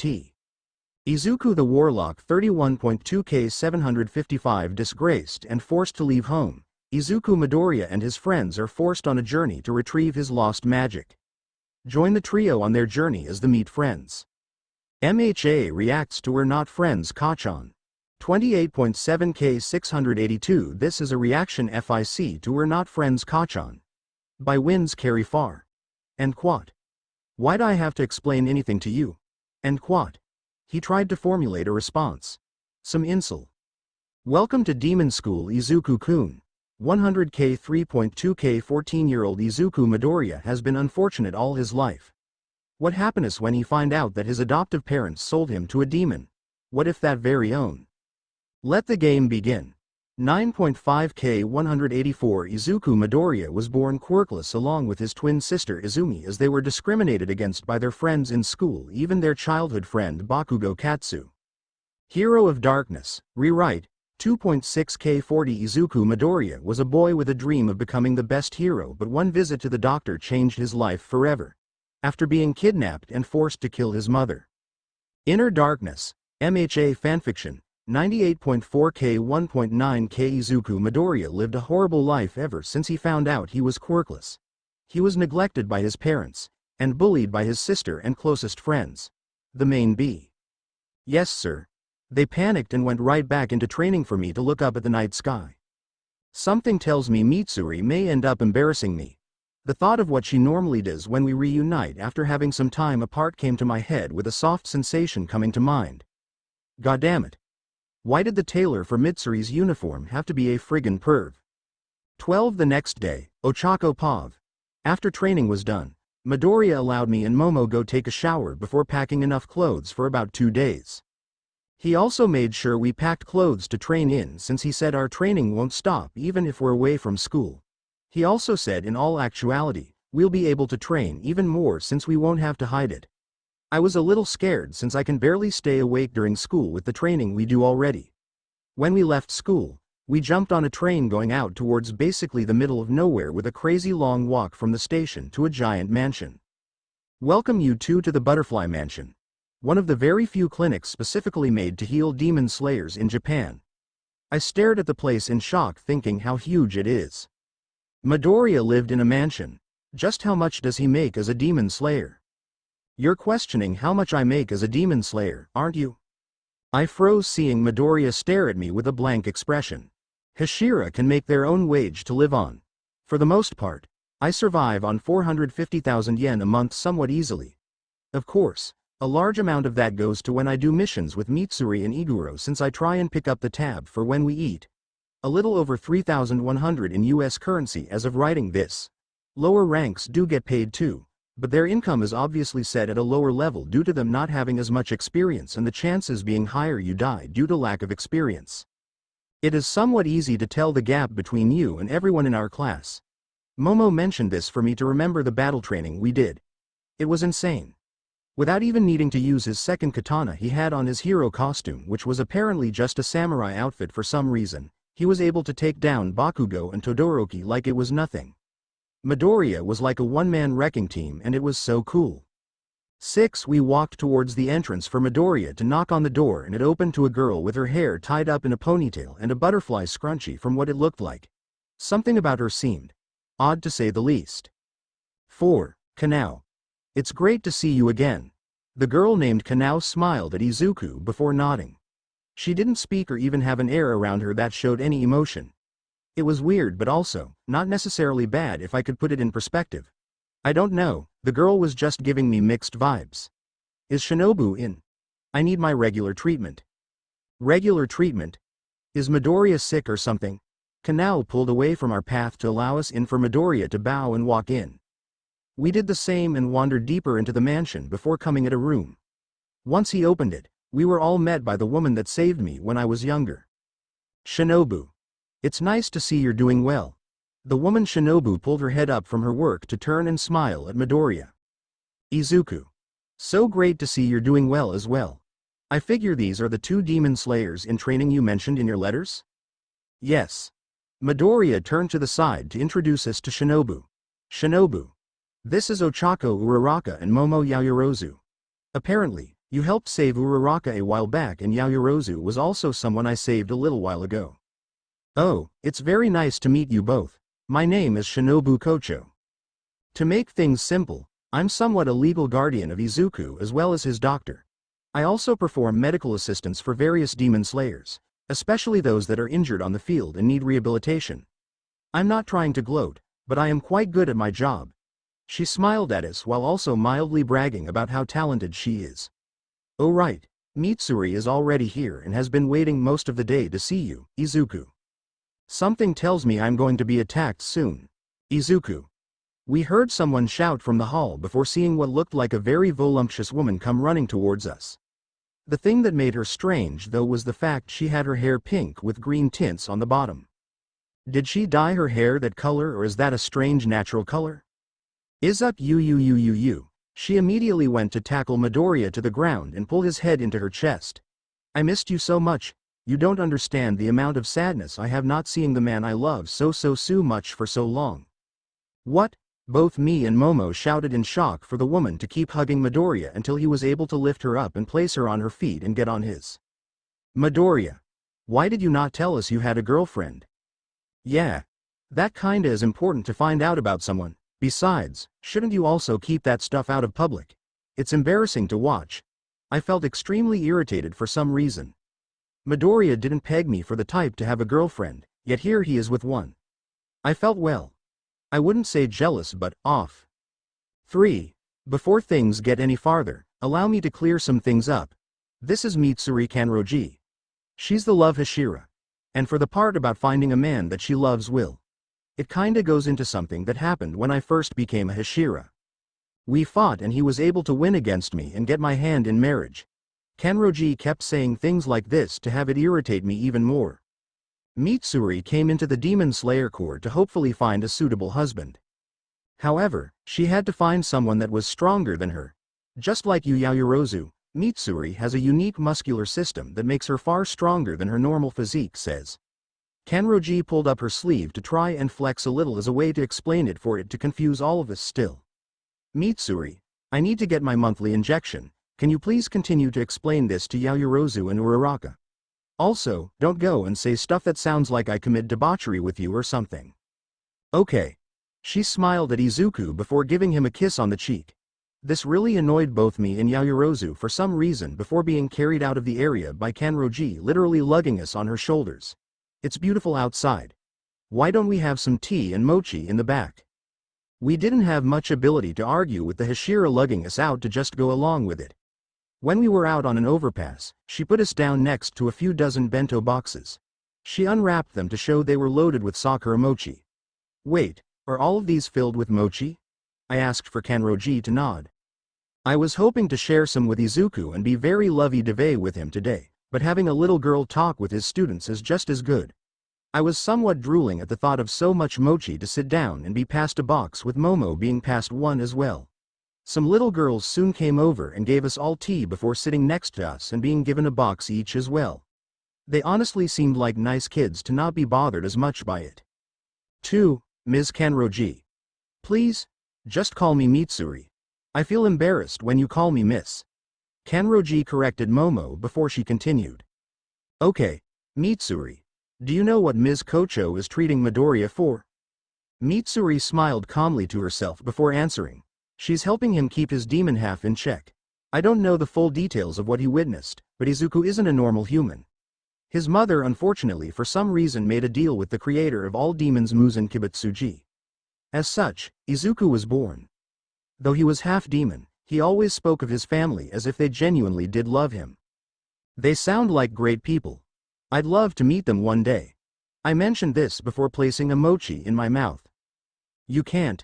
They died when he was little. I saw Mitsuri's smile go away before she frowned.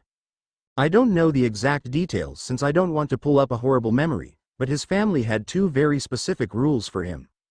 Never go out during the day for people to see him and never go into town. They lived on the edge of a small town in the countryside where he could have lived a long and happy life if he didn't break these rules. A drunken man saw him on a very late night. Him and his siblings thought nobody would be around and noticed something he normally keeps hidden. His eyes were blood red and slits like a real demon's. As such, Izuku's entire family was murdered for it. I'm not certain, but I think they were burned alive since Izuku doesn't take too kindly to fires. As far as it sounds, Midoriya seems like he blames himself for something he didn't intentionally mean. Momo mentions before placing the empty container of mochi she had to the side and was given another. I told him the same thing, but he still feels responsible. He says that it was never in malicious intent, but his childish desire to see the outside world for what his family can normally with no consequence is what led to their end, and he can never forgive himself for it. That's more why he fights.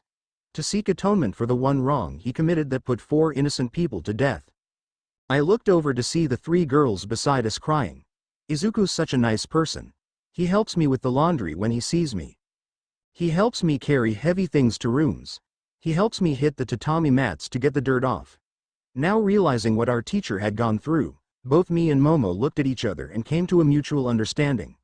Midoriya is on a path of self-destruction and we need to find a way to ease the burden. 2. I'm sorry we didn't know, Midoriya. I promise, me and Momo will get stronger. That way we can become great demon slayers to help you and free you from your guilt. Momopov. 2. After Midoriya had finished his treatment for his demon half, he came back out to us and spoke. Today you'll both be learning the breathing styles from the 2 Hashira that are on standby right now. Yaoyorozu. You'll be learning from Kanroji. Since she is the only one that knows of love breathing, it makes sense and she can teach you things I can never. Yes sir. Midoriya turned to Uraraka next. Uraraka. You're coming with me to meet a Hashira by the name of Sanemi Shinazugawa. He's the wind-breathing Hashira that can help explain to you ways to fix the flaws in your form in a way that I wouldn't be able to pick up faster knowing them from conflict. 2. Understood. The 2 walked off with Kanroji running towards Izuku and hugging him while giving a kiss on his cheek. I'll wait for you to come back and then we can have a little bit of a more loving time together. Midoriya blushed a bit with both Uraraka and I looking a little flushed as well. They left somewhat quickly for Kanroji to look at me. Okay. Time to get some training done and have some fun. Let's go. Kanroji seemed excited with this to make me a little happy as well. This, though, changed about 30 minutes later in a training area with her. The training consisted of me having extreme dexterity to perform things. As such, I felt my legs completely split while also having my back bend back. Just breathe. The more you can bend, the better you can do love breathing. Our training is all about dexterity. Now, I'm going to have your top half of your body get pulled forward a bit. She did this with my spine feeling like I was about to snap. You're killing me. Don't be overdramatic. Your body isn't used to the strain yet, but it's able to bend this way. If it wasn't, your legs would have been dislocated already or your spine would have already snapped. Even if they do, we can have Shinobu help put you back together. She calmly said this with a smile to Panic. What part of that is relaxing to hear? We continued through a few more stretches for us to finally end it and have me on the ground in pain. 1. Okay. Time to take a break and let your body adjust back to what it should be. This hurts so much. 1. At least you're learning and working out the kinks now. I had to learn as I go. This began getting me thinking on this to get up a bit. How long did it take you to master love breathing to the level you can? I was able to master it well enough in combat in 6 months of actually starting my Demon Slayer training. Mastering the style itself to complete it entirely, probably another year or 2 to that in actual combat. So since I was handling it and learning the bugs as they came, you're on a good track of having someone tell you what you need to do. I say you could master the skills at your rate of going in probably about a year. Maybe you could handle final selection in 4 months of training. I'd even go as far as 3 if you push yourself more. Final selection? I asked for Kanroji to explain. Consider it the rite of passage that every Demon Slayer has to handle. In short, Demon Slayers have to handle being on a mountain we keep captured demons on for 7 nights. After, you can officially call yourself a Demon Slayer. There's roughly 50 masters in Japan scattered across the country to learn from, and the success rate for each Demon Slayer to survive as well. Low. I gulped hearing this as Kanroji continued. Though you are facing notably weaker demons, numbers can be a threat to you. That's why we train until it nearly kills you. You'll also like Son of the Greatest Swordsman 334K 6.5K. Power only acknowledges power and ignores the weak. These were words Izuku held close to his heart growing up. Because of this, Izuku had trained as hard as he could. Izuku the Warlock 31.2K 755 disgraced and forced to leave home. Izuku Midoriya and his friends are forced on a journey to retrieve his lost magic. Join the trio on their journey as the Meet Friends. MHA reacts to We're Not Friends Kachan. 28.7K 682. This is a reaction FIC to We're Not Friends Kachan. By Winds Carry Far. And quat. Why'd I have to explain anything to you? And quat. He tried to formulate a response. Some insult. Welcome to Demon School Izuku-kun. 100K 3.2K 14-year-old Izuku Midoriya has been unfortunate all his life. What happiness when he find out that his adoptive parents sold him to a demon. What if that very own? Let the game begin. 9.5K 184 Izuku Midoriya was born quirkless along with his twin sister Izumi, as they were discriminated against by their friends in school, even their childhood friend Bakugo Katsu. Hero of Darkness, rewrite, 2.6K 40 Izuku Midoriya was a boy with a dream of becoming the best hero, but one visit to the doctor changed his life forever. After being kidnapped and forced to kill his mother. Inner Darkness, MHA fanfiction, 98.4K 1.9K Izuku Midoriya lived a horrible life ever since he found out he was quirkless. He was neglected by his parents, and bullied by his sister and closest friends. The main B. She said the last part with a smile on her face and a kind aura to worry me a bit. I hope Uraraka's training is doing better than mine. With Izuku and Ochako Pav. My answer is no. Now get out of here, monster. After finding out where Mr. Shinazugawa was, Midoriya and I confronted him at a training area where a man with white hair covered head to toe in scars was. He seemed very angry to the point it kinda scared me to see him. You wanna dump your stupid disciple on someone? Do it on Obanai or Kocho. I have better things to do than babysit for you. He hit a practice dummy with force strong enough to slice it with a practice sword to shock me. Is that thing even sharp? You know, out of everyone, you've used wind breathing to its fullest extent and can teach Uraraka far better than. Like I care. She wants to learn so badly how to become a demon slayer. Find someone else to learn from or die to a demon right now. The order doesn't need another weakling in it. We've got plenty already. He continued with his training for Midoriya now to look annoyed. Look, Shinazugawa. I tried finding the wind-breathing master, but he's nowhere to be found. You're the next best thing and she has a real talent for it. You've fought and handled threats to mankind in ways that most of the Order admire and respect. All I'm asking is for you to train Uraraka and help her become a worthy swordsman. I don't want a Sugako. She'd probably die in the first year of the Corps anyway if she even makes it that long. Mr. Shinazugawa glared at me next to have a shiver come down my spine. Take this as my warning, girl. Get out of the Demon Slayer Corps. It's not a place for people like you. What do you mean? Mr. Shinazugawa walked over to me and held my head to look me in the eye. I can tell right now that you've got people that care for you and give a crap if you die. If you want to be a good demon slayer, you better be ready to die. But if you do, would those people be sad if you did? The Demon Slayer Corps is full of people like me and the demon here that have nothing they can cling onto anymore and nothing that they can lose. We've all already lost everything we ever held dear, and that's what made us strong. Compared to us, you're not worth training because you have more that you can do in life. He pushed me away before going back to his training. Now get out of here. 3. I was now getting irritated at this to walk over to the ground and sit in front of where Mr. Shinazugawa was sitting. I'm not leaving here until you help me train in wind breathing. Are you deaf? I have no desire whatsoever to train you. Then you'll just have to get used to seeing my face and me nagging you to teach me until you go out on an assignment. I smirked at him with Midoriya glancing at Mr. Shinazugawa. Just teach her where she's going wrong. It's something you don't even have to spend so much time on her. She has the book you gave me on how to use wind breathing. But learning from a book and learning from someone who knows exactly what you should be are two different things. She's not leaving and I'm not taking her back until you help her. Your choice.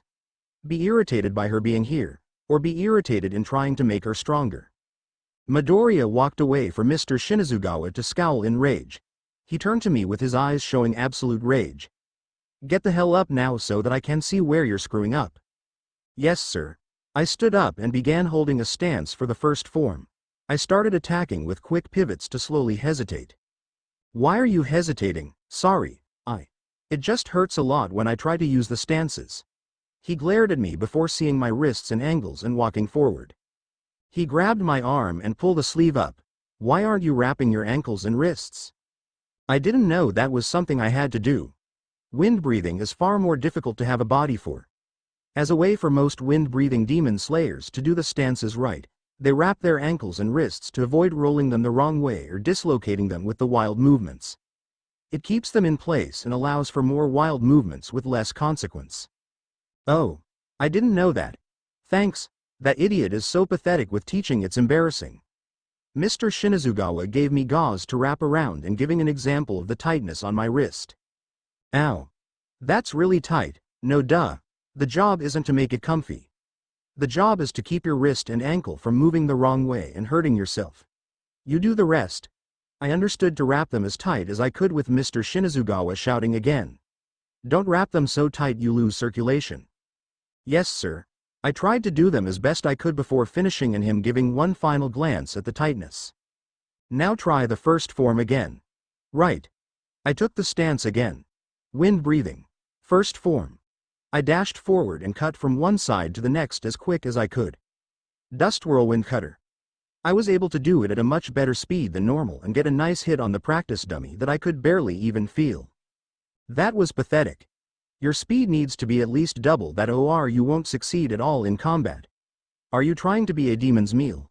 Or are you trying to become a demon slayer? Demon slayer, sir. Then put forth the effort. We're going to do this as many times as it takes until that speed is worthwhile, understand? Yes, sir. I felt extremely scared now. I didn't know how fast wind breathing was to feel very out of place now. I miss Midoriya's training now. Izuku Pav. As everyone began training with someone to get better with their breathing styles, I began heading towards a gravesite I regularly went to whenever I visited the Butterfly Mansion. Arriving there, I smiled and knelt down towards a tombstone dedicated to the Kocho family. Master. I'm sorry I've been gone for so long. I have some good news though. I started cleaning the grave marker while speaking with my teacher. I've taken up 2 apprentices in my new job at UA. One's just like my friend Mitsuri in being capable of love breathing. My other apprentice is someone that can use wind breathing. I'm sure you would have liked them both. I felt a bit of sadness before finishing making sure Kanae's family grave marker was clean. I lit a bit of incense before holding my head down. I still wish I could have seen you one final time before. It seems you are here to pay your respects once again. I glanced over to see Guillaume Tower above me. I figured it was only fair I came back here to honor my master. I owe a lot to her. Guillaume knelt down beside me and began clapping his hands while reciting a Buddhist prayer. I heard from Shinobu that you helped them both when they weren't Hashira yet. I was simply doing my duties as a demon slayer, such as what you are doing as a disciple of one right now. Guillaume began tearing up a bit before shutting his eyelids. This world is unjust. People die for reasons we cannot fathom. Seeing you firsthand, I can tell you are not a dastardly wicked soul, but yet another unfortunate lost lamb trapped within this damnable world we call life. For that, I think I deserve to apologize to you for believing you were a foul demon. 2. You weren't the only one, and to be honest, you're not that wrong. If my situation was any less of the ideal one, I wouldn't be shocked if I was killed upon revealing to be half demon. Our job as demon slayers is to defeat demons so that the people around them don't have to suffer anymore. Some, though, I do feel pity for because of what they went through. I've seen souls suffer because of their own loved ones' pain. Does this mean you will shirk your responsibilities as a demon slayer? I shook my head at this comment before explaining a little better. No, if a demon will kill humans, I won't hesitate to end them. But if they show remorse for their actions remembering their past life, I will give them the comfort of praying for their next life and hoping they live a long and kind one with people who cherish them. I see. Guillaume stood up and glanced down at me. Your master picked a peculiar boy to be her student. But you are a kind one at heart. Guillaume smiled at me before patting my head and walking away. Never forget that kindness. It is a gift that should be shared with all who need and can be given it. Of course, kindness does always have to be guarded from those that wish to abuse it. As he walked, I noticed several children around the stone Hashira to understand he must have his own demons. 1. Just as Shinazugawa said. The order is full of people who have lost everything tying them to the world everyone else lives in, and nothing to lose forfeiting their lives if need be. I got up and began feeling my body slightly warmer than normal after getting a shot. Weird. Maybe I knelt too long. At the Butterfly Mansion, third-person POV. Shinobu continued her work in her pharmacy while looking at Izuku's DNA. From what she could see, his demon cells were starting to become more active and violent than they've been on average. Strange. Is this a side effect of maturing into an adult, or is this something else entirely? She pulled away from her screen and began pulling out a recorder. Month XX Day XX. Upon research into Izuku's cells, I have discovered his demon half has become more active than it usually is. Due to this, adjustments to the wisteria shot and sedatives are mandatory for the next shot. My only concern as of right now is that this increase will not cause an extreme alteration to his mood and aggression. Taking cautionary turns, I will suggest to the girls of the estate as well as his students to avoid contact with him in the worst case he does go aggressive and tries to attack someone. She stopped recording her conclusion and began thinking of the last time he went berserk. Should I warn Mitsuri of this? No, if she does find out what actually is happening, she might attempt to keep Izuku from getting another shot. But at this point, keeping her on the estate as a safety measure is the safest bet so he doesn't get out of control and cause more damage. She continued with her work thinking of the percentage increase needed for Izuku's regular sedative. To be continued. I hope you guys enjoyed this video. Please make sure to like and subscribe to the channel, and now we will see you in the next video.